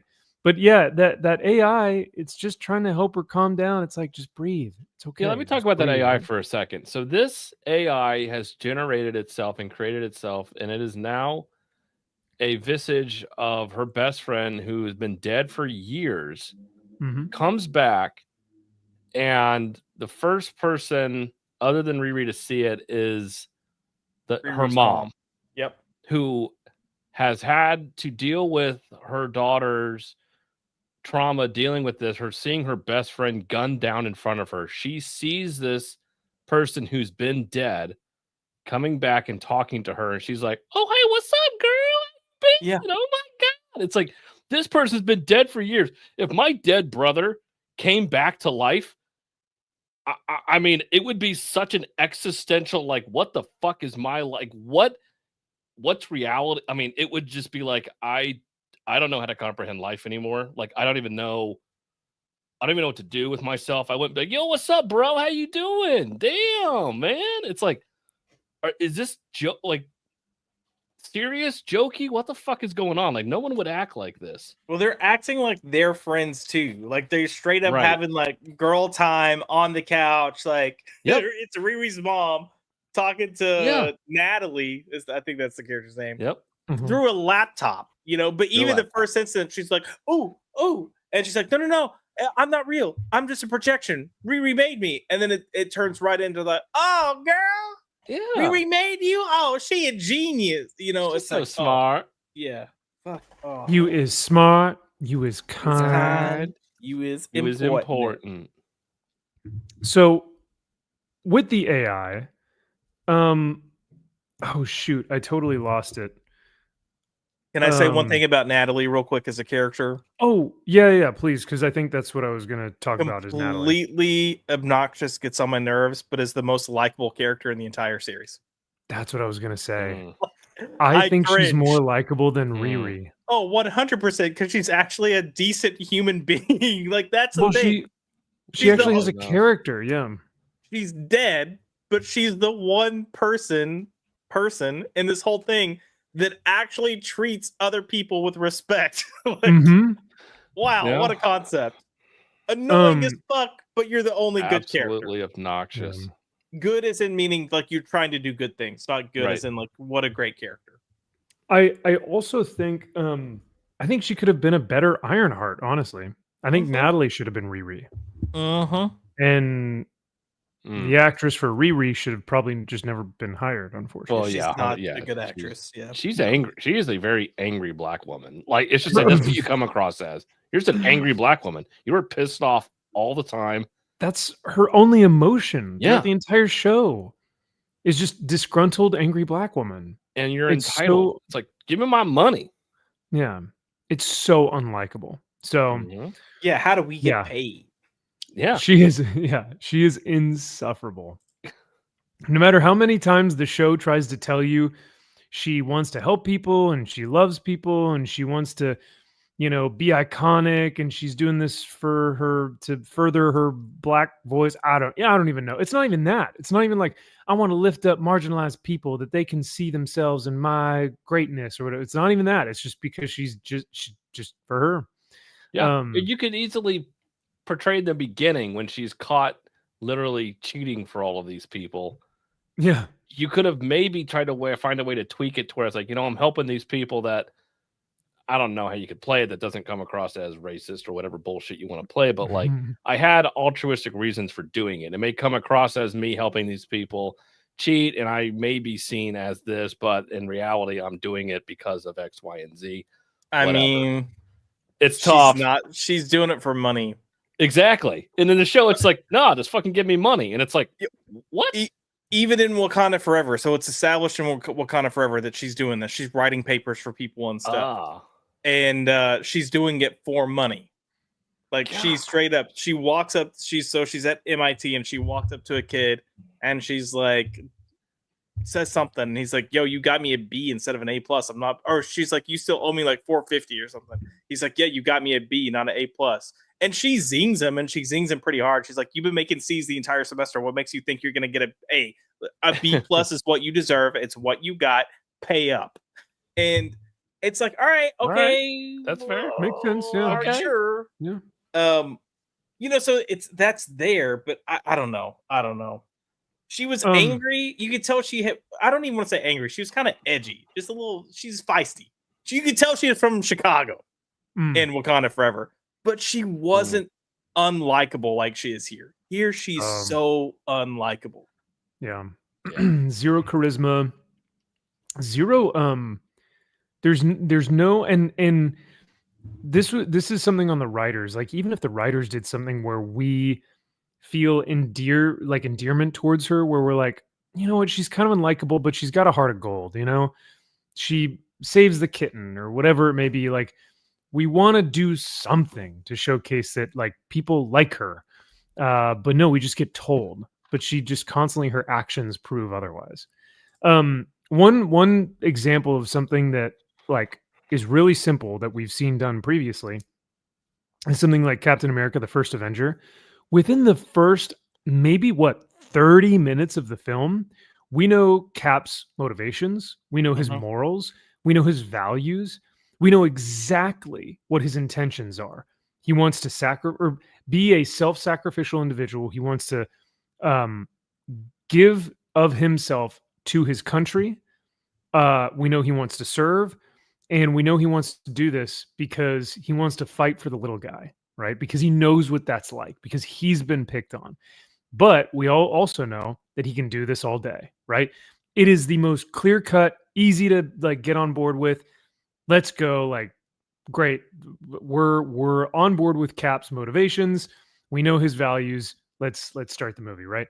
It feels like something that's so simple to do, and yet they just these writers today have just forgotten the art of that. So, right. Well, Max, I tell you all the time, women are the fucking worst. And I feel like in a lot of ways, this show proves that. And the writer for the third episode is actually a man. And it's by far the best episode. But it's interesting. Still, you didn't think so? I thought it was the best out of the three. Oh, no. I was saying interesting that a man wrote it. Oh, yeah. But I would still put it at like 5 or less, though. I did not. There are aspects I was like, yeah, okay, I guess. All of these are 2s or 3s, man. But it's yeah. There was one moment in the third episode where she's trying to act all self-righteous, and you have your villain go, if you're doing crime, you're a criminal, and you may not see it that way, but you're a criminal. And I was like, oh, finally, someone gets it. Who wrote this? Oh, it's a man. Okay, gotcha. Good job. It took the man to come in and mansplain things, eh? All right. I think it's a Middle Eastern man at that. So very well. Yeah, it couldn't have been some pathetic white male. So, yeah. So in the beginning of this, also interesting when she says, well, would Tony Stark be who he was without all his billions of dollars? Like, yes, he would. For a lot of reasons. Why? Because Tony Stark isn't just defined by how much money he has, you stupid fucking bitch. Like, you claim everything is when it all comes down to money. It's like that's why he's a good character, and you are just one-dimensional because it all comes down to money. How much money I got? It's like, no, Tony Stark is more than just his money. And yes, he would still be Tony Stark without his money. Yeah. And even when she gets money, she like doesn't spend it on altruistic, you know, Right. I'm going to give back to the church. And it's No, never she's- enough. How much do No. you need? I don't know, enough. It's like, Yeah. for what? Yeah. What are you doing with it? Why are you collecting? How much do you need? Like all that stuff. There's Right. just so many questions. But yeah, no, it's never enough. I think what's interesting too is the scene that, or the clip that everyone plays. I think it was even in Gary's video where Obadiah Stane or whatever his name is, he's like, Tony Stark made built this in a cave. cave. The box and scraps. Yeah. and it's like, that's perfect. Now, to be fair, maybe it wasn't scraps because he was trying to build the Jericho missile for those dudes, but it was the arc reactor. That's what he was building. Like, yes, the Iron Man suit is something different, but it's the arc reactor. It's the energy source that is powering Tony, powering the suit, all this stuff. He was able to replicate that. No one else could do that. Only Tony is able to do that. So I think that's why Tony is so unique, why it's not just the money, right? You know, all that good stuff. So Right. yeah, He built her it out whole of necessity because I Mhm. would fucking die. It's like, I need to get Mhm. the hell out of this goddamn cave. And so that's my motivation for getting the fuck out of here. And ironically, I'm using weapons that I built myself that are now being used against me and all these other people. And it's like, oh, wow, there's a lot of depth here. Not just, well, I need money and someone said I can do this. So I'm just going to fucking build it because I want to be iconic. But I'm going to use wind and solar power because that's obviously just as efficient as an arc reactor, which he used and built in a cave that was only good for 15 fucking minutes. But your wind and solar power will power this whole fucking suit forever. Sure, I'll buy that. Yeah. Brilliant. The whole money aspect with her here for me also doesn't make sense because in Wakanda Forever, her suit was made out of a bunch of scraps, but her attitude was, I can make this with scraps. Mm. And it was very much that, like, I'm that good that I can. It's kind of that I can prove myself, but it looks like a piece of shit. It is a piece of shit, her original suit, but she's like proud of it. Like, she's like, this is what I did. I built this, you know, like, Yeah. and she still had aspirations to make it better and improve, but it wasn't like, oh, I can't do this because I ain't got $1 billion to, like, it's just like, where did this come from? Aside from the fact that it's, you know, modern day people putting their own agendas on the table because they hate rich people. Pretty Well, much. that's a big Rich part of this people too. bad, Yeah. regardless of what they do and how they're trying to help a city out. No, you're evil because you guys have lots of money. Well, it's like, but you want lots of money. So are you Yeah, so- evil too? Wait, but you're not evil? Okay. She's like, no, but I'm going to do something with my money. Oh, Really? Somebody that's trying to, you know, help the, you know, transit population and all that issues that go on in Chicago. They're bad for what they Yeah. do. Right. Yeah. Okay, got it. Sure. Who knows? Yeah. Moving on to our next question. Who's the worst actor? Because the acting in this is atrocious across the board. It's maybe one of the worst acted shows I've seen in a while. Yep. Where I can actually tell that they're just reading the script. Like, it doesn't feel like they're naturally saying things. I can see the script and I'm like, yeah, that you know. Who's the worst though? Anyone from the Prime Ring. Yeah, any of those, you know, B-listers from Rent. Yeah. Oh my god. Yeah. Rent. Yeah. God. I think it's the Drag queen. drag queen. Shea He's Coulee, the yeah. worst. He is Yeah. the worst. The Pyro one, she's stupid. She's really bad. Clown. Oh, yeah. come on. God. What's They're all- weird for yeah. me, and I'm just gonna touch on Shea Coulee right now. What's weird for me is if Shea Coulee went in and just acted like themselves, it would be so much better. Just their natural personality. It would have been what the character is supposed to be. So for me, I'm like, what is going on here? But yeah, all of them are fucking terrible. The only one that's not terrible is the guy playing the Hood, but I still feel like he's miscast, and he's the one suffering the most to me from the whole like we're trying to make this dark and evil and realistic, but it feels like a Disney Channel kid show. Like he's like somehow he makes some scenes feel okay, and then it's just like, well, bro, you were so out of place in this. I don't know what's going on. See, I thought Hood was worse than the initial Hispanic guy who comes to talk to Riri initially, where he's like he pays for Riri's armor at the garage. Jim, Josh, something Jose, like that. What's his name? Jim Bob, Jim Bob, Joe Bob, Jim Josh, Jorge, Jose, Jorge. And he, I thought, had a somewhat good delivery and demeanor with things, but man, yeah, Hood just like I was like, where did they find this guy? I don't know. I couldn't get behind. He was in the movie Twisters, and he wasn't very good in that. Yeah. He was in Hamilton. I think Hamilton's where he got his big break. Oh, that's exactly. I'm surprised. And then he did was it In the Heights or something? And then he did one of the Transformers movies. I think he's miscast for the character, but I also feel like no matter how good of an actor you have in that role, with it being torn and this kind of like we don't know what type of TV show we're actually doing, I feel like no one's going to look good. And I think the reason that one guy, because I'll agree with you, Max, that one guy does work because he's the only one that feels consistent. Yes. Yeah. Like he knows what place he's in. Yeah. And he feels like a criminal from the word go until he dies. Yeah. Spoilers.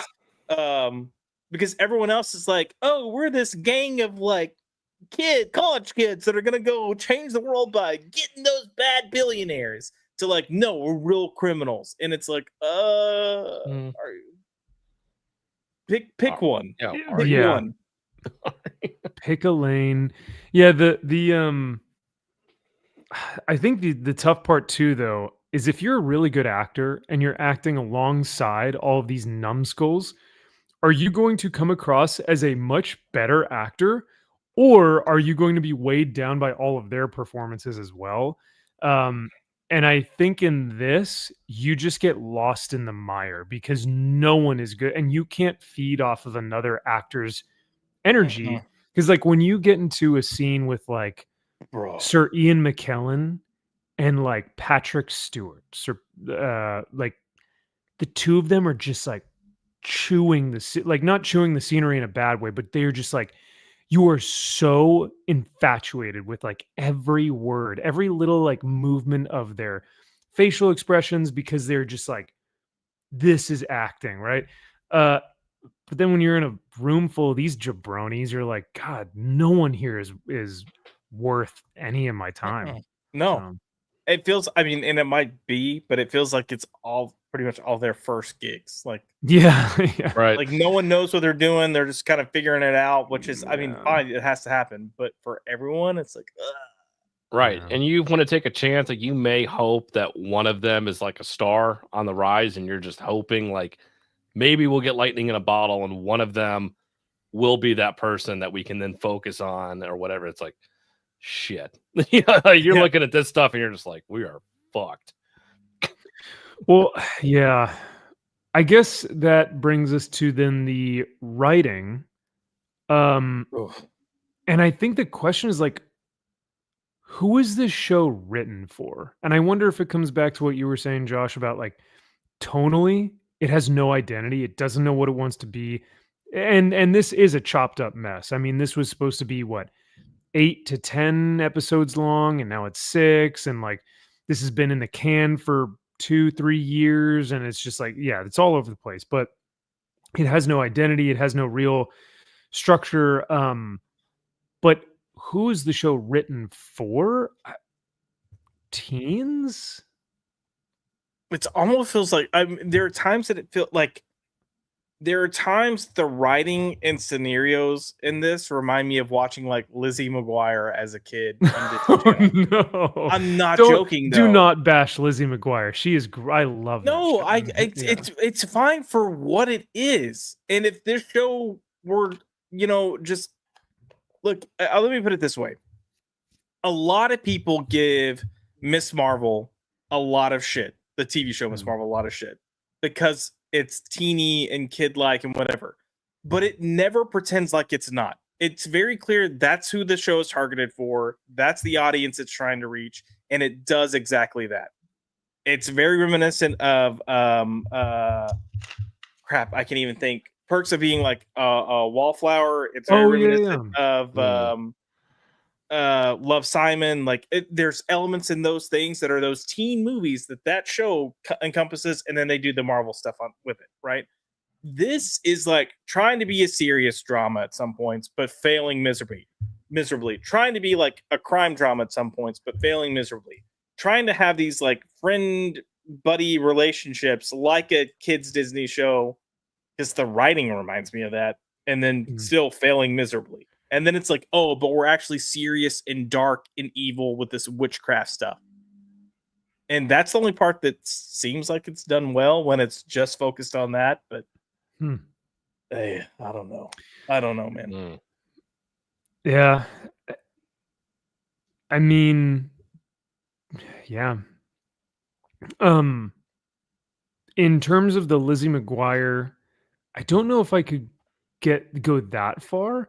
Okay. Just because let me put it this way: the whole Rampage thing, like the way they treat that Rampage character, the way he's presented, feels like it's something lifted from a kid's like tween age Disney show. Like that's tonally, that's what I'm saying. Like you've got that. That's like, oh guys, I don't know, I messed up. Oh no, and they're like, oh, what's your name? Oh, it's Rampage. Oh, you're like, we're not calling you Rampage. No one calls you. Your name is Stewart. You're Stewart.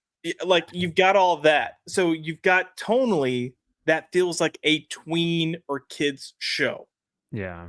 And then you immediately jump to like, oh, his character got murdered off screen.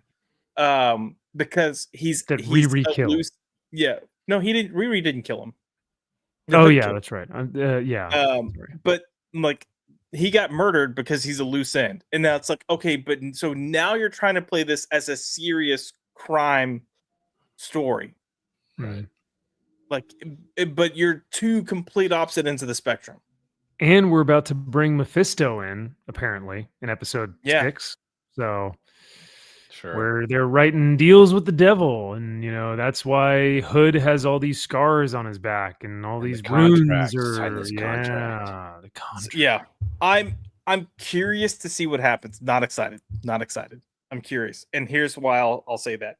So Brandon BD, he's seen all 6 episodes, and he said, he was like, so I watched all 6 episodes.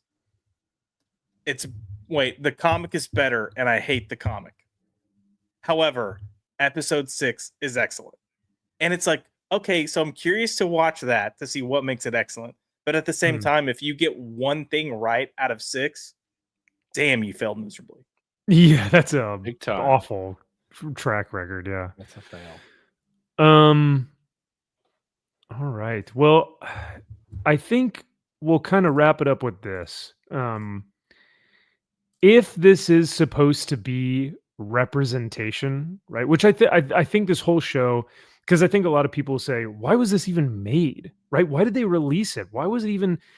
This was during the era of when Marvel was doing all, like Kevin Feige said it himself. We want to put these characters to the forefront, that marginalized characters like Shang-Chi and Riri and the Eternals and all these different characters. And they were like, this was their big push. They realized no one liked it. They realized it wasn't making money. And I think Riri was part of that initiative where it was like, we're going to launch her to showcase representation for young Black girls, right? And it is just the worst representation for young Black women, or for any young women in general. Asian, white, Hispanic, doesn't matter. It's a bad all around. So yeah, I do genuinely feel bad if this is what Disney is producing and going, hey, minorities, this is for you. Like, congratulations, we've made something for you. This is now yours. And they're like, I don't want this. This is awful. Right? Like, for us white guys, we've got like Braveheart and Gladiator and Lord of the Rings. It's like, woo, we're riding high, baby. Like, we got some good stuff going for us. And then it's like, oh, well, for you guys, we've got Ironheart. And it's like, oh, are you sure that I don't want to really associate myself with that. So I don't know. I think it's unfortunate that this is how Disney is choosing to represent its, you know, black female characters or whatever. But all that being said, I don't know. Since we've watched now Daredevil and Riri kind of back to back here, do you dislike Riri or Ironheart as much or more than Daredevil? Oh, it's definitely worse than Daredevil. Yeah. So much worse. I think it is far worse than Daredevil. Yeah. Like, far worse. Yeah. But I think I dislike Daredevil more. No. Really? Yeah, because I felt like they were ruining that for me. And they killed Foggy and they dropped Karen after the first episode. So I was like, why am I watching this show? Whereas like Riri I can laugh at. But Daredevil, I was Can like, you? was... You can laugh at that show. I You can can laugh laugh at it. I didn't laugh one fucking time. It is so It is bad. pretty- I mean, I wanted to it is gouge pretty my annoying. eyes out. I'm like, this is so bad. It's bad. Yeah. And I'm like, maybe it's just because I'm a straight white male. Maybe I don't get any of this shit. But I'm like, I don't think so. I think it goes beyond that. Yeah, but it feels fake black too, though. Like it feels like a bunch of white women tried to write black characters after they spent like, you know, a few weeks watching BET. Like, Yeah. And that's why I said initially, I feel like if a racist was making fun of black culture and they were to do like a show about a black superhero, this is what they'd make. Yeah. So I think AI probably could have come up with something better than this shit. Yeah, Probably. you're not wrong. At least less racist. So I know. You know, and one funny part in the beginning of this, I just remembered, like when she's talking about how she was the bestest ever and she needs money. Her goal, according to her, at the beginning of this show, is I want to build suits to help first responders, firefighters, police officers, this, that, and the other. That is her purpose for this. And I'm like, is it though? Because I feel like you just want to make one for you. Like, I don't see the need for like, I need to build these suits to help first responders. Like I want to protect these people, even in the military. I'm like, well, Justin Hammer was kind of doing that. So what? And it would obviously make more sense to have drones than people. Like, so what are you? So you're trying to mass market this? Like you want to build your own Riri Industries? Like I don't get that motivation throughout this. Like, no, I'm trying to start my own business. I want to start my own company. I want to be this. It's like I want to build this suit for me, is what it kind of seems like. It seems very selfish. It's like you can't even get your tone right. You can't even get your story right from the very beginning. You are failing. That's because we have stupid people that don't know how the world works writing the show. Like, right. You know, yeah. Or they didn't have an editor or anyone to have a through line. Like, isn't there a secondary editor who looks through the script and said, there's a contradiction here. You can't write this because of this happened or something? Like, you would think that there'd be someone at Disney but God forbid they, or just get rid of that line of her saying that. Like, yeah, no, I want to do this because of me. Fuck everybody else. Like, okay. I mean, that line was probably added in after the fact because there was probably one of the edits that they made when Kevin Feige finally watched the show when it was done. I was like, she's fucking awful. He's like, we need to make her somewhat redeemable. Right. We give her a line at the very beginning that somewhat makes her seem like she's a good person. Yeah. Right. I mean, that's a good line to put in a grant to get grant money. No. I want to help first responders. It's like, all right, you're good. Well, There you go. Yeah. This is why I made that comment about the Joe character, like the whatever Obadiah Stane's son, or he's like, oh, like I want to make like body parts for people, you know, like if you lose a kidney, don't worry, like we've got a kidney that we can, you know, just produce for you. Yeah. And then that would kind of still be her fulfilling her mission. And if she wants to be like, hey, I'll help you do this, but I want you to help me make suits so our police are protected, first responders can get places fast enough. Because her motivation there is cops and stuff couldn't get to her friend and her stepdad in time. So they died. Yep. And it's like, that's a believable motivation. You could actually do something with that. But she just says it. That's all she does is she says it. Correct. None of her actions support what she said. She's talking the talk, but she's not walking the walk. And look, black people walk slow, but she's not even walking slow. She's just standing. Yeah. And then She not also- only that, the guy you're working with, sorry, Max, you see them No, you're fine. needlessly gunned down and shot in front of you after you've been traumatized seeing people shot and killed in front of you.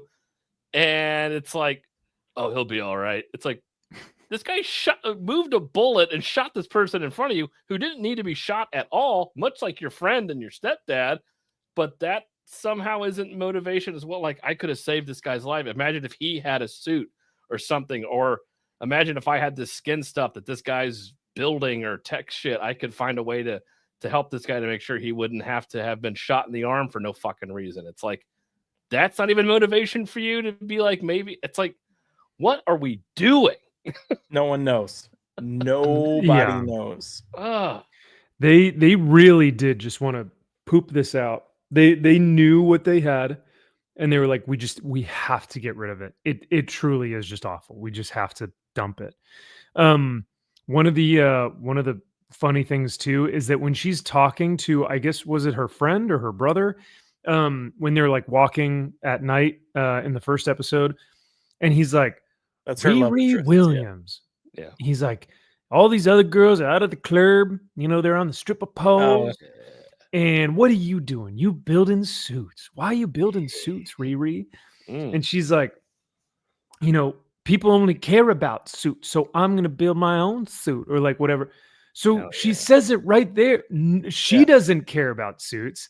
It's that everyone else cares about them. And that's the only way for her to become famous, or that's the only way for her to gain recognition or notoriety, is to build a suit.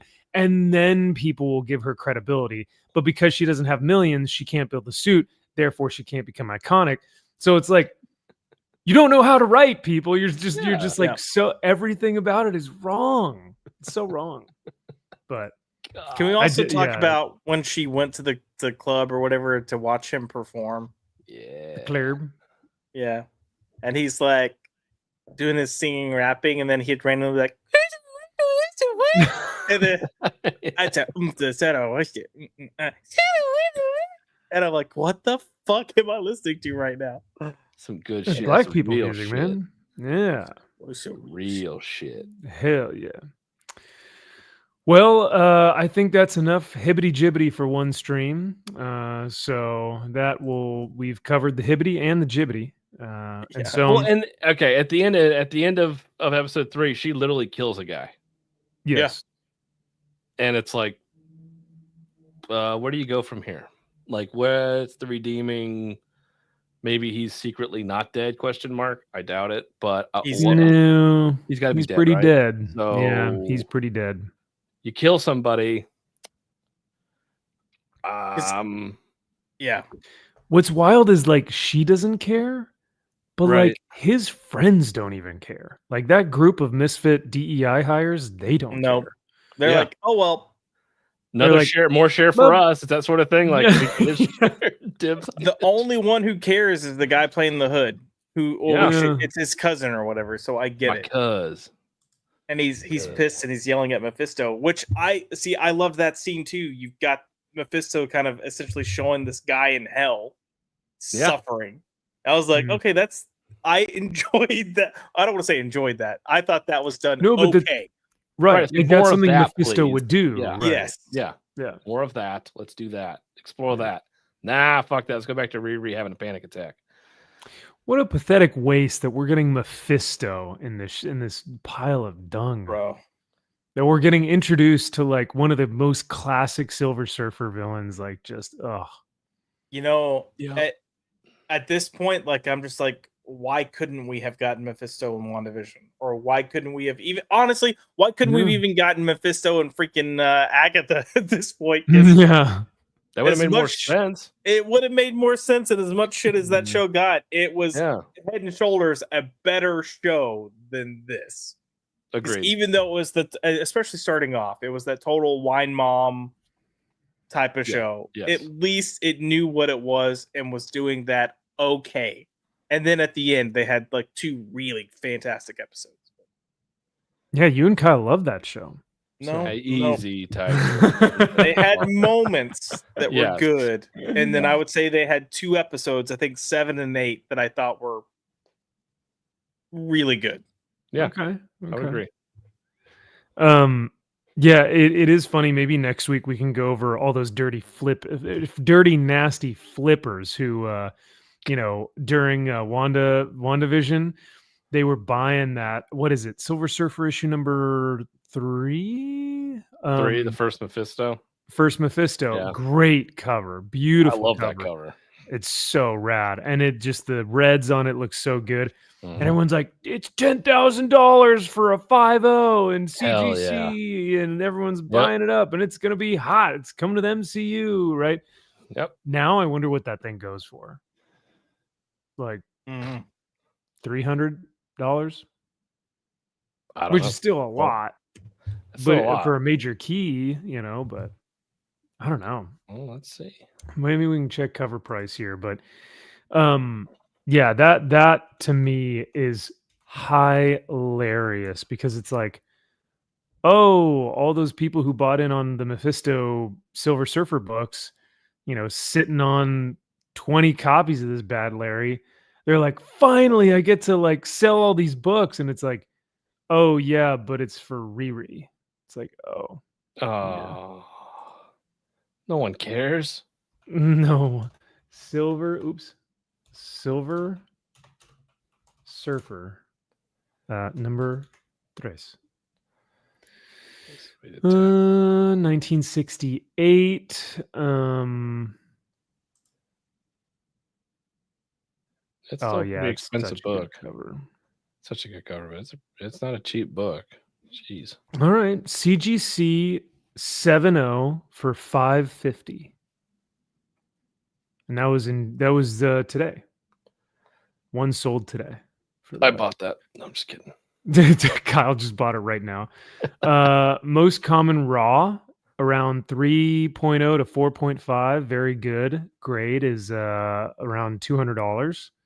So yeah, so right there. The highest known value in 2022, a 9.8 sold for $55,000. Yeah, I think one just sold at Heritage like this past couple days. It was a pretty high grade. I don't know what grade it was, but it sold pretty well, I think. But not those prices, but yeah, imagine being like, oh, I really love the character of Mephisto, and now that he's in Riri, I have to buy the issue now. It's like no, my book is gonna tank because of this. Yeah. Look at that. That's crazy. From there you go. one year to the next, and just 0.2 difference. You have a $33,000 difference, $32,000 difference.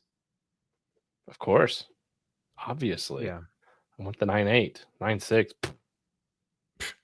Shit. I'll buy a 9.6 for $5,600 and then just send it back and have them re-slab it after a press. Just keep doing that over and over and over and over again until you get 9.8. So I can sell it for almost $40,000. That's insane. God, that's retarded. Yep. $166 for a 1. Yeah, it's come on. The cover's not even on the book at that point. Pretty, yeah, basically, yeah. But yeah, the cover is cool. Nice cover. For the issue 4 is the best cover. I would love to have that cover. That is such an expensive book, but it's not really even like. Oh, and the Spider-Man one is cool too, but yeah, it's not even particularly like a key in the. I don't think there's any characters introduced or anything. It's just that the cover is fire. Yep. I mean, it is so sick. I love it. It's iconic. Iconic. It's iconic. Oh no, what is she doing to you? Everything. My God. $11,000. Oh, well, it was for a 9.6. That's why. But look what a 3.0 to $372 for raw. You're raw dogging for almost $400. That's like, I don't think so. Ooh, $90K for a 9.8. Wow. See? It's one of those books you just hope to find in a collection somewhere that somebody has in a garage sale. You're like, no way did I just find this. Yeah. Yep. One of these days. One of these days. Are you going to go hunting for like one of those storage units? No. My wife, she does like to go to garage sales, but there you go. She's like, one of these days, she's like, because she'll send pictures of comics and stuff, and 10 times out of 10, it's all 90s dog shit. Oh, it's awful stuff, yeah. But one of these days, I hope I'm like, you're gonna see a fucking like Amazing Fantasy 15 or something. And oh my God. Give him $20 for that book and don't say anything. Just walk away. Walk away quickly. Come home right now. Yep. I see this issue too everywhere.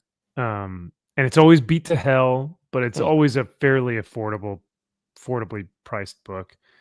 But yeah, these first 5 these first like 4, 1, 3, and 4 are just so expensive. I had my number 1. Oh yeah. God, why I can't believe you'd sell that. Oh well. You also sold for 48, 49, and 50. Which I don't know how you get rid of those. Easy. You don't give a fuck. You said the money. I want the money. I want to build a suit. I want to be suit, iconic. Baby. That suit. I want more modern books, man. Fuck this old shit. God, I want some Jim Lee Housh. I want foil Batman #1. I want to. What was it? A Blood Hunt tie-in book. Say it. It's an homage to a shitty Golden Age something crime horror comic. Story. Yeah. Forget Fantastic Four 48, 49, 50, the quintessential trilogy that made comics great. Fuck them hoe ass books. No. Hey, pull up if you want them 48, 49, 50. Watch what happens. I want some Norfolka. Yeah. Hey, that was one thing we didn't cover tonight. Shoot, maybe next week. Your outro will be the Norfolka song. Yeah. Did you guys like it? Wasn't it? It's fine. I wouldn't say it's good. It's fine. Okay. There are moments that are good. For AI lyrics, sure, perfectly fine. Yeah, it sounds like an AI song. Yeah, it does. Like the AI song we listened to in the cab drive to the Fan Expo, Josh. Oh God. Yeah, but even then, the song itself was fine. Not good. Yeah. There's just something. There's something about AI songs that there's something missing. There's something not there. Music really is soul, man. You got to put some soul into it. What really made that Uber ride awkward was the guy himself. Like, a weirdo, but a lovable weirdo.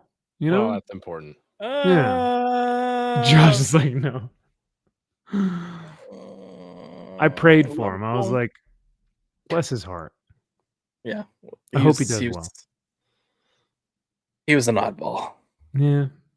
Most are. But then I'm sure if, if someone met me out in public, they'd be like, "Man, this guy's an oddball. He's a bit of a He talks weirdo." about a Silver Surfer and Ironheart. Yeah. What the fuck is wrong with this guy? Max, you also don't walk around public with like neon armbands on and like hearts hanging from your car on the inside. And a fish or like a netting something. Yeah. Was it like Cash Cab? Is what it sounds like. Kind of fun in there. Yeah. He asked us questions. It was entertaining. Yeah. Well. All right. Well, on that note, we are going to drive away into the sunset, and we'll most likely see you guys next week for 4th of July. So I'm going to try and put together a fun 4th of July stream for y'all.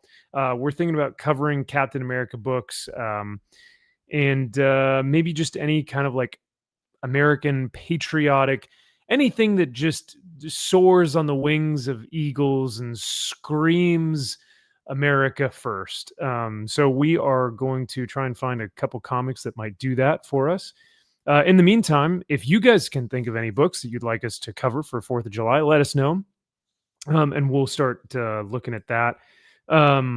But yeah, no weekly comic review this week, no video for that. This week was just super hectic in my personal life. So I was like, yeah, that I can wait. Plus there were really only like 2 books that I would have talked about anyways. So it's like, I'll just wait till next week. So fair. What's this? I don't know what you're talking about. Oh. Are you saying the grays in my beard are coming in more full now that it's an actual sign. It's a sign in sign language. Oh, sign language? Okay. Yeah. Doesn't mean pose. No. Oh, all right. Although this is lesbian in sign language. Oh, I wonder why. Yeah. Yeah. Yeah. Makes sense. Got him. It really is lesbian in sign language. No, I believe it. Yeah. Oh, I just did the thing where Jerry's trying to hide what he's saying. Oh my. And take her to the party. Read Gwen's lips. I don't know what you're talking about, Jerry. But he's like eating the not a novelty act, George. You can't. He goes, I was wondering, and she goes, sure, I'll do it. Not a novelty act, George. Maybe you can stay after and we can sleep together. Sleep together? I said sleep together, you idiot. Sleep with a broom? Right, cut it. Cut it. Our show is just going to become Seinfeld episodes from here on out, but okay with that. Yeah. All righty. Well, with that, all that being said, enjoy the rest of the evening, everyone. Have a wonderful weekend, and we'll see you guys for 4th of July. I'm trying to think if there's anything else that I missed, but I think that should be it. Anything that you guys can think of that we may be missing? Not from me. Yeah, I think we covered it all.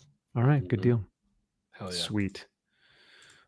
Let's get our outro here, and we'll see y'all soon. Thanks again. Take care.